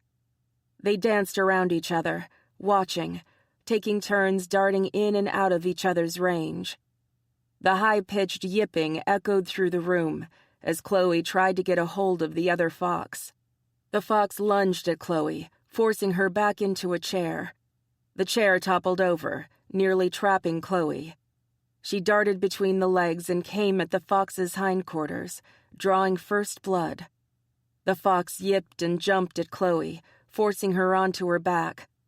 She kicked at his vulnerable stomach with her hind legs, digging deep and forcing him to arch his back to minimize the damage. She tucked her chin down and bit the fox's bottom jaw, keeping him from getting hold of her throat and ending the fight. She managed to kick him off. Hopping to her feet, she began circling the other fox, looking for a weak point or an opening she could use to bring him down. Instead, it was the fox who found Chloe's weak point. He began attacking Chloe's left side, going for her weak paw. She tried to compensate, but the pain in her right paw when she tried to put more weight on it made her quickly rethink that strategy. Instead, Chloe chose to go with a different tactic, one that she hoped would prove effective. Super Bear had powers outside the norm for a bear. With luck, the same thing would apply to a tiny, damaged white fox. Chloe dodged under Spencer's bed, and used the ability of her species to cloak her scent. Almost holding her breath, she peered from under the comforter to find the fox had frozen in place. He lifted his muzzle, scenting the air, but was apparently unable to find her. He turned in place, whining slightly, obviously confused by her sudden disappearance. Chloe sniffed discreetly, surprised to find that her scent was completely gone from the room. She wasn't entirely sure she was happy about that, but for now it was going to work to her advantage. Slowly, stealthily, she made her way out from under the bed, using the furniture to cover her movements. She stalked the enemy fox, keeping her eyes on it. She waited patiently as it sniffed Spencer's bed, smiling internally as Spencer quietly wheeled his way out of danger. Good. With luck, Spencer would get to a phone and call for help, while she and Jim dealt with the shifters. Her distraction almost cost her. The fox was far closer to Chloe than she'd expected when she looked around for him again. While a fox could mask their scent, sight would still reveal them. Chloe silently pulled back behind a piece of furniture, hiding herself from the fox as it stalked across the floor. Once its back was to her, she hopped up onto the back of the chair, prepared to fly at her enemy.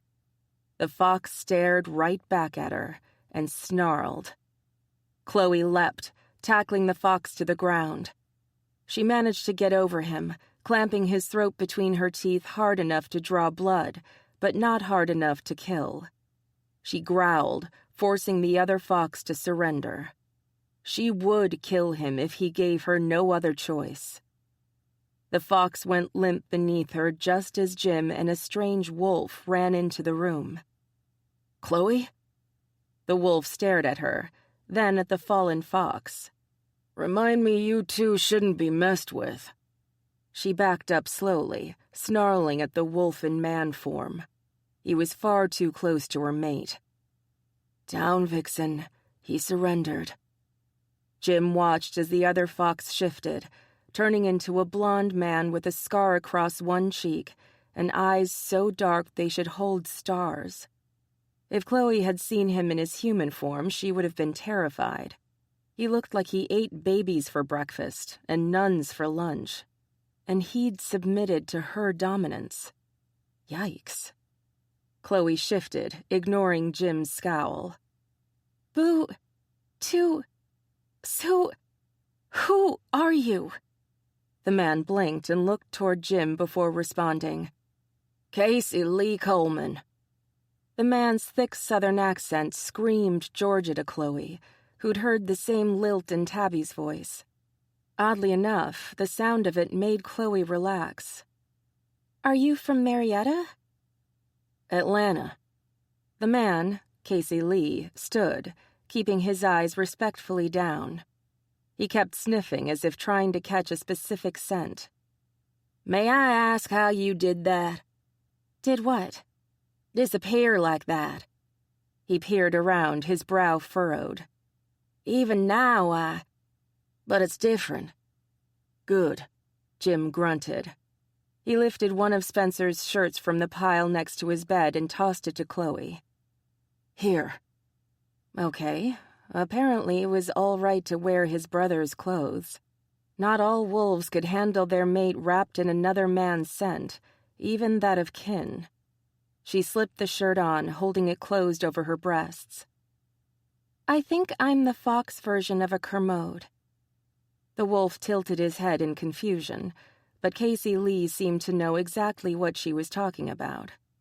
"The white bears?" "Julian Ducharme."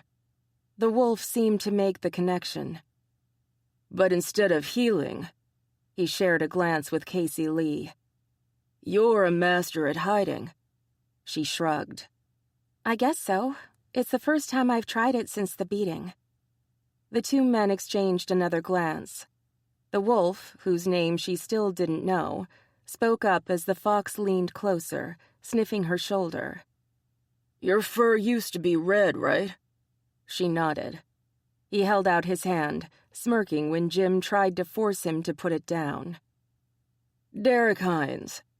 "Chloe Williams." She took it, shaking firmly. She refused to be intimidated by the larger man. Now tell me, why the duck did you two invade my home?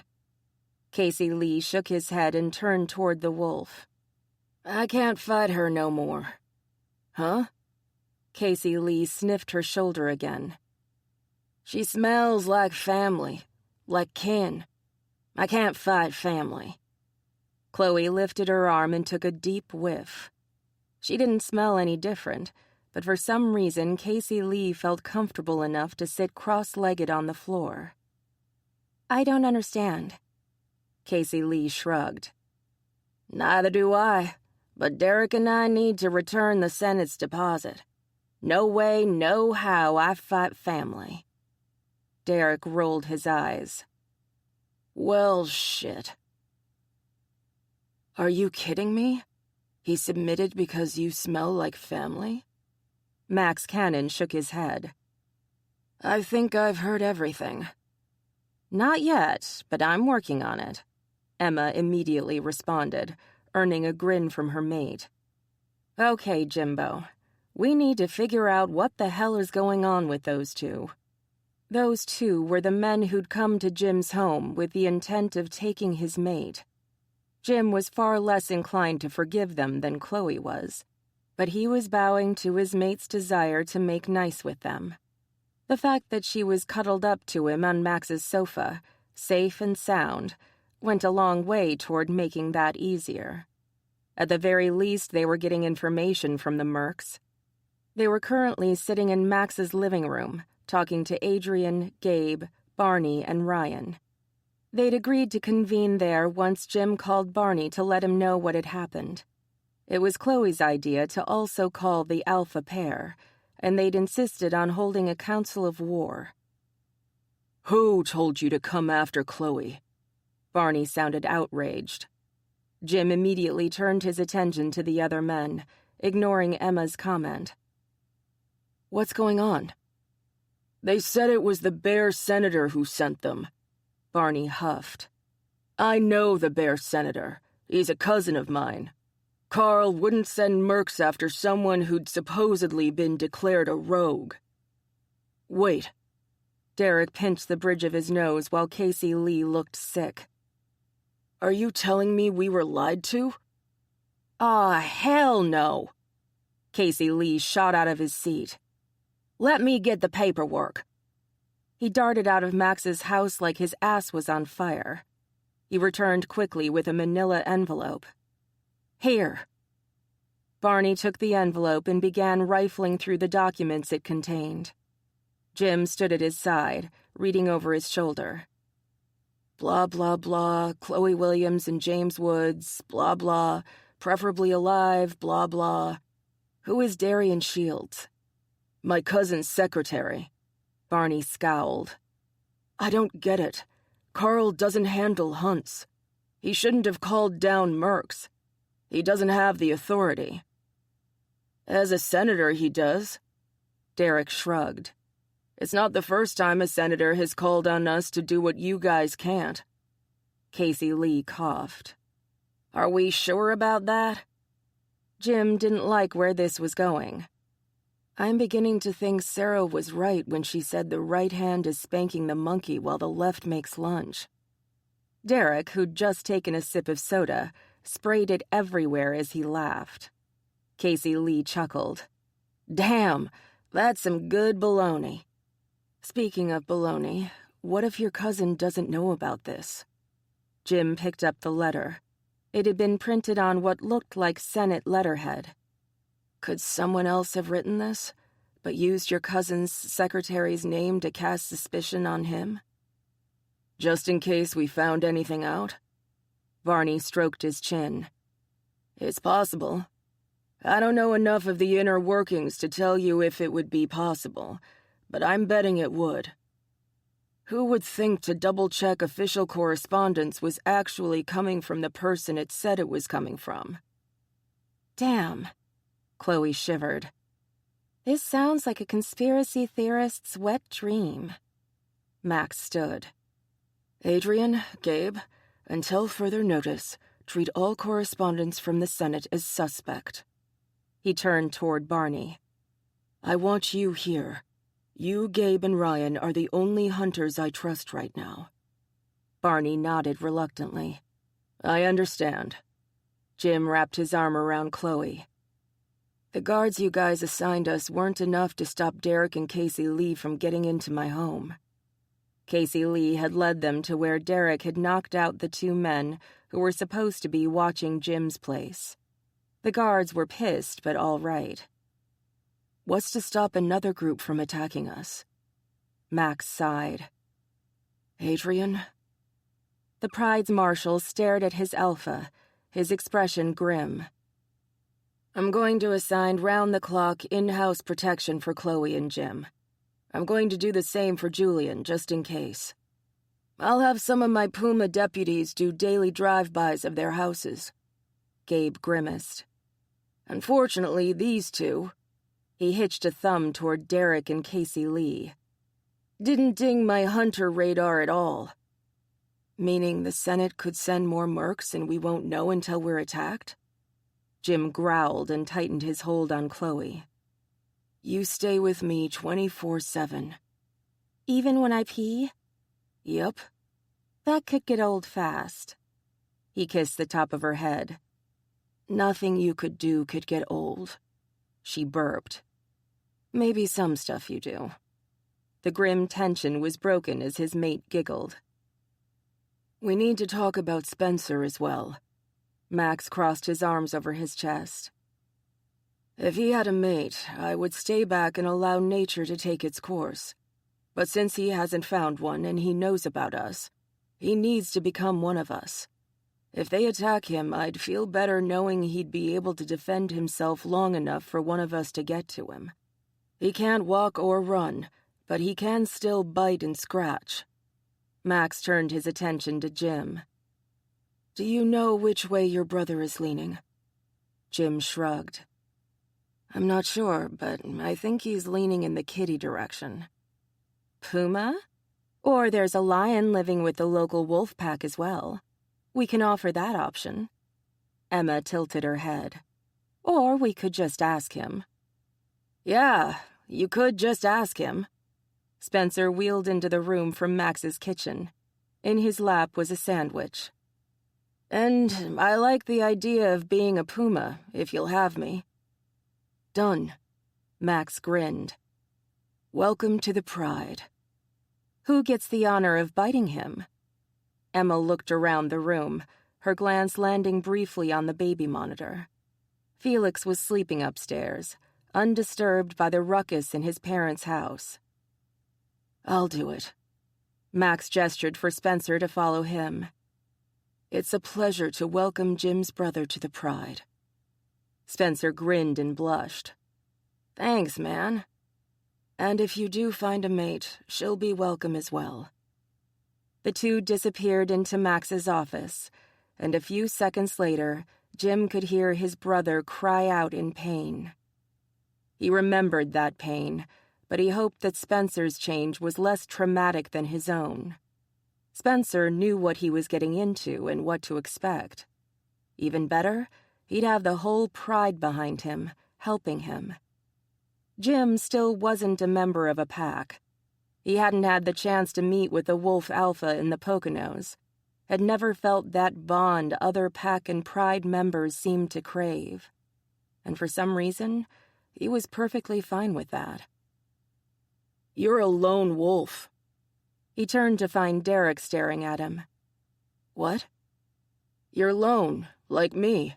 Strong enough that you don't need the pack behind you, binding you to them.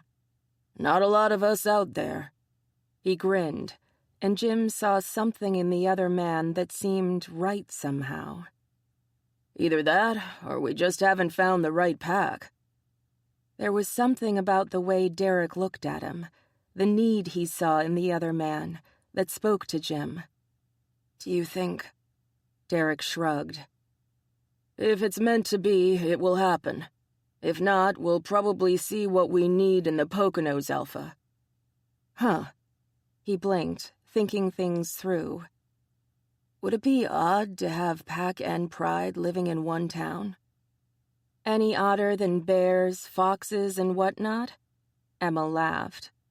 I'm pretty sure your Pack and Rick's would be far enough away from each other that there wouldn't be any issues. And if there are, we'll deal with them when it happens. Max and Spencer rejoined them, Spencer rubbing his shoulder and wincing. But if a pack develops here, then it's between me and the Pack Alpha, not Rick. Some of Max's power seeped into the room, causing the pumas to wince. I'm Alpha in Halle. Could you deal with a co-alpha? Jim was curious. Max said he was all right with a pack in his territory, but when his authority was challenged by the possibility of Rick objecting, he'd immediately let loose. Max's power display disappeared. I think so. Sure, Lionel, if you say so. Emma patted her mate's arm. We still need to figure out what's going on with the Senate. You think they'll send someone else after Chloe? Adrian stood straighter. If they do, we'll deal with it. You're not alone in this. We've got your back, Jimbo. Emma smiled at Chloe. And yours, too. So does the family. Ryan, yawning, headed for the front door. And on that note, I say we adjourn until we have more info. Agreed. Barney glanced around absently. Guess I should start apartment hunting, damn it. Us too. Derek crossed his arms over his chest. Casey Lee and I are sticking around. I want to know what the fuck the Senate has gotten us in the middle of. His scowl was fierce. I don't like being played. Yeah. Casey Lee ran his fingers through his hair. I signed up to uphold shifter law, not break it. Derek nodded. Me too. You'll need jobs here. Gabe stared at them, his eyes narrowed. Think you can handle police work? Fuck yeah!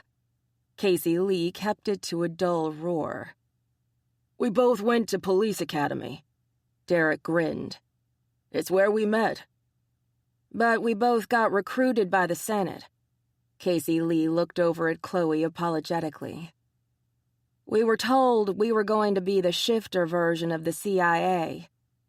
So you aren't mercenaries? Max whistled low. Why did you lie about that? Derek and Casey Lee exchanged a quick look.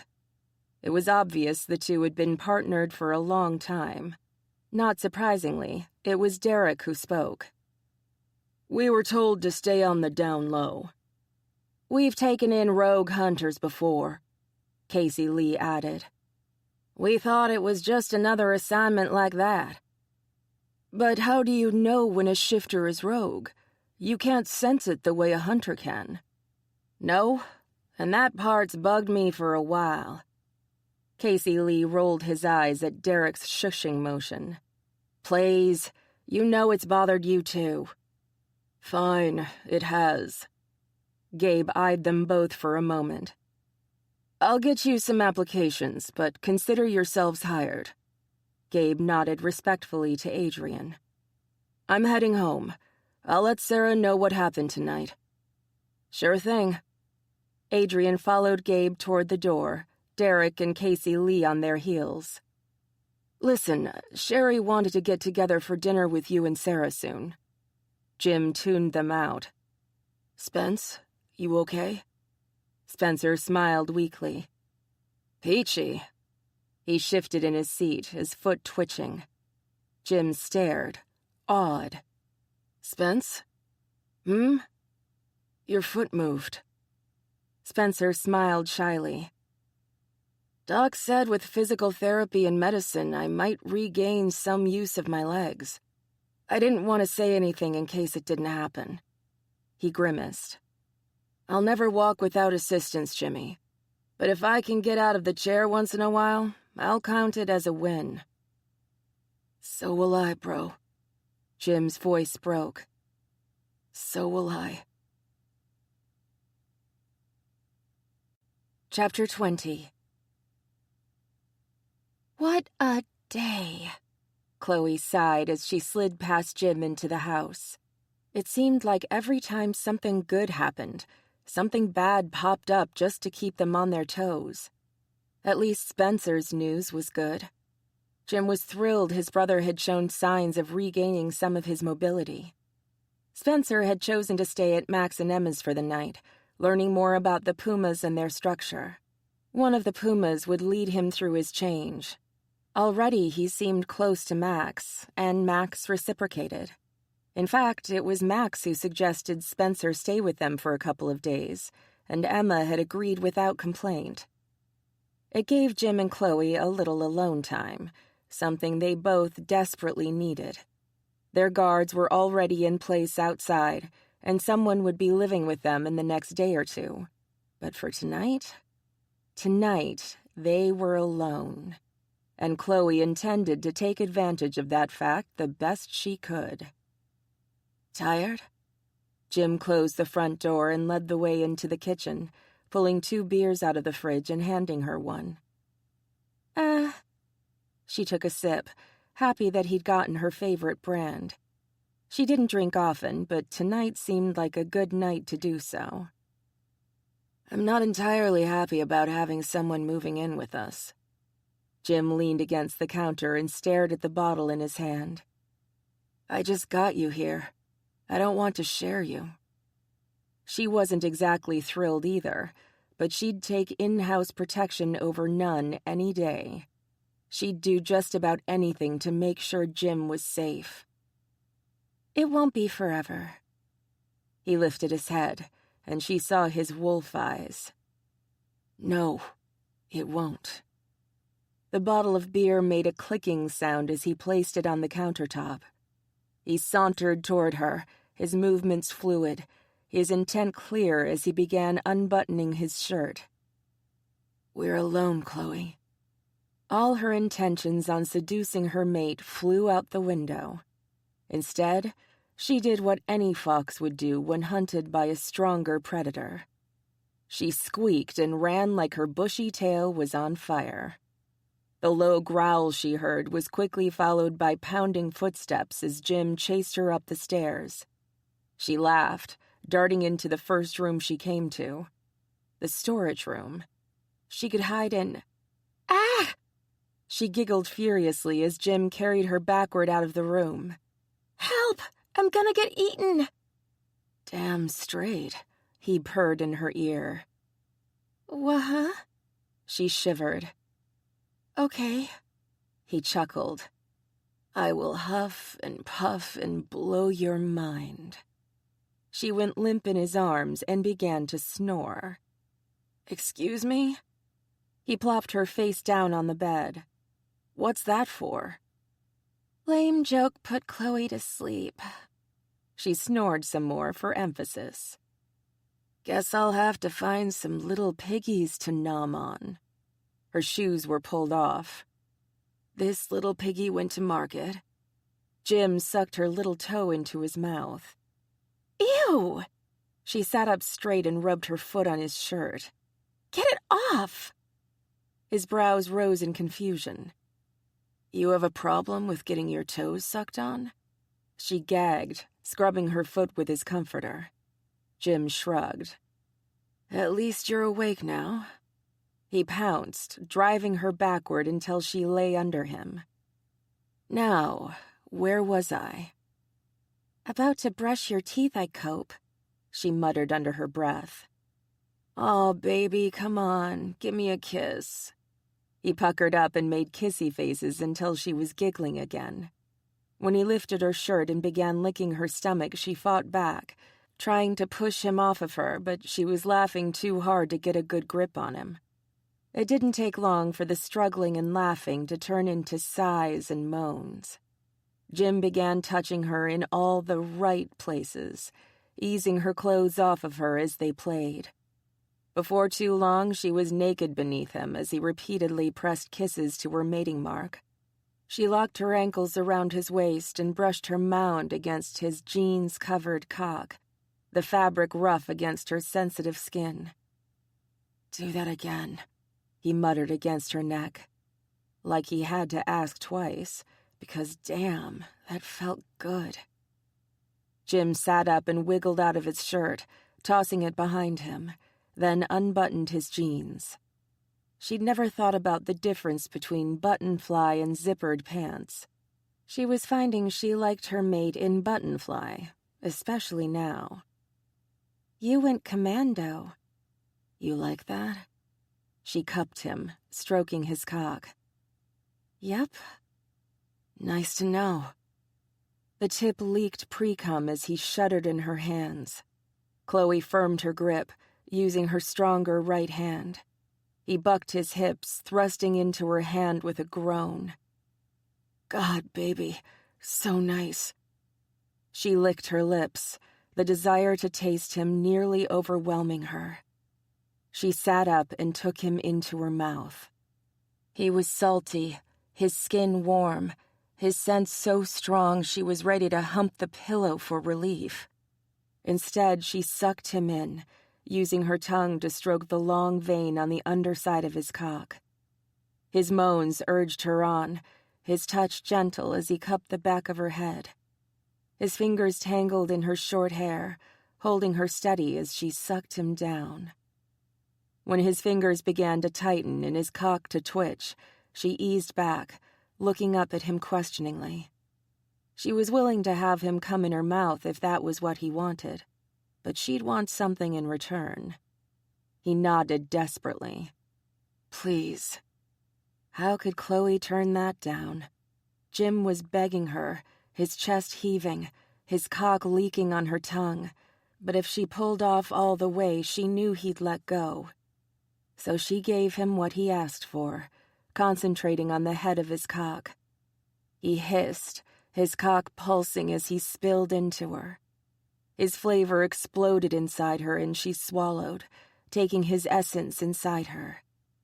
When he was done, he gently eased her onto her back, kissing her so sweetly, so gratefully. She wasn't surprised when some of the urgency for her own pleasure faded. Is there anything I can do for you, Miss Chloe? She sighed and pointed south. Please? My pleasure. He shucked his jeans off, then slithered down her body. When his tongue touched her clit, she nearly screamed. So much for the urgency fading. She was so primed she was surprised she hadn't gone off yet. He ate her out, licking and sucking her into his mouth with slowly increasing intensity. She was fucking his face, desperate to come, eager to feel the heat only he could give her. Chloe gasped as a finger or two entered her, Jim timing the thrusts to match the movement of her hips. It was so good. So good. She wanted it to never end. She tugged on her nipples, bringing herself closer to the edge. The tingling of an oncoming orgasm blinded her, shoved her over the edge into gasping pleasure so intense her whole body locked. She threw her head back and screamed, her mind drowning in ecstasy. When it was over, he was petting her gently, rifling his fingers through her damp curls. Good? She couldn't talk, so she nodded, hoping her sated grin would speak for her. He nibbled gently on her mating mark, causing her pussy to give one final, lingering throb. I'm glad. Uh-huh. She shivered and cuddled up against him, more than content to lie safe in his arms. Sleepy? She yawned, closing her eyes and nestling her head on his chest. You sure you don't want anything more? He was still petting her, but she really was tired. His dick would have to wait until morning. Nighty-night. He snorted in amusement as she yawned again. All right, little vixen. But first thing in the morning, your ass is mine. Mm-hmm. When she was awake, they could play tail chaser all he wanted. But now it was sleepy time, and Chloe was going to do just that. Mine. He sighed happily, kissing the top of her head. "Mine," she replied, smiling. "Good night, Jim." "Good night, love." She blinked, too tired to ask if he really meant that or not. But it took her far longer to fall asleep than she'd thought it would. A sharp knock on the front door startled Jim out of his doze. "Hmm?" Chloe moaned next to him, distracting him.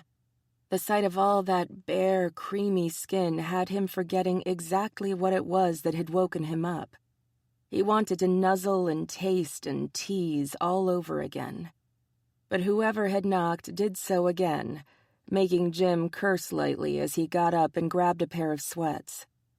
Sliding them on, he made his way down to the front door, ready to tell whoever it was to go the fuck away. Two strangers stood on the front step. Both had bright blue eyes the color of the morning sky and short, dark, messy hair. One was male, one was female.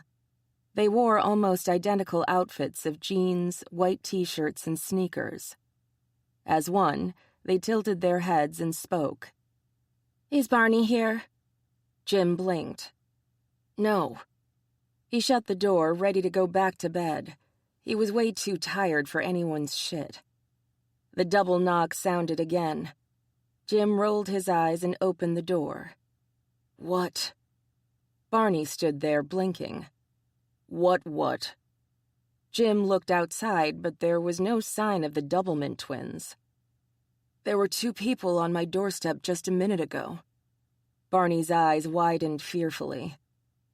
Two identical people? Yeah, why? Oh, fuck. Barney pushed his way into the house, slamming the door shut after him. Hide me. "Why would you want to hide from us, Barnes?" Yeah, why? Jim slowly turned to find the two strangers seated on his sofa, going through his mail. Who the fuck are you? Allow me to introduce you to the most annoying people I've ever been forced to work with. Barney's disgruntled tone would have amused Jim if he didn't have two strangers on his couch he hadn't invited in. Artemis and Apollonia Smith, meet Dr. James Woods. Hey, the male said, ripping open Jim's electric bill. Yo, the female replied, rubbing some magazine insert on her wrist and sniffing the result. How did you get in here? Jim demanded. Apollonia blinked at him innocently. Through the door? How else? Artemis waved the bill in the air. Your electric company is ripping you off. You should go solar. Less environmental impact, Apollonia added. Save the tigers and all that shit. Artemis stood and stretched. Anyway, we spoke to Carl, and he's hella confused. Like totally, Apollonia added. Who are they again?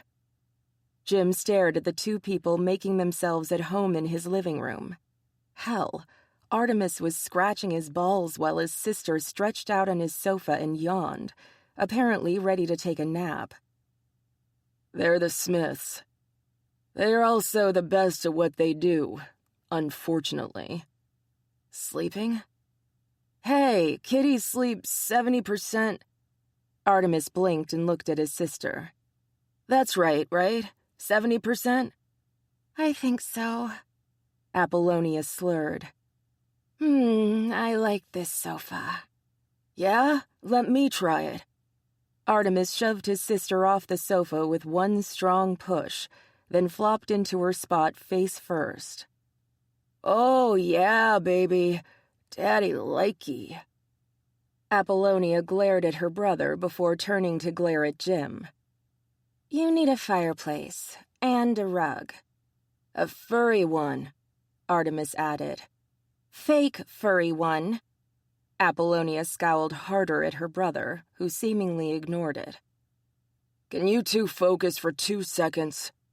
Barney sounded frustrated as hell. You said you spoke to Carl? Apollonia rolled her eyes and stood. Yeah, and you're no fun, Mr. Barnwell.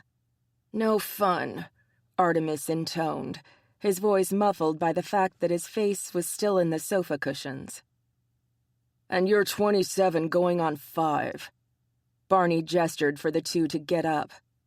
"Can you please take your meds and tell me what I need to know?" "We left them at home," Artemis sighed. "Our meds, he means." Apollonia sat on her brother. "Yeah, those." Artemis reached behind him and swatted his sister. "Get off me, heifer!" "Are you calling me fat?" Apollonia swatted him back. "Yes. Children." Barney walked over and grabbed each of them by an ear, yanking them off Jim's sofa. "I swear, if you don't start listening, I'm going to ground you both." "Ow!" Apollonia whined. Artemis rubbed his ear. "You're mean." "Yeah, mean." Apollonia stuck her tongue out at Barney. "Who the fuck are you?" Jim roared, his vision changing as his wolf surged to the fore. "Artemis." The male waved his hand, seemingly unconcerned that Jim had started to sprout fur from his arms. "Apollonia." The female ran her fingers through her hair and looked him up and down. "You're cute." "And mated, happily, I might add." Barney smacked Apollonia upside the head, earning a half-hearted feline snarl. "This one is a hunter, and her annoying brother is annoying." Artemis grinned cheekily. "Ah, shucks. I knew you liked us." Barney shot a droll look at Artemis. "No, I don't." "So, you two are here to help us with our problem?" Jim couldn't see how, unless they decided to sleep it into submission. "Sure, let's go with that." Artemis yawned again. "I'm hungry." "Me too." Apollonia draped herself across the back of the sofa. "Not it." Artemis rolled his eyes. "I hate cooking." "You hate working." Barney shoved Apollonia off the back of the sofa. She landed on the floor with a rattling thump. "Tell me what Carl said." Artemis tilted his head. "Oh, God, not you two." "I can believe that." Jim shook his head. "Seriously, my mate is in danger and we don't know why. Can you help us?" The brother and sister stared at one another before Apollonia shrugged. "Sure. It's not like I have anything better to do." Artemis stared at Jim. "Do you have donuts?" "We're still hungry." "And I really hate cooking." "Jim?" Chloe's soft voice broke through the disbelief over the nonsense of the brother-sister pair. He glanced toward the stairway and saw Chloe descending, rubbing sleep from her eyes. She'd probably heard the voices of the others, because even though she hadn't brushed her hair, she'd put on pajamas. "Who's here?" The reaction of the brother and sister were immediate and violent. Jim found himself shoved toward the door by the female, while the male, in a startling display of agility and speed, hurtled over the sofa and landed at the base of the stairway. He growled menacingly at Chloe for a second or two before he tilted his head. "You're a fox." Chloe, who'd stumbled at the sight of the strangers in her home, threatening her, slowly regained her feet. "Yes, I am." "The white fox." Artemis relaxed, going back to the sleepy man Jim had first met. "That's cool." He sauntered over to the sofa, climbed lazily over the back, and slumped in his seat. "I think I want nachos." Chloe blinked. "Jim?" He held out his hand, and she darted to his side. She looked far more awake now. "Chloe, this is Artemis and Apollonia Smith." He gestured toward the female who was now sitting on the floor at his feet. "She's a hunter, believe it or not." "Yep." Apollonia tilted her head backward and gave Chloe a lazy smile. I'm, totally badass. She is, Artemis added, putting his feet up on Jim's coffee table. Nice digs, by the way. Apollonia stretched.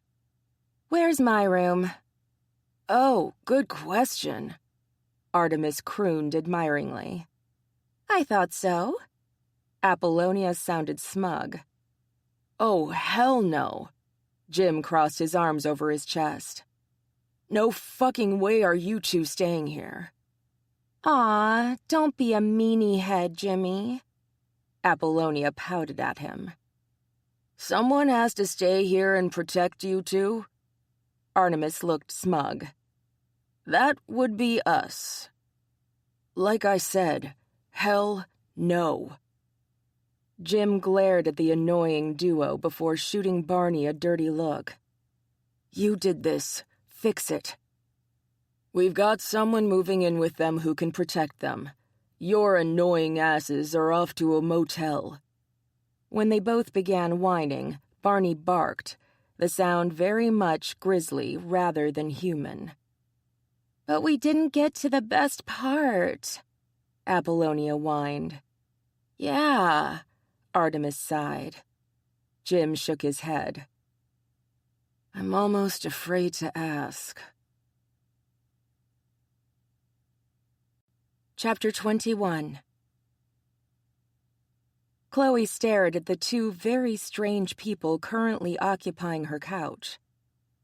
I don't understand. Artemis sighed and stood. Look, you're the white fox, right? Yes, she nodded, wondering what the hell he was getting at. There was something about him that kept drawing her eye, like she knew him from somewhere. And there's a white bear in town? Julian Ducharme. He's Kermode, so he's not unique. What were they trying to say? Don't count on it. Apollonia stood, still moving lazily. Chloe could tell they were both cats, the scent one she hadn't smelled before. What are you? The two exchanged confused glances. I'm a boy, Artemis said slowly, like she was 5 or something. I'm a girl, Apollonia added. Are you sure you're old enough to be mated? Chloe rolled her eyes. What bind of shifter? Bind? Artemis smirked. Kinky. He shot Jim a wicked look. Lucky bastard? Jim snarled. Her brain has a problem with its autocorrect function. Now answer her question. They're tigers. Barney smirked back. Tigers. Tigers. Apollonia shook her head sadly. And they say you're the smart one. I'd say we should change our last name to Hobbs, but then my mom would kick my ass. Artemis shivered. I make it a point not to piss off my mama. Apollonia nodded, her expression fearful. She scares me. You scare me. Chloe bit her lip, unsure of these strangers. Aw, sweetie, don't be scared. Apollonia put her arm around Chloe's shoulders. We'll protect you. From bagels. Donuts. Tuna. Tuna. Both brother and sister got faraway looks on their faces. Wait. Jim held up his hands, looking confused. She figured that happened a lot around those two. You said the white fox, like there aren't any others. Ding, ding, ding, we have a winner! Artemis held his arms dramatically wide. And guess how we know that? Apollonia held her hand to her ear. Come on, guess. You have phenomenal cosmic powers? Chloe giggled at Jim's droll tone. Bet me guess. One of you is a white kitty shifter. Artemis dropped his arms. Yup. Him. Apollonia hitched her thumb toward her brother. Well, that explained the sense of familiarity. So, He wagged his brows at Chloe. "What does the fox say?" "I swear if you make that annoying-as-fuck ring-a-ding-ding noise, mate or no mate, I'll take you over my knee and spank you," Barney snarled. She bit her lip, resisting the urge to do just that. Instead, she turned to Artemis. "Show me." His eyes turned silver and a white streak appeared in his hair. His muscles bunched, taking the man from hunk to hulk in seconds. Pale stripes appeared on his skin. "Whoa." She tilted her head. "Does that hurt?" "Nah." His tone was gravelly, more tiger than human. "Chloe?" Jim was staring at Artemis, and he looked both fascinated and horrified. "What is he doing?" "Have you ever heard of a werewolf being half man, half wolf?" Jim nodded. "Tigers actually do that." Chloe remained calm. She instinctively knew Artemis would never hurt her. Her fox was watching, curious and fascinated, the same as Chloe, but there was no urge to hide or fight the tiger. "They have a third form, the man-beast. There was a time when they were the fiercest warriors of the shifter world." "We still are." Apollonia walked over to her brother and poked him. "Shift back, show-off." Artemis complied. "I've shown you mine," he winked. "Now show me yours." Chloe dampened her scent, aware her eyes had gone silver and her hair now had a white streak just like Artemis's. "Wow." Artemis stared at her in admiration. "Now that's a useful skill." "I can't scent her at all." Apollonia sniffed the couch. "Not even on the furniture." "It's like Mega Febreze." Artemis snapped his fingers. "Oh, can you do that in my car?" "It smells like Cheetos and old farts," Apollonia added. "And whose fault is that?" Artemis shot back. "Not mine." "You let your ex borrow my car, heifer." Artemis shuddered. "The guy was a slob." Apollonia shrugged nonchalantly. "You were out of the country." He glared at his sister. "Cheeto, farts." She glared back. "Betty Lou Hinton in the back of my '76 Monte Carlo." "She was pretty and oh, so pink." Artemis sighed. "Ew, no one should have to clean up their brother's—" Barney screamed, startling all of them. Heather stood at the front door, staring at Barney like he'd lost his mind. "Can I come in?" Without a word, Barney turned, flung Heather over his shoulder, and left. They could faintly hear Heather cursing him out before the roar of an engine cut her off. "Who was that?" The gleam in Artemis's eye did not bode well for him if Barney caught him lusting after Heather. "Barney's late." Artemis blinked. "Late for what?" Chloe sighed, frustrated. "My mate was beaten and suffered a traumatic brain injury. As a result, she doesn't always say the word she means." Jim held her hand tight, letting her know she wasn't alone. "Her cousin, the redhead Barney just carried out of here, that's Heather, Barney's maid." "Oh?" Artemis's gaze turned from hungry to filled with unholy glee. "Oh," he drawled. Apollonia cackled. "Lo, the mighty hath fallen." "Yes, well, he's ready to chew his own paw off if Heather so much as comes close to him, so it might be a while before he hits the ground." "The bigger they are," Artemis snickered. "Does that mean Barney's staying in Halle?" Apollonia looked delighted. Artemis rubbed his hands together. "I'm gonna like this town. I think we should move here." The two shared a look. "House hunting!" "And these are the two who are going to guard us?" Jim muttered. Chloe smiled weakly. They were in deep doo-doo. Jim stepped out of the master bathroom to find Chloe staring out the window into the street below. She was dressed in sleep shorts and one of those thin-strapped tank tops he found he loved slipping off of her. I'm scared. Her voice was so soft he barely heard her. Because of the Senate? She nodded once. Don't want you or Spencer hurt.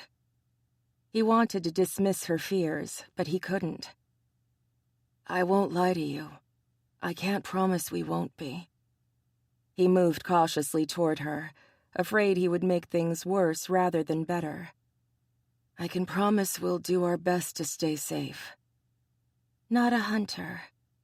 No, I'm not. He was just a lone wolf who barely knew what he was doing. But we have good friends who are. We've got a pride full of people who want to help us. And we've got your weird family to protect us. She almost smiled as she turned toward him. My family isn't bat weird. Her words weren't coming out slurred, but she was speaking slowly, as if measuring each one on her tongue before doling them out in bits and pieces. What's really going on? She bit her lip. Is it worth it? What? She gestured between the two of them. This. Don't doubt that for a second. He pulled her close, snuggling with her in the darkness. This is worth everything. You're a snap. He waited, unsure for once if she really meant that or something else. But I like that about you. He kissed the top of her head. I'm glad. She was still speaking slowly, still obviously worried. Promise me something? She wiggled, lifting her nose to his neck. She sniffed his skin, relaxing against him bonelessly. If you get scared, you tell me. Even if you can't speak, I'll know. Her arms tightened around him, and he took her weight, holding her easily as she sagged. Don't want to see you hurt. He thought about that for a few moments. What was the best way to ease her fears? What would you like to do? Do you want Glory and Ryan to move in with us? She poked him in the side hard enough that he flinched. Serious. So am I. He'd do anything to ensure Chloe never again spent a sleepless night. If that's what it takes to make sure you feel safe, I'll invite them in a heartbeat. She stood silent, swaying slightly in his arms, a quiet midnight dance as she thought. Air hole. She shook her head. Egg roll. She made a fist, her frustration clear, but Jim couldn't do this for her. He knew what she was about to say, but she had to do it herself. Petrol. She screamed in frustration. Patrol! He nodded. Your family is doing that already, but if it makes you feel better, we can ask Francois and Barney to do it as well. Skate this, she sobbed. Shh. He rocked her again, stroking her hair. He'd been wondering when it would all become too much, when the pressure of her disorder and the people trying to hurt them would cause her to break down. And even though all he could do for her was hold her, a part of him was glad that she felt comfortable enough around him to allow herself to cry. It killed him, how hard she broke when she finally did. She sobbed until her breath hitched and her knees gave out. He lifted her up, settling them in the bed, Chloe awkwardly draped across him. Her arms were so tightly wound around his neck he was afraid he'd have bruises, and his t-shirt was thoroughly soaked with her tears. He lay there, his arms going slowly numb while his mate cried out her pain. When the sobs finally slowed down to hiccuping breaths, he eased her down until they weren't clinging to each other quite so tightly. Things can only get better, Chloe. Pfft, he chuckled. It's a figure of speech, sweetheart. She sat up, her eyes red-rimmed, her nose running, and her cheeks blotchy. "One braid at a time?" Something like that. He carefully turned them until they were both on their sides. "Chloe?" "Hmm?" She settled back down against his chest, tucking her knee between his legs. "I'm glad." "That I got snot on your t-shirt?" "No," he blinked.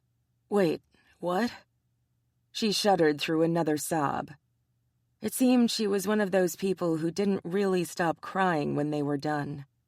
No wonder she hadn't let herself truly go before. It was the kind of hard crying that left you with a sore throat and eyes even after you slept.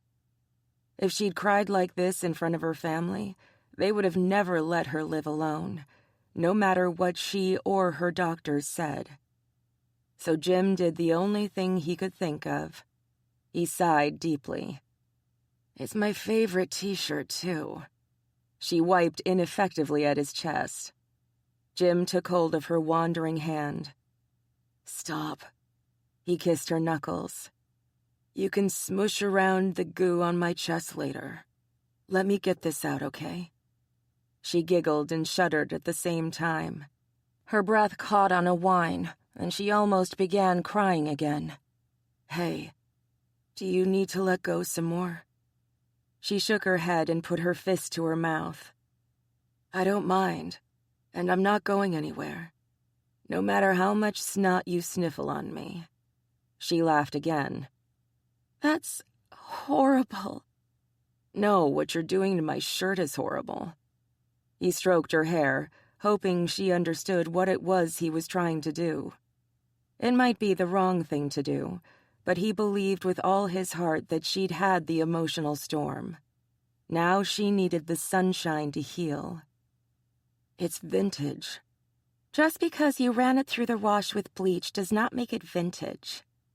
He hid his smile against the top of her head. Her speech was back to normal. It had worked. "Does so?" She sighed, and this time her breath only hitched a little bit. They lay there quietly, Chloe occasionally shuddering out another breath as he held her. Right when he thought she'd fallen asleep, he heard her whisper his name. "Yes?" "What were you going to say?" He blinked, on the edge of sleep himself. "Oh, love how strong you are, but love even more that you can let yourself grieve with me." She'd stiffened when he said the L word. "You keen it?" "Yup." She relaxed once more. "I shove you too." He laughed when she groaned. "It's all right, little fox." "No, it's not." He laughed even harder, almost doubling over when she began smacking his chest. "Basshole." "Even if you don't say it right, I get it, Chloe." He kissed her forehead. "It's just a figure of speech, after all." "Humph." She laid her head on his chest again. "Words are important." "They are," he agreed, his laughter subsiding. "But actions are even more so. Trust me, I've learned that the hard way." He stroked her hair, the action soothing both of them. "Besides, I understand what you're saying, and what you're not." "Yeah?" The wistful need in her voice was killing him. "Yeah. You know I love you, right?" "I do now," she grunted. He couldn't help it. He laughed again. "And you love me." She pinched his side. "Do not." "Do too." "Do not." "Liar, liar, plants for hire," he sniffed. Chloe giggled. "Don't mess up words. That's my Bob." "You'd better not have a Bob." He blinked. "Wait, if by Bob you mean battery-operated boyfriend." He yelped at one particularly hard pinch. "What?" "Go to sleep, you dork." He sighed happily. "We okay?" "We okay," she echoed. when George, their puppy, joined them on the bed and tried to wiggle between them. All thoughts of sleep disappeared in a haze of wet noses, wetter tongues, happy whining, and lots of kisses. And most of it happened after they kicked George off the bed. Epilogue. "Hey," Chloe whispered, opening the hospital door as quietly as she could. She glanced around, hoping she wasn't about to wake the newest member of the clan. "Hey," Tabby replied wearily. "She's awake. It's okay." Chloe's shoulders sagged in relief. "Cool." Chloe entered the hospital room, Jim right on her heels. "Can I see?" Alex, sitting by his mate with the sappiest expression on his face, gestured them forward. A tiny white bundle lay in Tabby's arms. Chloe wanted to hold her new cousin so badly she was shaking with it. "Oh, please?" Jim wrapped his arms around Chloe. "Shh, little vixen. Give them a moment to hand her over." Tabby laughed. "Here, Chloe, darlin'. Mate." She darted a quick glance toward Alex. "Ren Usagi Bunsen." Jim choked. "You named your baby Little Bird?" "You two are so bad." Chloe giggled, snuggling her nose against the baby's forehead and taking in her scent. "Especially since she smells like wolf." "What?" Jim sniffed the baby too, causing the baby to wrinkle her nose and turn her head. "Man, she does." Alex grinned. "What did you expect from a bear named Bunny and a wolf named Tabby?" Tabby blushed. "I like the name Ren. It's pretty." Chloe giggled harder. "And Usagi means bunny. You named your daughter after Sailor Moon." "And yourself," Jim chuckled. "You knew he was going to slip some Sailor Moon in there somewhere." Tabby smiled when Chloe stroked the baby's whisper-fine hair. Chloe glanced at her cousin. "What would you have named a boy?" Alex grinned. "Lobo." "No." Chloe shook her head. "You are not naming my baby cousin Lobo, you nut." "Fenris?" "No." Alex pouted. "Suppose Canis is out then." "Ugh." Chloe rolled her eyes. "Can we muzzle him?" Tabby just shook her head. "Can't. Someone's got to help me feed the baby bird." "Damn." "Fine." Alex crossed his arms over his chest. "How about Connor?" He looked far too smug for this to be anything but some sort of trick. "Okay, Bunny, I'll bite. What's wrong with Connor?" Alex shrugged. "I don't know. You tell me." Chloe looked at Tabby, who shrugged. "I have no idea what he's up to this time, but I like Connor." "So if we have a boy, Connor Shingo Bunsen it is." "Shingo?" Chloe groaned. "Yeah, Usagi's brother is named Shingo." Alex sighed happily. "I'm so glad you guys agreed." "Damn it, Alex," Tabby groaned. "Couldn't you use, I don't know, Darien? That's Tuxedo Mask, right?" Alex stared at her, horrified. "That's just wrong. Sailor Moon and Tuxedo Mask get married and have kids. I don't want three-headed grandbabies, thank you." Tabby sagged against her pillow as Chloe laughed. "Fine. You get Shingo, I get Connor." "Done." Alex held out his hands. "Now give me my baby girl back." "Need to tell her the evils of men in tuxedos?" Jim helped Chloe hand the baby over. "Damn straight." Alex's whole face brightened as he stared lovingly down at his daughter. "No tuxedo-wearing, rose-wielding asshole is gonna get by Daddy. No, he's not, baby girl. You and me forever, right?" "Ahem." Tabby cleared her throat. What? Alex barely looked up from the baby in his arms. He gasped. Oh, you farted. That's so cute. And on that note, Jim grabbed hold of her arm and started edging toward the door. Why is your butt so warm? Alex frowned. Is something wrong? Chloe grabbed hold of her mate and darted into the hallway. 3, 2, 1. Holy shit! What the hell is that? Jim collapsed against the wall, dragging Chloe down with him. Think he meant that literally? Chloe nodded, laughing too hard to answer. With their shifter hearing, they could still hear Alex's disgust. Tabby, I think Wren's ass is possessed. Why's that, sugar?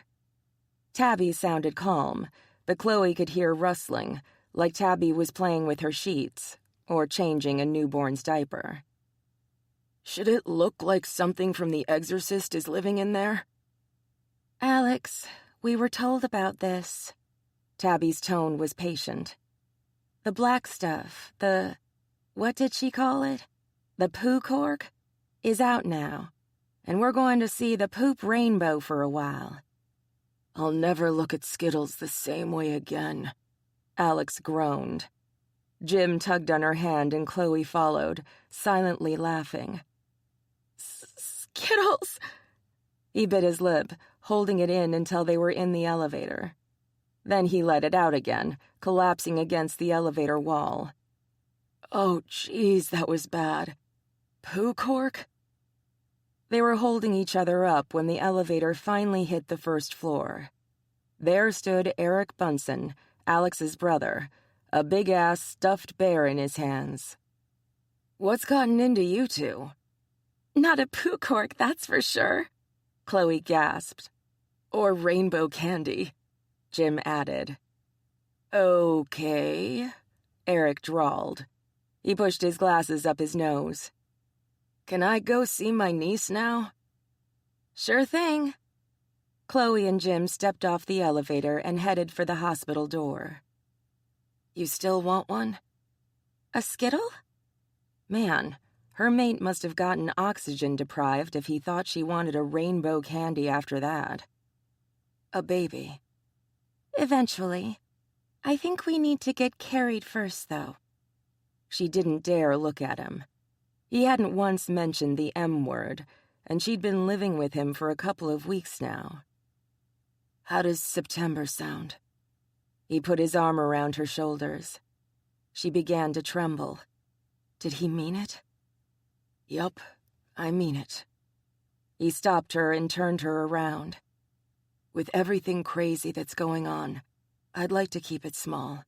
It's safer that way. Big party later?